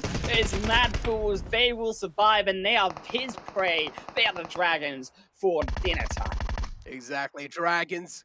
They're looking pretty strong inside this one. Also, do have the high ground. But the circle is what will be forcing them soon to leave it as well. Mad Bulls finally challenging the fight against Black Dragons. They will fall apart because the man advantage is what really matters in these final moments. And S2G is the one leading in that kind of factor for sure. Knights is the one as well alive. These are the final 3 teams. Jake. Oh, but S2G, they've got the players, they've got the advantage. They find a knock onto now another of Black Dragons. Knights Chico only Coops alive, but it silences down Knights to a solo. Coops, who has been falling down first all game, is the last one remaining. Can he change his ways? Can he survive and bring it to a total victory? I don't think so. This looks like S2G's game as they now circumvent away Black Dragons from the zone. They pray and hope mercilessly that S2G will give them some space, but that is not the case. Exactly, that's definitely not going to be the case. S2G, as I mentioned, also have the man advantage. Knights finally falling apart, and now it's all down to Black Dragon versus S2G. A couple of players of Black Dragons are on fire with that Molotov. S2G now looking at going forward, looking at charging forward inside this one. Timber is close, man. And S2G, they do know Black Dragon need to jump down no matter what because the zone is favoring them. Black Dragon, they're being forced by the wall of death to move down. Golden finds himself one, looking to get the other one as well, looking to follow it up. But I don't really feel like that's going to be that easy of a task. But before going down, he's trying to deal as much damage as possible. He's trying to get those points, set it futile there, Necro. S2G, they come out with a victory, 6 kills. It was quite a game until the end, but it wasn't. The Black Dragons, there was nothing they could do coming down off the high ground of the Los Leones city itself. In S2G, they show us why that the low ground is superior when it comes to those final late game moments of Miramar. Yeah. I mean, completely just zone favoring S2G all the way along, and also a beautiful positioning coming in as well from the side of S2G. And then later on, it was all that zone's game. Zone kept on favoring S2G, and all they needed to do was just keep on holding that building that they had. And in the end, they got themselves a beautiful chicken dinner. And this is what S2G needed. Now, they have themselves a safety cushion. Oh yeah, they needed themselves that safety cushion, and by golly did they go and get that with that chicken dinner in the final zone. Eastern Stars, who we thought could come out on top, they disappeared somewhere in that mid-game, Necro. We didn't see them go out, but they didn't make it to that final moment, that's for sure. It's all down, I think, for Black Dragons, who actually, overall, consistency-wise, haven't actually been one of the worst teams. They've been one of the best teams so far. Of course, striking in that chicken dinner game number 1, now also coming also close in that game number 4 as well. I mean, we also knew that the previous game was really important for Unicorns Love. We were literally having a conversation in the back, and we were like, if Unicorns Love aren't really able to perform well in this game, that means going inside the second game, they're going to be having a lot of things to worry about. And we do know they're also going to be feeling a lot much more pressure going inside the second game because they want to make sure they're in that top 16. And if they're not really there, then we do know they're not really going to be playing the Super Week in Week 1 as well. I mean, it just doesn't look like Unicorns Love are on form. I think this is something that we've seen so far today. Maybe it's first stage jitters. We could put it down to that, but we've got to hope that tomorrow they really step up. We're going to have a hard talking to on what they can do better, because it just feels like their team synergy overall doesn't work out in a way that all of these other top tier teams are laying that team synergy down. Exactly. I mean, the communication definitely does seem kind of questionable when it comes to Unicorns of Love. I do remember even in the map of Erangel, that push, it was quite a questionable way to push against Bullock over there in the map of Erangel, but I mean, hey, Unicorns of Love, as you mentioned, we can try and push it onto that first day jitters, and hopefully they're able to perform it the next day. But these are the highlights. This is how the game really went down. Black Dragons throughout the game. As throughout the day, actually, I've been mentioning how confident they have been looking in each and every single fight they take. And somewhere down the line, sometimes, yeah, those unfortunate factors do hit in, those unlucky factors do hit in. But overall, Black Dragons, they are a pretty solid team, and they're looking pretty good.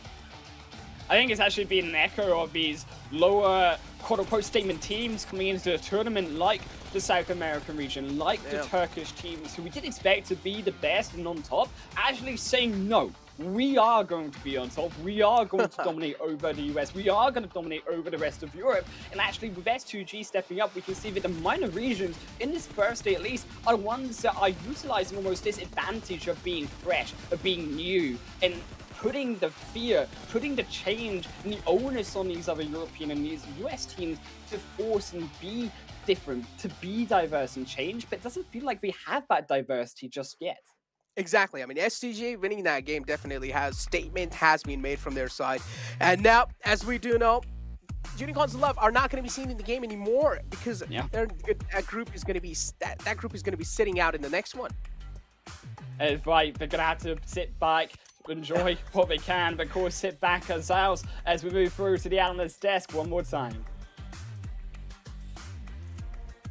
Sit back and enjoy and watch. Definitely, yeah, especially as we are going into our very last match. That match, though, quite interesting. I mean, I gotta say, I really love city endings. I was kind of like on the outskirts of a city ending, but the entire time we like couldn't tell what was gonna happen until the very, very end because there's just so many people inside of the zone. Zute, though, like there was a pivotal point in there, though, and I want you to go ahead and talk about it. Yeah, it came down to just navigating that rotation. Of course, I'm going to focus on the team that won S2G, right? We saw them make that last rotation to the compound that was, fortunately for them, it was open. Had there been a team there, it might have been a different story, but that's how it goes for these city endings. It just kind of goes down to like, can you find that one spot that's open? And if it's not, can you stay alive with 4? Because team with 4, well, S2G, they ended up taking that 1-7.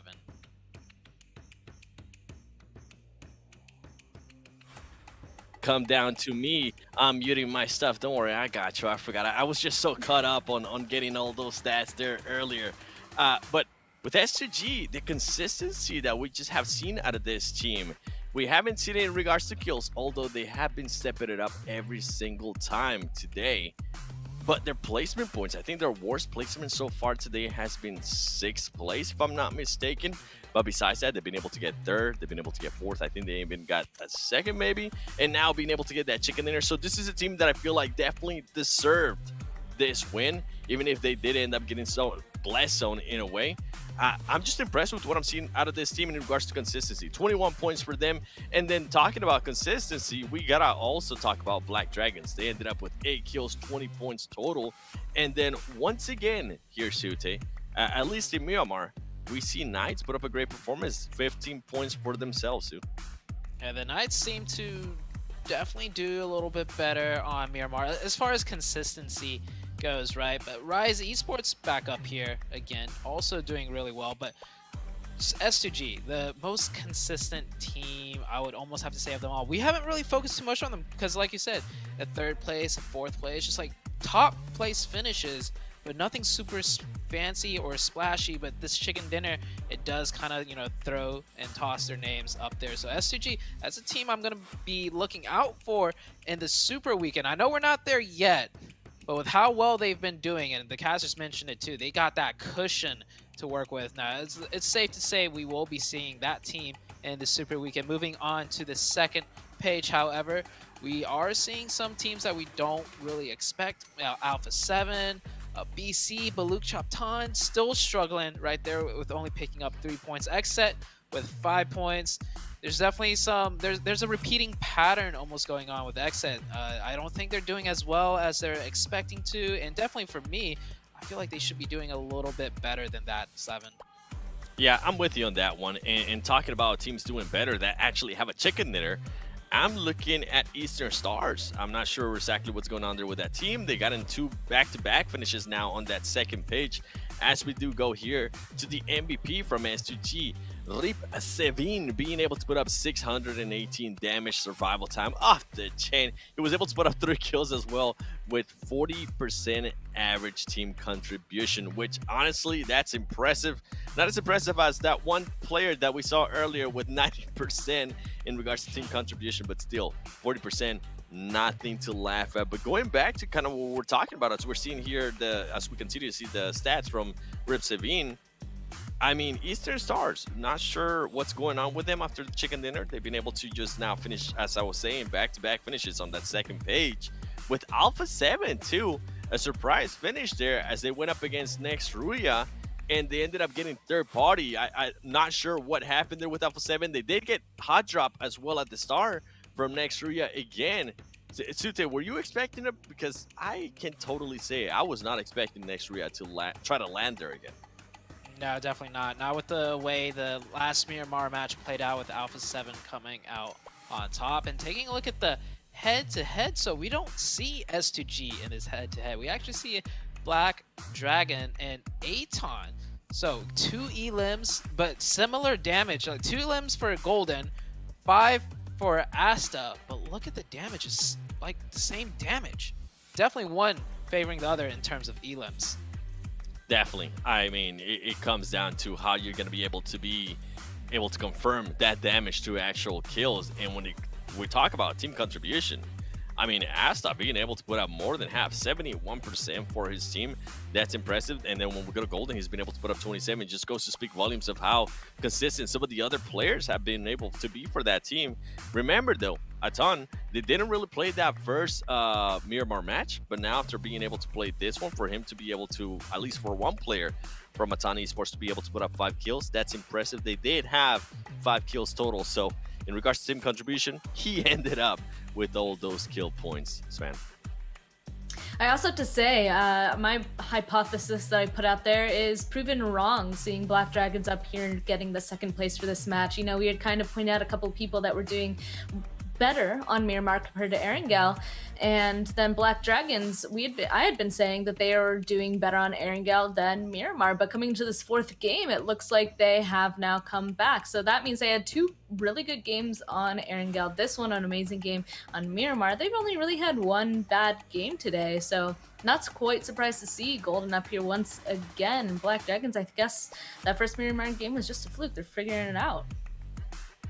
Yeah, it's as the days go on, teams adapt, teams get better, and when we start seeing like similar circle shifts, teams will also get more used to other teams' rotations.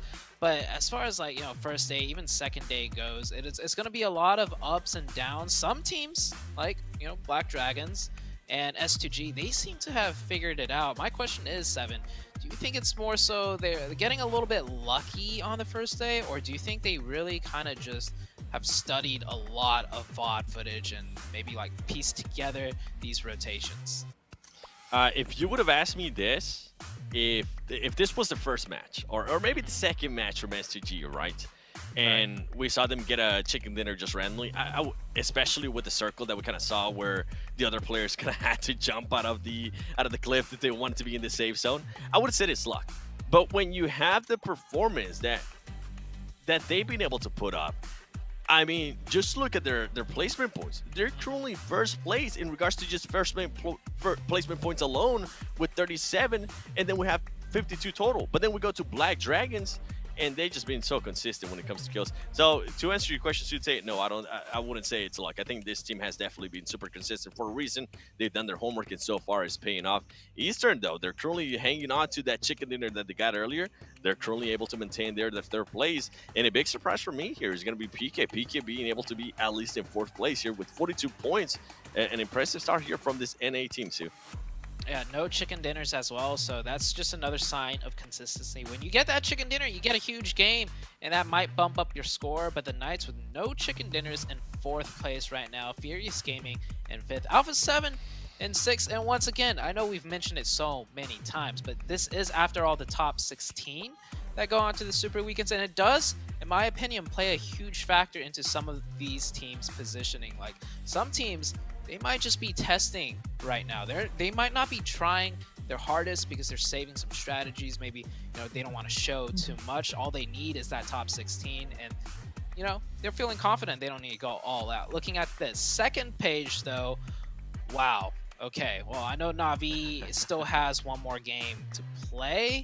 They've only played 2, I believe, but still, I would not, if you were to tell me, Seven, that, hey, did you know Navi's going to be in last place at some point in this tournament? I would be like, what are you on, Seven? There's no way, but it is right there on your screen, ladies and gentlemen. Navi are in dead last in 20th place. Definitely a big surprise. Something to point out, though, is from 13th place, and we're currently not able to see how many rounds they have played and all that stuff, but from 13th place to 16th place, all of those teams were tied by 11 points. So you know some of the other teams that haven't gotten maybe as many games as some of those teams have, they're looking at that, they're like, oh man, we need to be able, when we do play, we need to be able to recoup those points and make sure we're in that challenge, because those teams, and something you were kind of talking about too, Sue, those teams on the first page, I think they're starting to put themselves to a point where they're like, oh, hey, we're kind of getting comfortable here. We can try out different stuff. The other teams, they're kind of starting to feel that pressure, and they're like, oh man, we better play perfect if we want to make it to that first super weekend. I gotta agree with that one. So let's go into our recap. So we talked a lot about S2G, right? And with the city zone ending, I think it's always important to focus on the rotations, because with the city zone, it gets kind of tricky. Sometimes you might think a team just got blessed, but you can see right here, they started from the far northern side and made their way down into the Los Leones region. So it definitely was not like they dropped there and got blessed. And these last few rotations were huge. They did their homework, they did their scouting, and you can see as the circle gets closer and closer, there's so many buildings that are in play, but at the same time, it's so hard to know which ones are occupied and coming right up. This was the one that kind of just scooched them right into that compound, that got them to the end game. And the most impressive part for me at the end of all this, Seven, is that they kept 4 members alive the whole time. I'm with you. I'm glad you mentioned that, and I'm also impressed by that 2-2 split that we're able to see before they all got together and make sure they got a very, strong position. That 2-2 split was amazing to me, considering that they were able to maintain themselves alive. And this is the finish right here. This is what we were talking about. When the game gives you certain things that go your way, take advantage of it. And this team, S2G, was definitely able to do that. Black Dragons, though, boy, talk about not peeking at all. That boy was definitely able to get some of those kills right there. Overall, though, great performances. I'm really happy that S2G, though, with the performances that we've seen out of today, I'm really happy that they finally got that win. I'm happy that we're kind of starting seeing some consistency out of Black Dragons as well. And I cannot wait to see what's going to happen on that last Erangel span.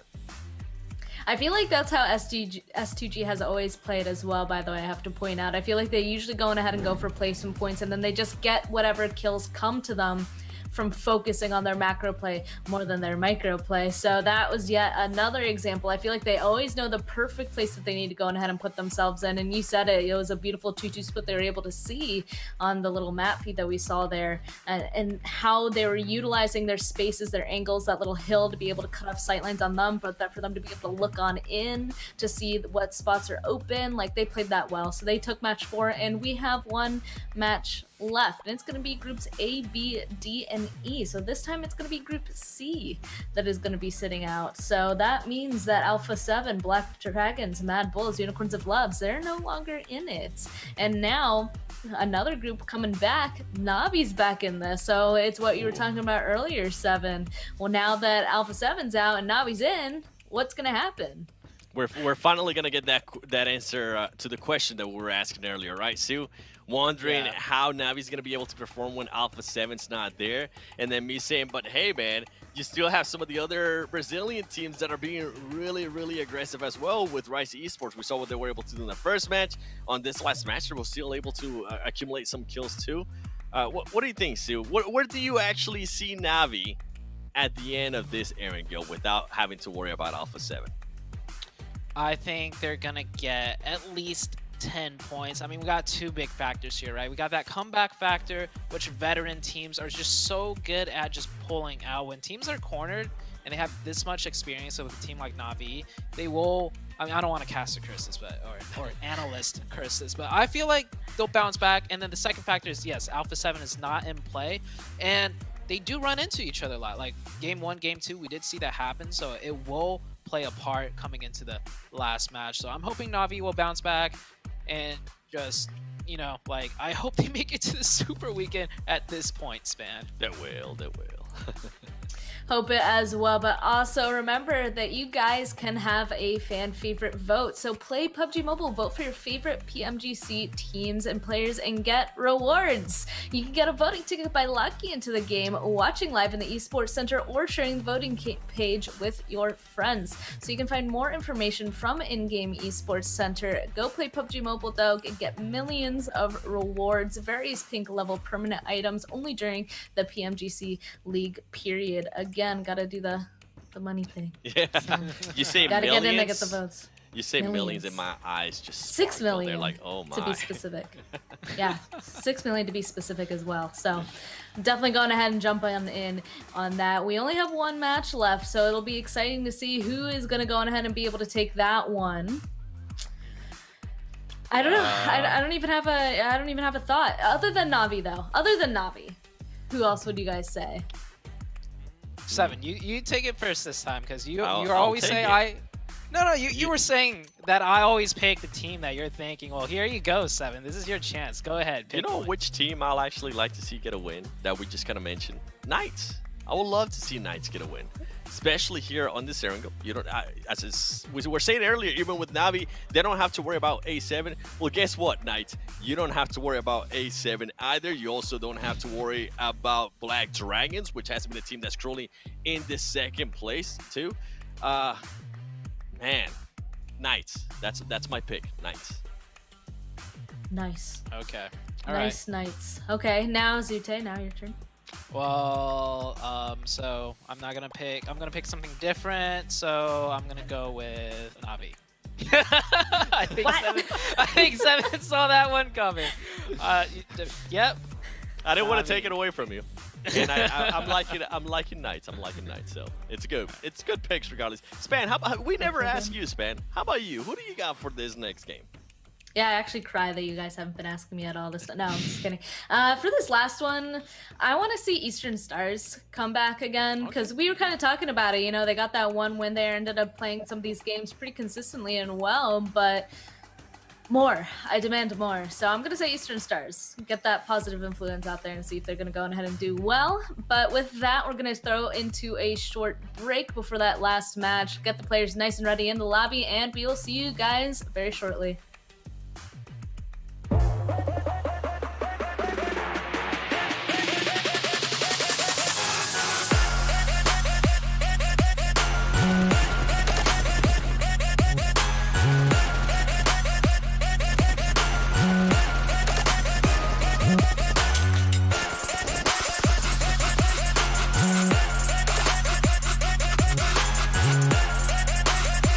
Sightlines, and you see that player almost taken out. And you know what? Those players up there are pinging exactly, fighting with Aton. Aton about to take that one out. We're down to a 4v2, 4v3 situation.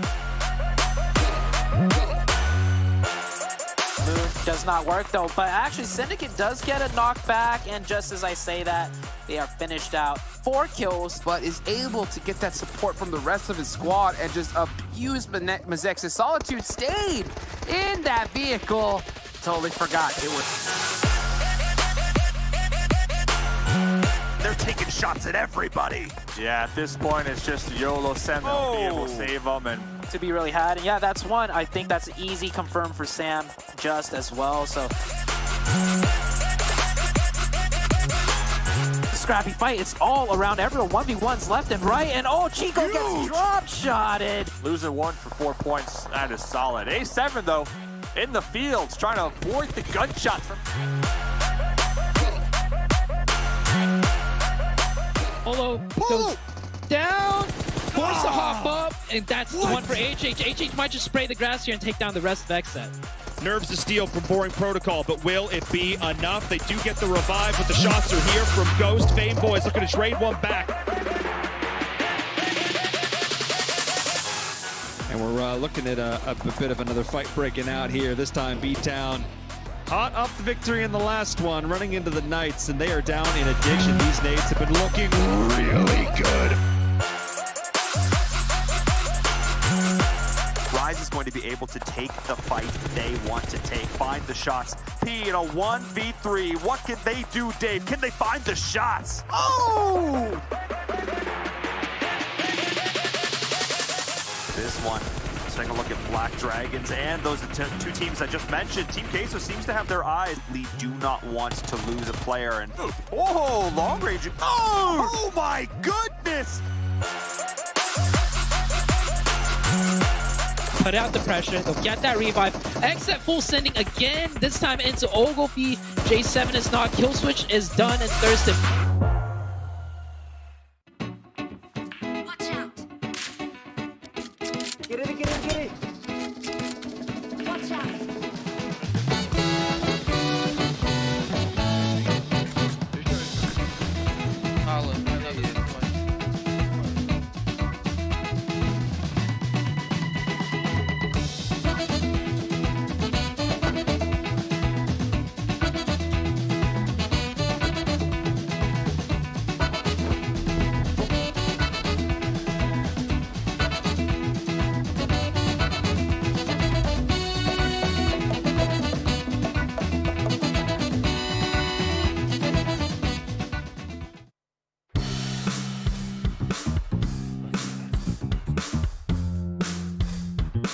Não conta pra ninguém, tá?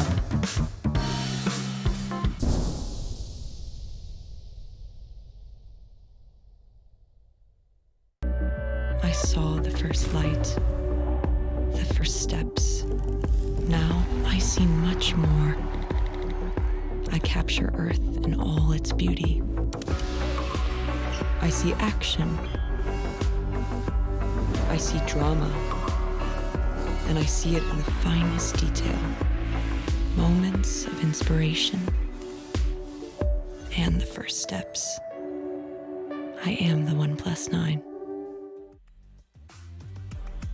Hello everybody and welcome back to week 1, day 1, PMGC West League. It is Spankar Gazute and the 7 Worlds Gaming here to of course bring you the action for the very last match of today. So this kind of sets the tone, I feel like, for this league days, these weekdays games, right? Like it'll be the halfway point at that point. If people aren't in the top 16 after this last match, tomorrow is just going to be a beast for a lot of these guys.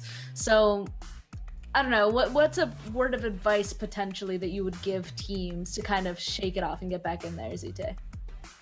Ooh, when it's tough when it's like all you need is top 16, because usually around the bottom end the points get very clustered. I mean, 7 pointed it out earlier, right?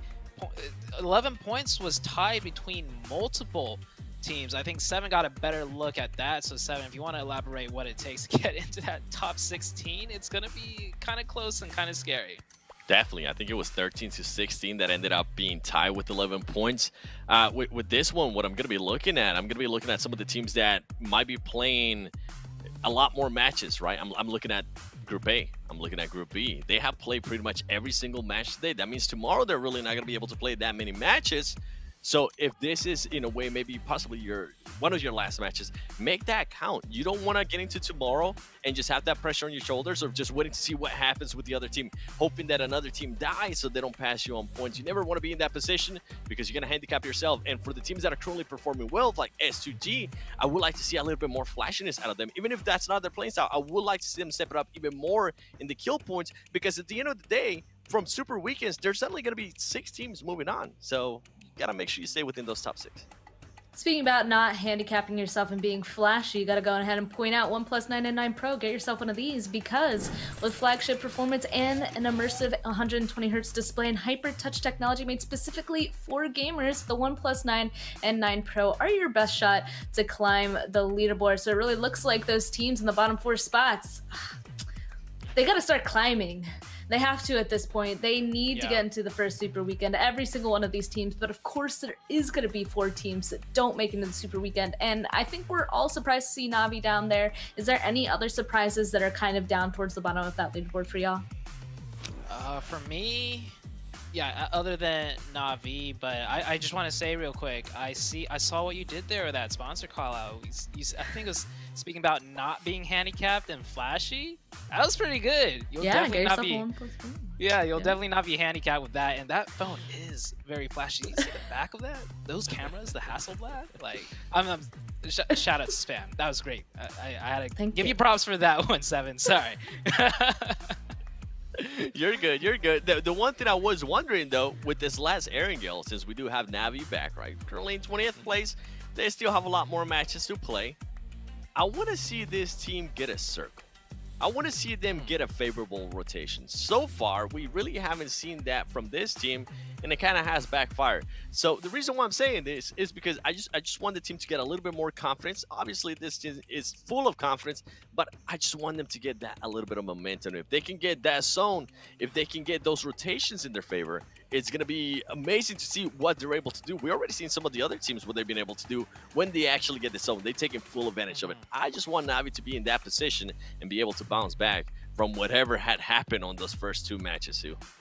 I gotta agree. So a team that we could perfectly use as an example is Ghost Gaming. They're in the same group, right? Ghost Gaming in game 1, similar to Na'Vi, just got crushed with that zone. And then in game 2 for Ghost Gaming, though, we saw them make that one rotation. They got a few circles, picked up a few kills, and then the last rotation wasn't too tough. So maybe if Na'Vi can get similar blessings circle-wise, we could see them get a similar game, if not better. But I mean, we only got a couple seconds left, and we'll see very soon. And this is the last match of the day. It does kind of set the tone going into the final day, which is tomorrow for the regular league days. I also want to say that, you know, I've watched Na'Vi at a bunch of events at this point, and I feel like usually their specialty, right, was to get into those hard zones, actually. So now today, with them kind of having difficulties with that, usually they're able to like spread out, and right when the zone shifts, they're usually able to find themselves a position inside of it somewhere on the north or western side. And coming to today, it just seems like they haven't really been very successful in doing so. So you're right, I am interested to see what's going to happen if they do get that zone. Maybe they need to go ahead and get that, maybe get some confidence back with getting those points. But going into Erangel, this is the spice where I've seen them do that a lot. So getting into it, this is our very last match. And of course, to bring the hype with us is going to be our casters, Mustache Dave and Necro. What is up, Na'Vi, Na'Vi, Na'Vi? Hey, I'm looking at the chat right now. They're saying start the game. Guess what? Game number 5 coming right at you. Exactly, and here we do have Na'Vi returning back. We do know first day has been day of struggles for Na'Vi, but still, I mean, we do have a couple of games tomorrow as well, but what really matters is ending the day on a good note. And Na'Vi is one of those teams that definitely do want that safety cushion on their back. Na'Vi coming for it, man. And let me just name off some Na'Vi accomplishments, just in case people forgot. First place EU Championship Season 1, second place CIS Season 2, first place Mobile National Championship, second place World Invitational 2021 East. Like, they got the records, they got the list, they got the Twitter bio settled. What they don't got is top 16 so far. This is their game. Let's see if they can make that comeback clapback. But before we get to that, Football Lose versus Furious Game. Got a little 2v2, maybe 2v3 right here. Early game, little hot drop action. That's what I like to see. Exactly. That's what we definitely like to see. Footballist. Furious Gaming is one of those teams that has won that previous Erangel, but again, are they going to be able to continue the same thing again going inside this one? That's the question. Footballist. Oh, that's so close. Where'd he go? Pretty unaware of his position. Gotta say, he's got pretty lucky. The lad from Furious Gaming is quite lucky. Where'd he go? Where'd he go? We lost him. They're checking every corner. They're checking every closet. They're checking. I saw, well, it was Lavison checking the shack with Scream here. Looking through the windows, but talk about the camouflage. And then Poppy Patro out there in the distance taking some pot shots, some shots to kind of get that distraction, right? Like, hey, look at me, footballists. I'm over here. And that might actually work to keep Scream alive just for a little bit longer. Definitely can work. But again, as they check this shack, I feel like that's going to be it for Scream. He has 15 bandages. Wow. I mean, All right, all he has is those bandages, and he needs to work with it. But he definitely needs a weapon for now for his own safety. Scream, he doesn't realize how lucky he is being finally being spotted out, tries to run out, but he's going to get caught. The chicken's going to get caught this time. Furious Gaming, well, already opening the fray over here against Footballist. Our Footballist already opening the fray up against Furious Gaming, my bad. But yeah, Furious Gaming down to a 3-man squad. That Nate is going to be on point, taking him down quite low. And then you have Lobazin from the other side, finding a cheeky angle onto that man. Oh my god. Oh! Yeah, talk about the pressure. I know Jason's been mentioning that a couple times here and there. Looking for them diamonds out here. Looks like Footballist. 2 kills so far, early game. Looking pretty good, and, you know, Furious Gaming, they had a pretty clutch game here tonight. Yeah. They got a couple of points. They should be feeling pretty confident all the way up there on the overall leaderboard. But at the end of the day, you know, at the end of the day, you don't want to be mopped up like this. You don't want to be looking like a chump. Especially the final game as well of Erangel. I mean, they won the previous one, as I mentioned, but this time, this one, the chances are pretty slim. Just the final man alive, Trigger, having a lot of burden on his shoulder. Got to see what Furious Gaming have gotten themselves, or at least what they have in the back. Na'Vi, one of those teams we have our eyes out for. And still, all 16 teams alive, Furious Gaming. We can almost count them out, right? I don't know. You know, as a solo, you can count them out as far as, like, obviously getting a bunch of kill points, right? But I don't think you can count them out when getting placement points. I've seen solos be able to come back in situations just like this all year long and get maybe a 4th place, a 3rd place, even a 2nd place finish with just 12 points. So I think with the structure of the lobby, if you are a solo, you really got to know how to survive.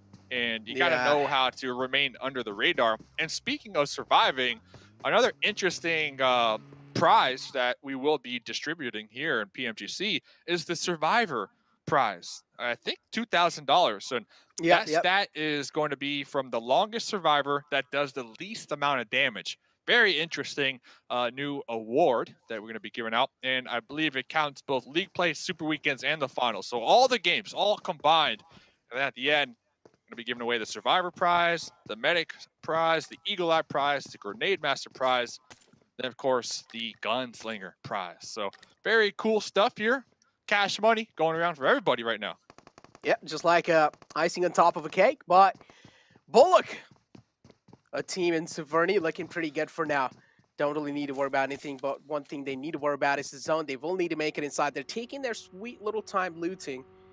But again, the longer you take, the less information you're going to be having to work with when you're trying to make that rotation. Same thing is with Na'Vi as well. They're taking their time. We do know they like to play on the edges. They like to play with the intel they're gathering from those players. And we do know, we are well aware of their play style as well.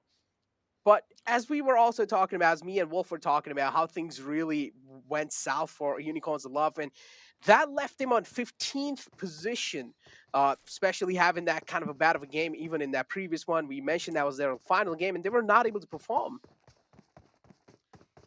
Yeah, you are correct. And, you know, the deaths, they've been talking about it here too. Everybody's been talking about it because we're looking at Na'Vi. This is a team that everybody expected to be one of the heavy hitters, you know, the sluggers of the lobby, you could say. As I kind of mentioned a couple of moments ago, they got the direct invite because of all their PMGC points that they acquired all season, all year long. So they've been grinding. They've been showing up, and they've been doing a good job. A lot of people were looking forward to watching Na'Vi versus A7 versus Knights. But here tonight, Na'Vi have not been catching any luck with these zones, and we can see them towards that mid-game just get picked apart on their rotations in their vehicles, not even able to pop out and utilize their weapons. So they really haven't been given a chance here to fight. And talk about giving a chance to fight. Buluk out here. Talk about the risky rotation. I know we saw him do a little bit of scouting right there. Are they going to be spotted? Miku, UMP in hand, suppressed, trying to take some long-range shots right here. Just kind of peppering down scopes. Yep, 35 bullets of pain, not really connecting any, though. Nope. Unfortunate. Well, Na'Vi. found themselves a rotation. Yeah, Na'Vi, they still need to make it in the zone. It seems like Mustache really going for Na'Vi inside the final Na'Vi. Because the chat's going for Na'Vi. You know, I'm all about that. You know, the chat's going for Na'Vi. Everybody's going for Na'Vi. One key takeaway, though, that we need to keep in mind. Top 16 is the goal for weekdays. Yeah. That is it. Yeah. Top 16 is all you need. You could be first, you could be 16th. Doesn't matter. Tomato, tomato. All you need is that top 16, and you make it to the Super Weekend. And the Super Weekend, Friday, Saturday, Sunday, that's what matters. That's where those points go to the overall leaderboard, and that will be the deciding factor. So keep that in mind, all those people watching, and talk about keeping in mind. Jojo trying to get a run over here. It's going to be Exit. Yeah, exactly. Aton straight up charging inside this fight. Exit. One man fall down. Same thing goes with AT7 as well. Milos is the man who has fallen down for them. Kill switch in the back, trying his best to fight back. Cardi being caught with 2 players in the front lines. And the players from Exit are going to take care of Cardi. Asta out in the open, quite slow. But he's replying back in style. Asta, for now, is going to be finding himself alive. As Bobbin and we've been trying to dodge all the bullets that are coming his way. Anton, they're left with only 2 players alive. The pressure is on these teams. It's a 2-on-2 situation. Asta, he needs to make something happen. If he finds even one opening against Exit, that's going to be changing the complete course of the fight. Jay cooking a grenade, tossing a grenade. Aton super grouped up on top of each other, really low in the health department as well. Polo trying to get some grenades from that off angle as well. Asta popping behind the vehicle, trying to get that heal. It looks like both teams trying to get these grenades off, these mollies off, get this knock, and most likely push over that ridge. But Jay gonna be pulling back right now. You have to assume Jay is thinking about getting the revives. Asta 100% aware of this. Gonna be popping over, caressing over, and getting 2 confirms right there. Uh-oh. Exactly. Oh, here we go. Another man falls down for Exit. Aton now, they're also falling quite weak. But guess what? Asta, with that little bit of HP advantage, helping him win that fight. And Exit, they're going to be completely wiped out by Aton. But the third party comes in. Knight is the one to join the party. And just like that, easily sweeping the floor up. Hasta la vista, baby. That's what they're saying right there. As the third party from Knights. The third party from Knights. That's why you love them. They were watching that whole time. Great fight, though, from Aton. They were able to get a couple kill points before getting taken out right there. Another team. I know we're talking about Na'Vi a lot, but another team, you know, I'm from NA. I'm a fanboy. X-Set, man. Trying to rep that set. Really haven't been popping off here tonight, in my opinion. Kill switch Polo, the squad. Hopefully they go back, watch the footage. Come back tomorrow, looking a little better. Exactly. I mean, Exit, yeah, as you mentioned, and even as Wolf was mentioning, they're kind of shying away from a lot of fights. They're trying, I do understand they're just trying to play it safe. They're going for the placement points as well, but again, sometimes if fights are coming your way, sometimes you got to take it. There's no way out of those. And Exit, because of that kind of a nature that they've already gotten themselves, they did try to go up against that fight, but Aton just, in general, came out on top. They were winning those individual duels, and that's what helped them quite a lot. In the end, it did come down to a 2v2 situation, but Aton just were able to nail it. But now next, Ruya as well is one of those teams that is in the bottom 4. Yeah. If I'm not wrong. Yeah. No, not Rex Ruya. They're not in the bottom 4. They're doing decent over here. But again, what we're really looking for is that safety cushion. And at the end of the day, that's just how the cookie crumbles, as they would say. Yeah. You talk about the safety cushion, I'm talking about the cookies. And you know who else we're talking about? We're talking about the solo from Furious. I'm bringing them up because I saw them actually, I believe, in a vehicle wrap around the coastline of the water. Now they're all the way down in the south of Primorsk. And just in case you forgot about them insane gun skills from last game from STG, look at this. Look at Timber with the M4. The spray. Hopefully Timber can channel that energy here right now, as it looks like they're going to need it because football is right ahead of them. Exactly. Football is right ahead of them as well. And Football is all the way on 16th position. The game's really important for Footballist. If they want to end the day on a good note, they need to make sure they're getting as much as points as possible. Now, STG, we do know this team is one of those teams that tries to keep themselves anonymous till the late game, and this is when they get the call to strike. They are one of those teams that like to take their time. They're one of those teams that like to play as safe as possible. But inside this game, it seems like Footballists, they're not going to let them go without getting any blood on their hands. Wow, the solo from Furious Gaming. Talk about just lucky charms, right? All the way down there in the south, the Primorsk next zone does shift on top of Quarry and Primorsk. You know who doesn't have the luck of the Irish here? Eastern Stars. They're going to have to swim across that channel. They're going to have to look for a boat. It's going to be a bloodbath in the water here because a lot of teams, as we see right here on the coastlines right here, trying to take some shots at each other. But really, I'm looking at Eastern Stars. How are they going to make it ashore with 3 teams on the coast? You got Knights, you got Fenerbahce, and Besiktas, all 3 teams right here. Yeah. And fortunate for them, you know, we got the update not too long ago, Erangel 2.0. We have the different dips, the burnt out BRDMs, because before that update, this was just a bare, flat terrain. So there are a couple of bowls for these teams to utilize as of right now on that beach. Exactly, but again, that's not the safest place to be in, though. You got to find yourself at least a compound for now. Bullock, on the other hand, and Na'Vi also got to talk about them. They are on their way slowly and steadily in the zone. We do not like to play on the edges, so I'm not really expecting them to go full hardcore inside the final game because we do know they're in the bottom 4, and Na'Vi, they are going to be having their sights locked on at least trying to get decent amount of placement points and kill points to end the day on a decent note at least. Coops looking for the bounce. Oh, first one not bouncing far enough. Let's see if the second one can connect. Coops right here on that little shack. Okay. The grenade is going to be connecting just a little bit, but very minimal damage. But that is the least of the worries right now of the team down here. Besiktas, because they got multiple enemies kind of looking right on top of them. Yeah.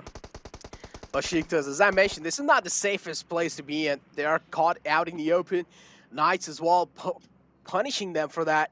And same thing goes with Fenerbahce as well.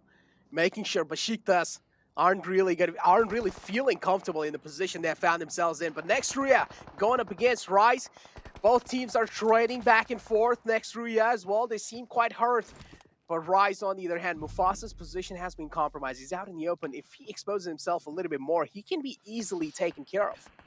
Yeah, Rise looking to rise up here this game, but we'll get back to that because Besiktas popping in the vehicles, trying to say, see you later, right here as Knights looking to close that gap with their cars, going from one dip to the next dip within that grenade range. They're trying to take full-on advantage of the beaches right now because next zone goes up, so time is not on their side here. Coops looking for another knock from the back lines, currently with 2 out of the 3 kills on the squad. But remember, Fenerbahce right here, they have been looking over the beaches for about 5 minutes from their compound. So they got taps, they got eyes. They are aware of the enemies who are lurking down here below. Yeah, Circle taking a shift as well. Teams like S2G, again, they found themselves in S2G. Gotta say, the rotations they've been making inside the zone, they're absolutely brilliant. Always able to find themselves in a good spot. Has to be some incredible kind of skill. But Bullock now spotting Na'Vi players out. Na'Vi as well aware of what they're dealing with over here. But takes Z instead, taking a little bit of back foot, trying to play as safe as possible inside this one. Bullock instead deciding to reunite. That's quite a wise decision. Do not want to make sure you're being caught out all by yourself out in the open, because that means if you go down, getting the res back up onto yourself, that's going to be quite tough. Oh! Matic almost becoming roadkill God. right there. Looks like Matic with the quick flick able to provide that support on their squad mates. But Buluk pushing the foothills, trying to collapse right now on a Na'Vi. This is a huge fight. Na'Vi need to win this fight. They need to come up on top of this fight here. We'll pay attention to the kill feed because the fight that has been on the cusp for some times on the shorelines. Besiktas versus Knights. Looks like Knights coming out on top. There we go, vehicle elimination as well right there. And Na'Vi, yeah, gotta say, got quite lucky. Was quite close, the vehicle just whizzed past him.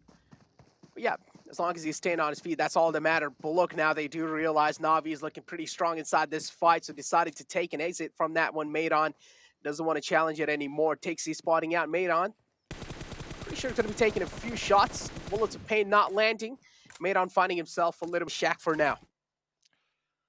Na'Vi doing pretty good. 3 kills so far. They got the west side of the circle pretty much themselves, and they're flexing out. They're taking shots on footballers. They're taking shots on anybody that they see. They're trying to make sure that they claim this section of the map for themselves.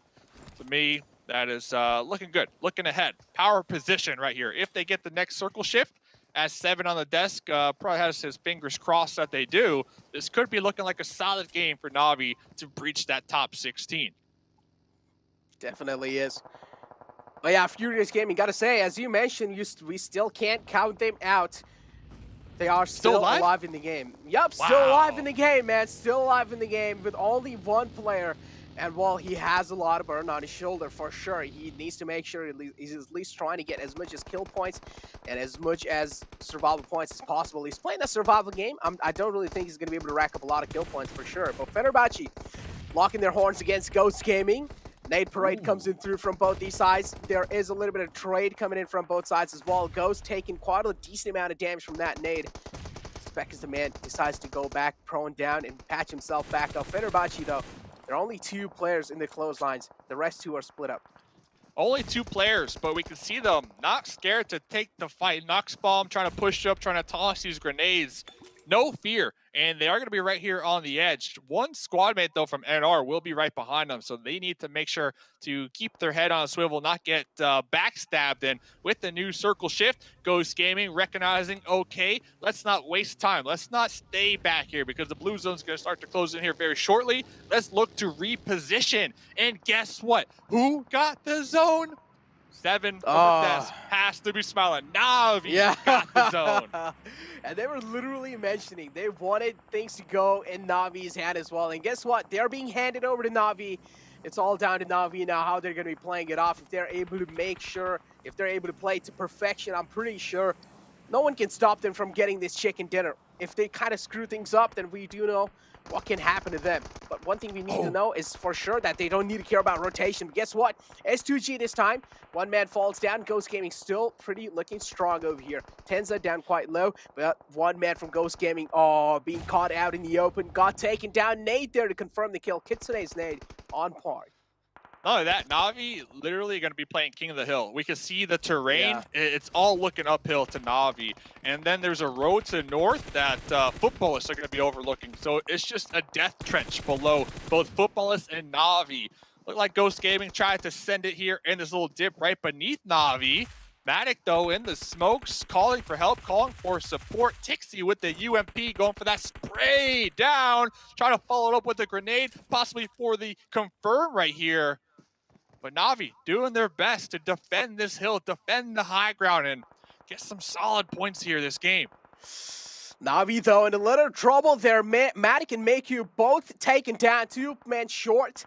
They need to make sure they're trying to get those fallen comrades back up on their feet. Is that going to be possible? That's what I'm really wondering. On the other hand, Team Queso, not really best of the positions you can ask for, but at least they can try and work with it. The only man alive, Ixiel, if he gets spotted, that's going to be it for him. He's not going to be able to hold that push coming in from all the teams that are in the front lines, especially Eastern Stars. That is a 4-man strong team, looking pretty good, looking pretty solid throughout the day.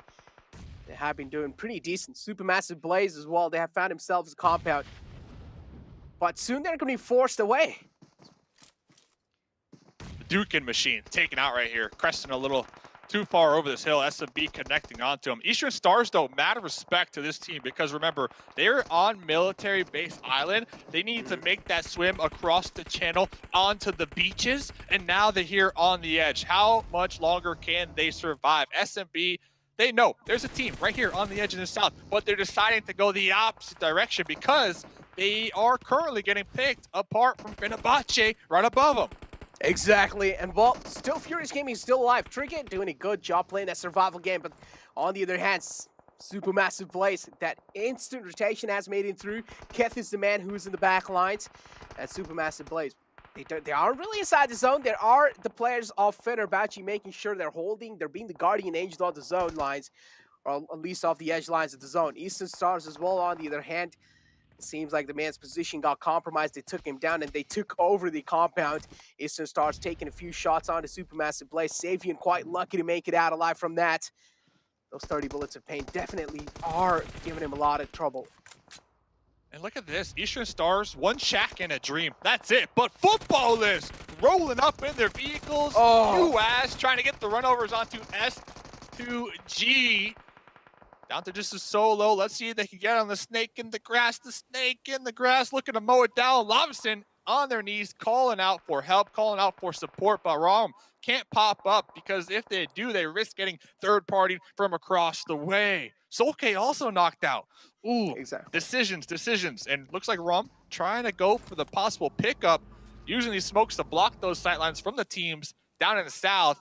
It comes loose for the additional support. Will they be able to pick up Solke? No, Solke thirsted right there. And exactly. And we do know how important this game is as well for footballists. They're all the way on 16th position. They're on the edge lines. They're barely hanging on it as well. So, I mean, footballists, if I am in the shoes of footballists, I do want to make sure that the final game is going in my favor as much as possible. And I do want to end the day on a good note. But Na'Vi, as we were talking about, Na'Vi, they had the zone for themselves. It was looking pretty strong, but somehow they managed to screw it up. And now Kitsune is the only man alive. Mustache. This is not looking I blame good. you. I blame you, honestly. I'm blaming you. So, point A right there. But let's see. Still solo. Still a dream. Top 7. So, 7th position only gets you 2 placement points. That's rough. 24 minutes in the game. SMB looking to put the nail in the coffin.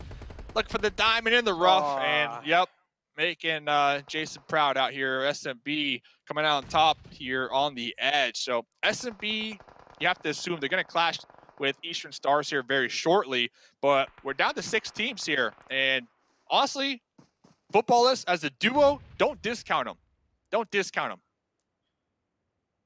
Gotta say again, I mean, gotta point it out all the time. Furious Gaming still in the game, Dave. What? And, yep, still in the game, Dave.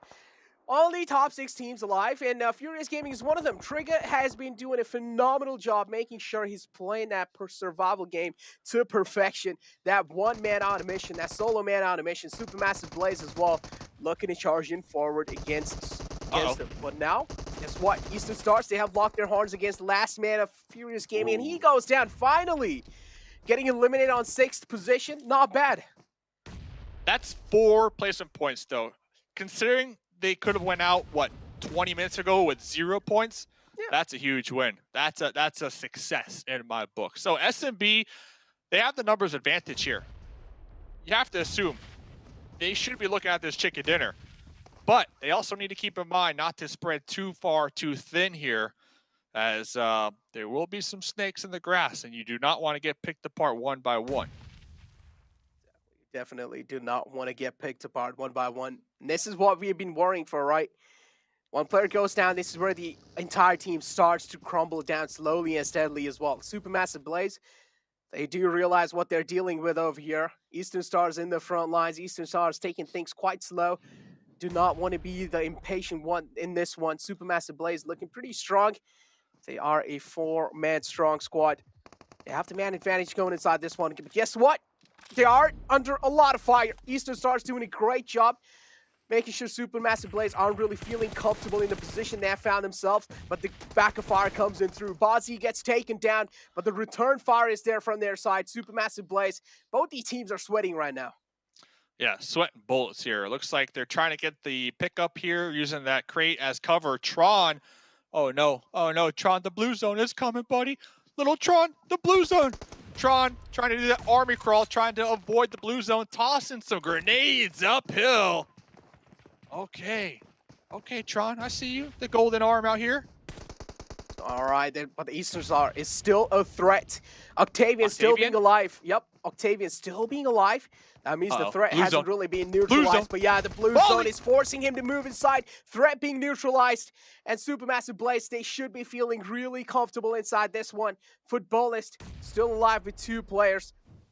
Doing pretty good considering the fact that they have realized that this is the game that they really need to perform in, and they are doing a phenomenal job in that. S2G being taken down in 4th position. Supermassive Blaze looking really strong. They have the man advantage. Nothing can stop them from winning this one.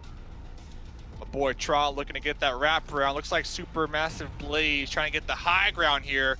Get the advantage on these snakes who are going to be looking uphill. Let's see if they can spot them before they get spotted.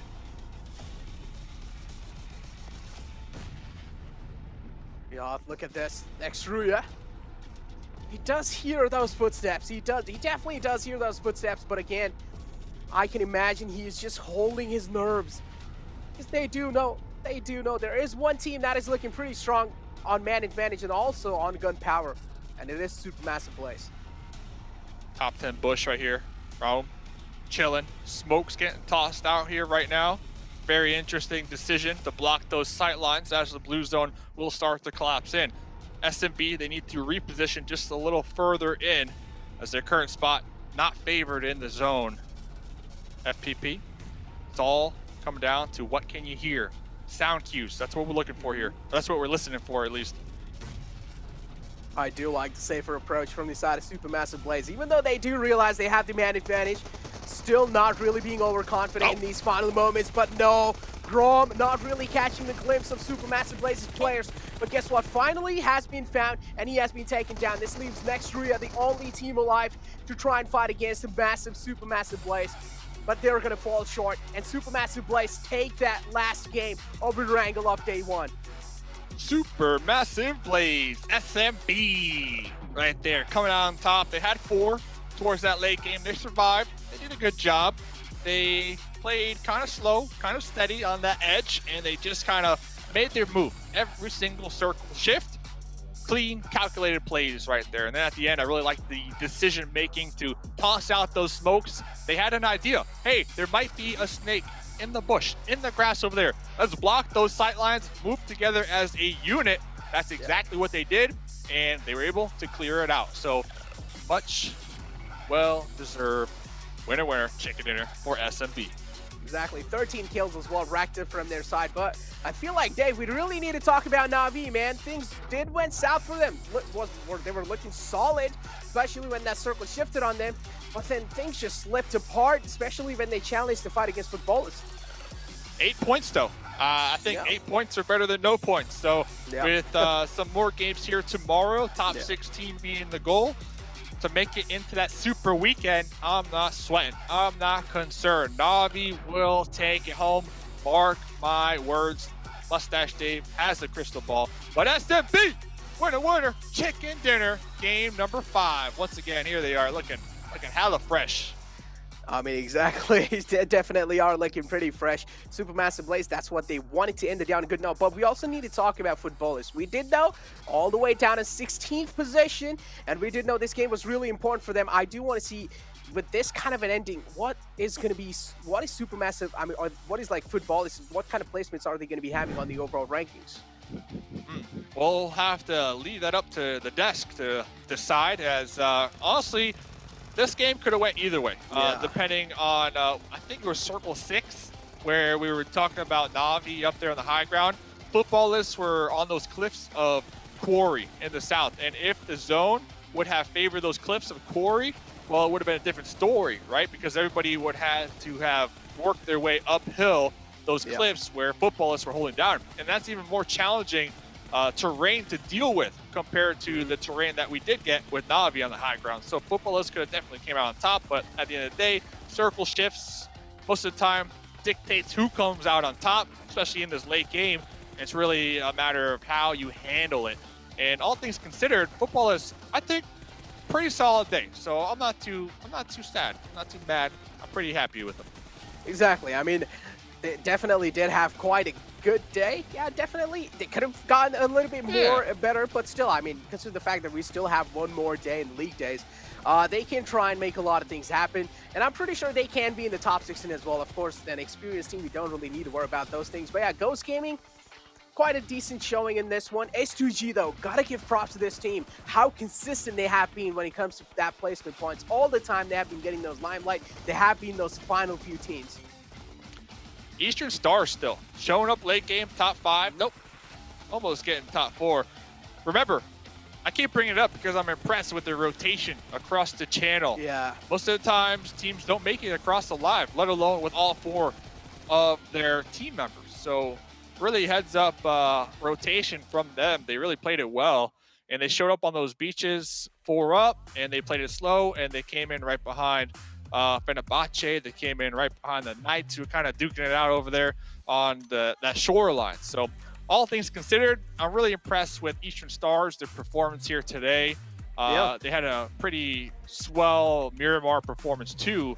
So if they can just continue on with this momentum tomorrow, because you have to assume if you're at the top 5, top 16 being the goal, tomorrow you're a little less stressed. You're kind of relaxed. You know, you might be trying some new things to prepare for the super weekend. So, hey, tomorrow's going to be another exciting day. But ladies and gentlemen, that's it for the gameplay. Let's check out the desk. Let's see what they got to say to wrap up day number 1. Papara, Supermassive Blaze winning our very last match. Gotta say it again, at least one more time, you know. And you guys ended up, I heard a lot of analyzation happening right before we were swapped over to here, so I'm just gonna throw it to you guys immediately. What are your thoughts on that last match? 2.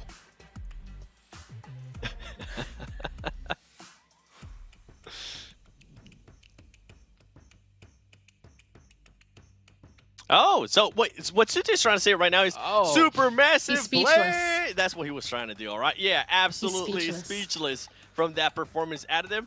But something did happen that we were kind of hoping it would happen on that last match. Na'Vi ended up getting circled, but Sue, they didn't get the chicken dinner as we thought they were going to. What happened? Yeah, so, I mean, we were talking about, well, I was talking about Supermassive Blaze, too. You guys didn't get to hear me do that, you know, cool Supermassive Blaze shout-out. Maybe you will next time if they get another chicken dinner. But yeah, Na'Vi, they got the circle, and, well, we'll go into a little bit later because we do plan on doing a little recap on Na'Vi. But looking at these points Supermassive Blaze, they went super massive, huge, 28-point chicken dinner. That definitely throws their name up there in the potentials for making it to the super weekend. And following it right down, next Ruya also having a really good game. And Footballist, I think this may be one of their better performances. And oh my gosh, S2G once again so consistent, and obviously in the placement points, right? Kill points not as much, but that is just how they play. 7. They definitely do. I mean, consistency out of that team when it comes to placement points.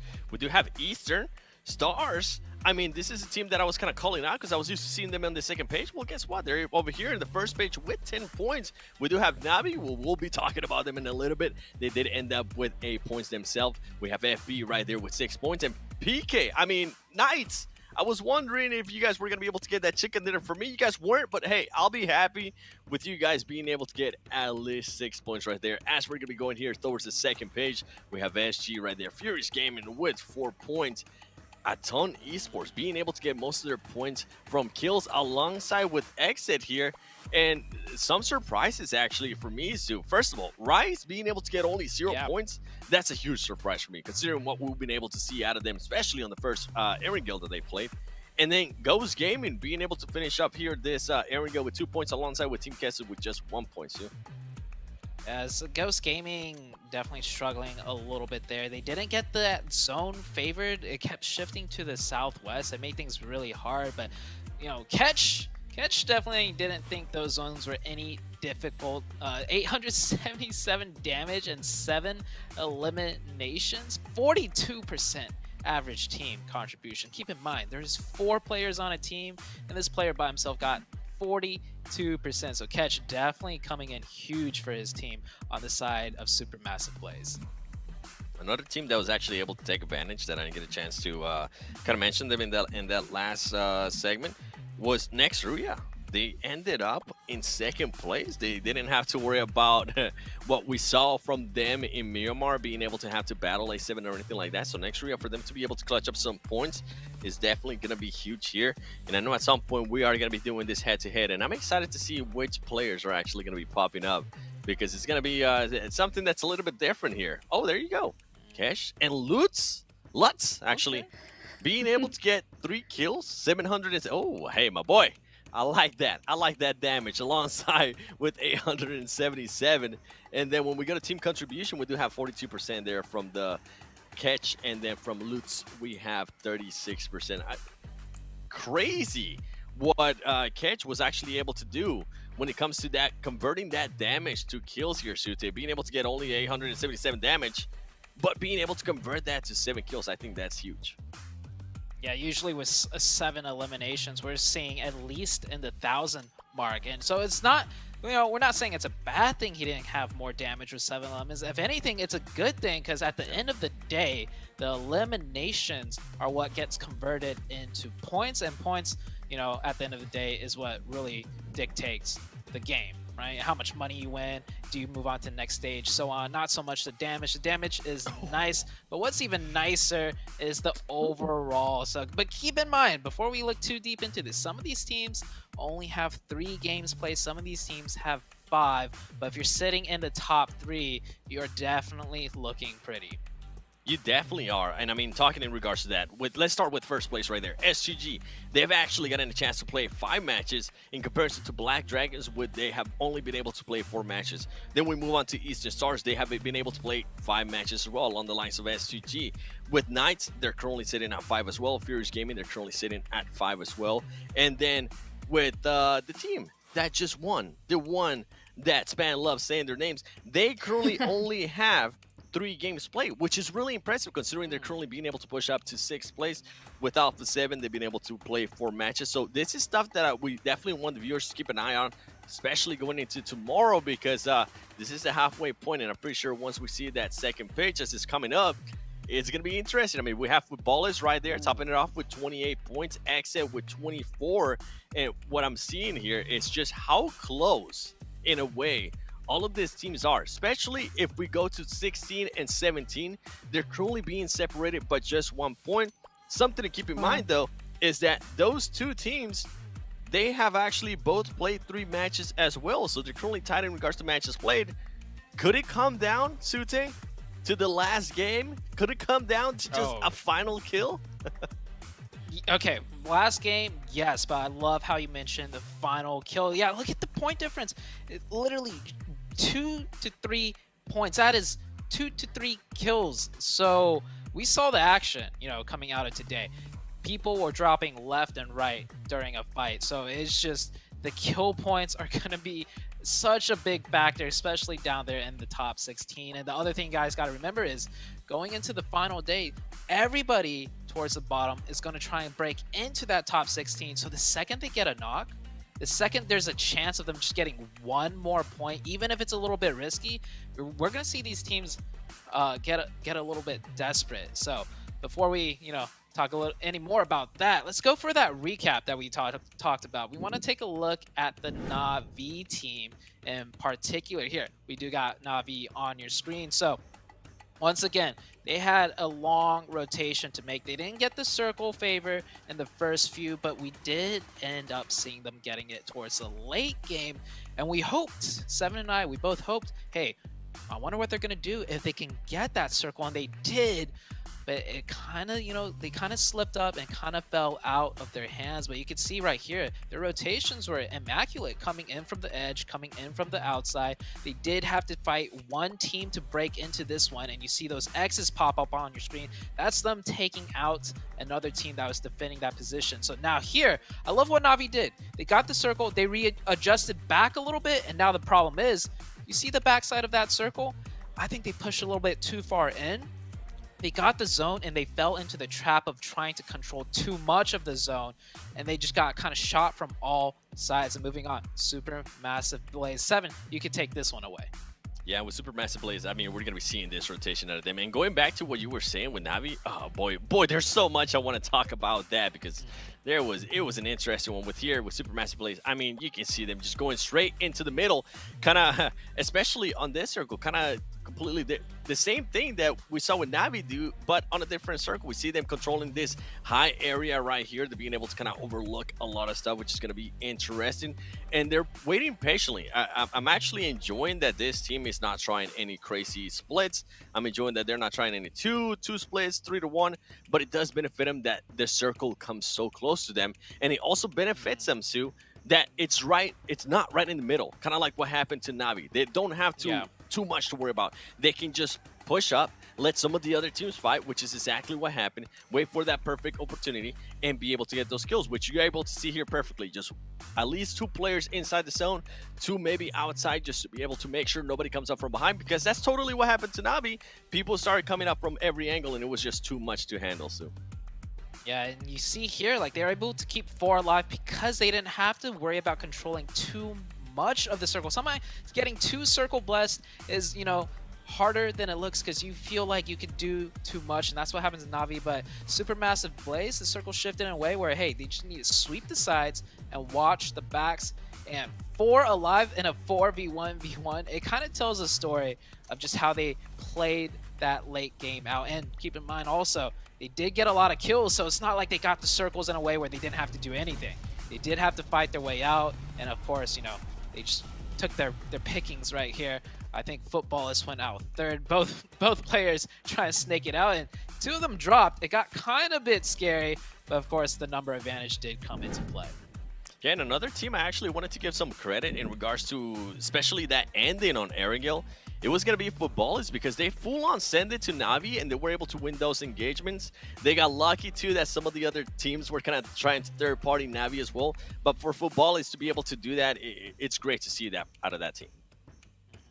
Yeah, speaking about Footballist, right? If they survived that Footballist push, you would have seen them right there towards the end where Footballist was alive, and if they survived it, they might have kept 4 up, and we could have seen a completely different game. Of course, these are those small, minute details, small mistakes that just completely change a game around, and that's honestly why I love PUBG Mobile. It's all in the details. One small mistake can be the difference of a chicken dinner, or in case for Na'Vi, like, they missed out on quite a few points because they didn't get that win. I think it's also interesting to point out, you guys were asking, hey, which teams play the edge? And it's Na'Vi and Papra Supermassive Blaze. So seeing both of them trying to play the edge, Na'Vi suddenly deciding not to go ahead and do that, it definitely went on ahead and bit them. It did not work out. They were taken out. Meanwhile, we were watching Supermassive Blaze's rotations there, and they were just staying in one spot for the majority of those little zones there until they're forced to be moving. I mean, at that point, when the zone is that small, you know that you can't move that big of a movement because there's so many people that are already controlling a lot of areas. So being able to know exactly when you need to be pushing inside of those next zones is very vital and important. Pepper Supermassive Blaze, I feel like, has definitely obviously shown that they're capable of identifying those moments because that's how they've been getting all of their points so far. So it looks like Na'Vi doing better, I gotta say, for this match. Didn't quite go on ahead and continue what we're used to seeing from them, though. I think happy. Those points are sorry, Sue. I think those points are going to be massive, especially going into tomorrow. Yes. For Na'Vi, even though they didn't get a chicken dinner, they didn't get anything crazy. Just those extra points are going to be insanely massive. Because if now we will be talking a completely different story here. We'll be talking about how Na'Vi is currently not even in the top 16, Sue. Yeah, so they got just enough points, by like 1 point, to break into that top 16. Of course, it's not over. There's still one more day, but mentality-wise, it feels good to know, like, hey, at least we're in the top 16. And after having 2 really bad games, they got enough points to just bounce back. So for the mental, it's great. Na'Vi, I think they did what they've always done, and it finally kind of turned out to work for them as well. And towards that late game, I feel like they got a little bit overzealous, trying to do a little bit too much. I think that's just a small mistake that they can fix up. But I think Na'Vi's feeling good as far as, you know, coming into tomorrow. They shouldn't be too worried about, like, actually qualifying for the Super Weekend or not. And here are your 5 winners on the screen. Not a single North American team to be seen. Maybe that will change after tomorrow. Wow, yeah, called out. So it looks like tomorrow that's going to be the challenge for them. The challenge for the people in the last 4 slots are also to get into the top 16 because we already know that that is what's going to go on ahead and matter after tomorrow's 5 games as well. So again, just a little bit of a recap of what's happening with this format as these teams play 5 games every day for the league days, for the weekdays. Today was the first 5, tomorrow's the second set of 5, and then the top 16 will move on to the Super Weekends on Friday, Saturday, and Sunday. And also a reminder, throughout the entire time, you guys can have fan voting happening. So by playing PUBG Mobile, you can vote for your favorite PMGC teams and players to get rewards. You can get a voting ticket by logging into the game, watching live in the Esports Center, or sharing the voting page with your friends. You can find more information from the in-game Esports Center, so go play PUBG Mobile and get millions of rewards, various pink level permanent items only during the PMGC League period. So that's today. And like I said, tomorrow, Friday, Saturday, Sunday, it'll be fun. I'm excited for this Super Weekend, but of course, can't get ahead of ourselves. We've got to see which of the top 16 teams are going to be qualifying to it. because we don't want to say that these points don't matter today. Obviously, it's the top 16 that matters, but it's going to be the Super Weekend where it's going to go absolutely insane. I'm expecting it to be a lot different than what we've seen today. Right, Zoo? Yeah, so from experience, I've played competitive and I've watched other tournaments in other regions, and the regular week is almost never representative of the Super Weekend. It's just that big of a change. Of course, some of the teams that do well in the regular week, you know, they carry a lot of momentum and they're obviously doing something correct, right? So that might spill over, but Seven, I mean, I want to get your thoughts on this too. I just don't think it really ever translates directly over into a Super Weekend. Oh yeah, I'm absolutely with you. I mean, we've seen teams come out of first place that have been in first place out of week of league play, and then they go into Super Weekend, and it's a completely different team. We don't even see them. We don't even mention them. They all usually end up maybe getting 3 points. Not saying that's what's going to happen here, and I'm hoping it doesn't actually happen here. But then we've seen the completely opposite to that. We've seen the team maybe being in the situation where Navi currently is, where they're sitting in that 16th place, and then they come out and absolutely dominate. And something to keep in mind, and something that we kind of mentioned earlier, but I just want to refresh to the viewers, is Navi has only played 3 matches so far. Yeah. When you have first place that has played 5 matches as well. So anything can happen here. Who knows? Maybe Navi tomorrow they'll end up in top 5, which I'm really hoping it happens.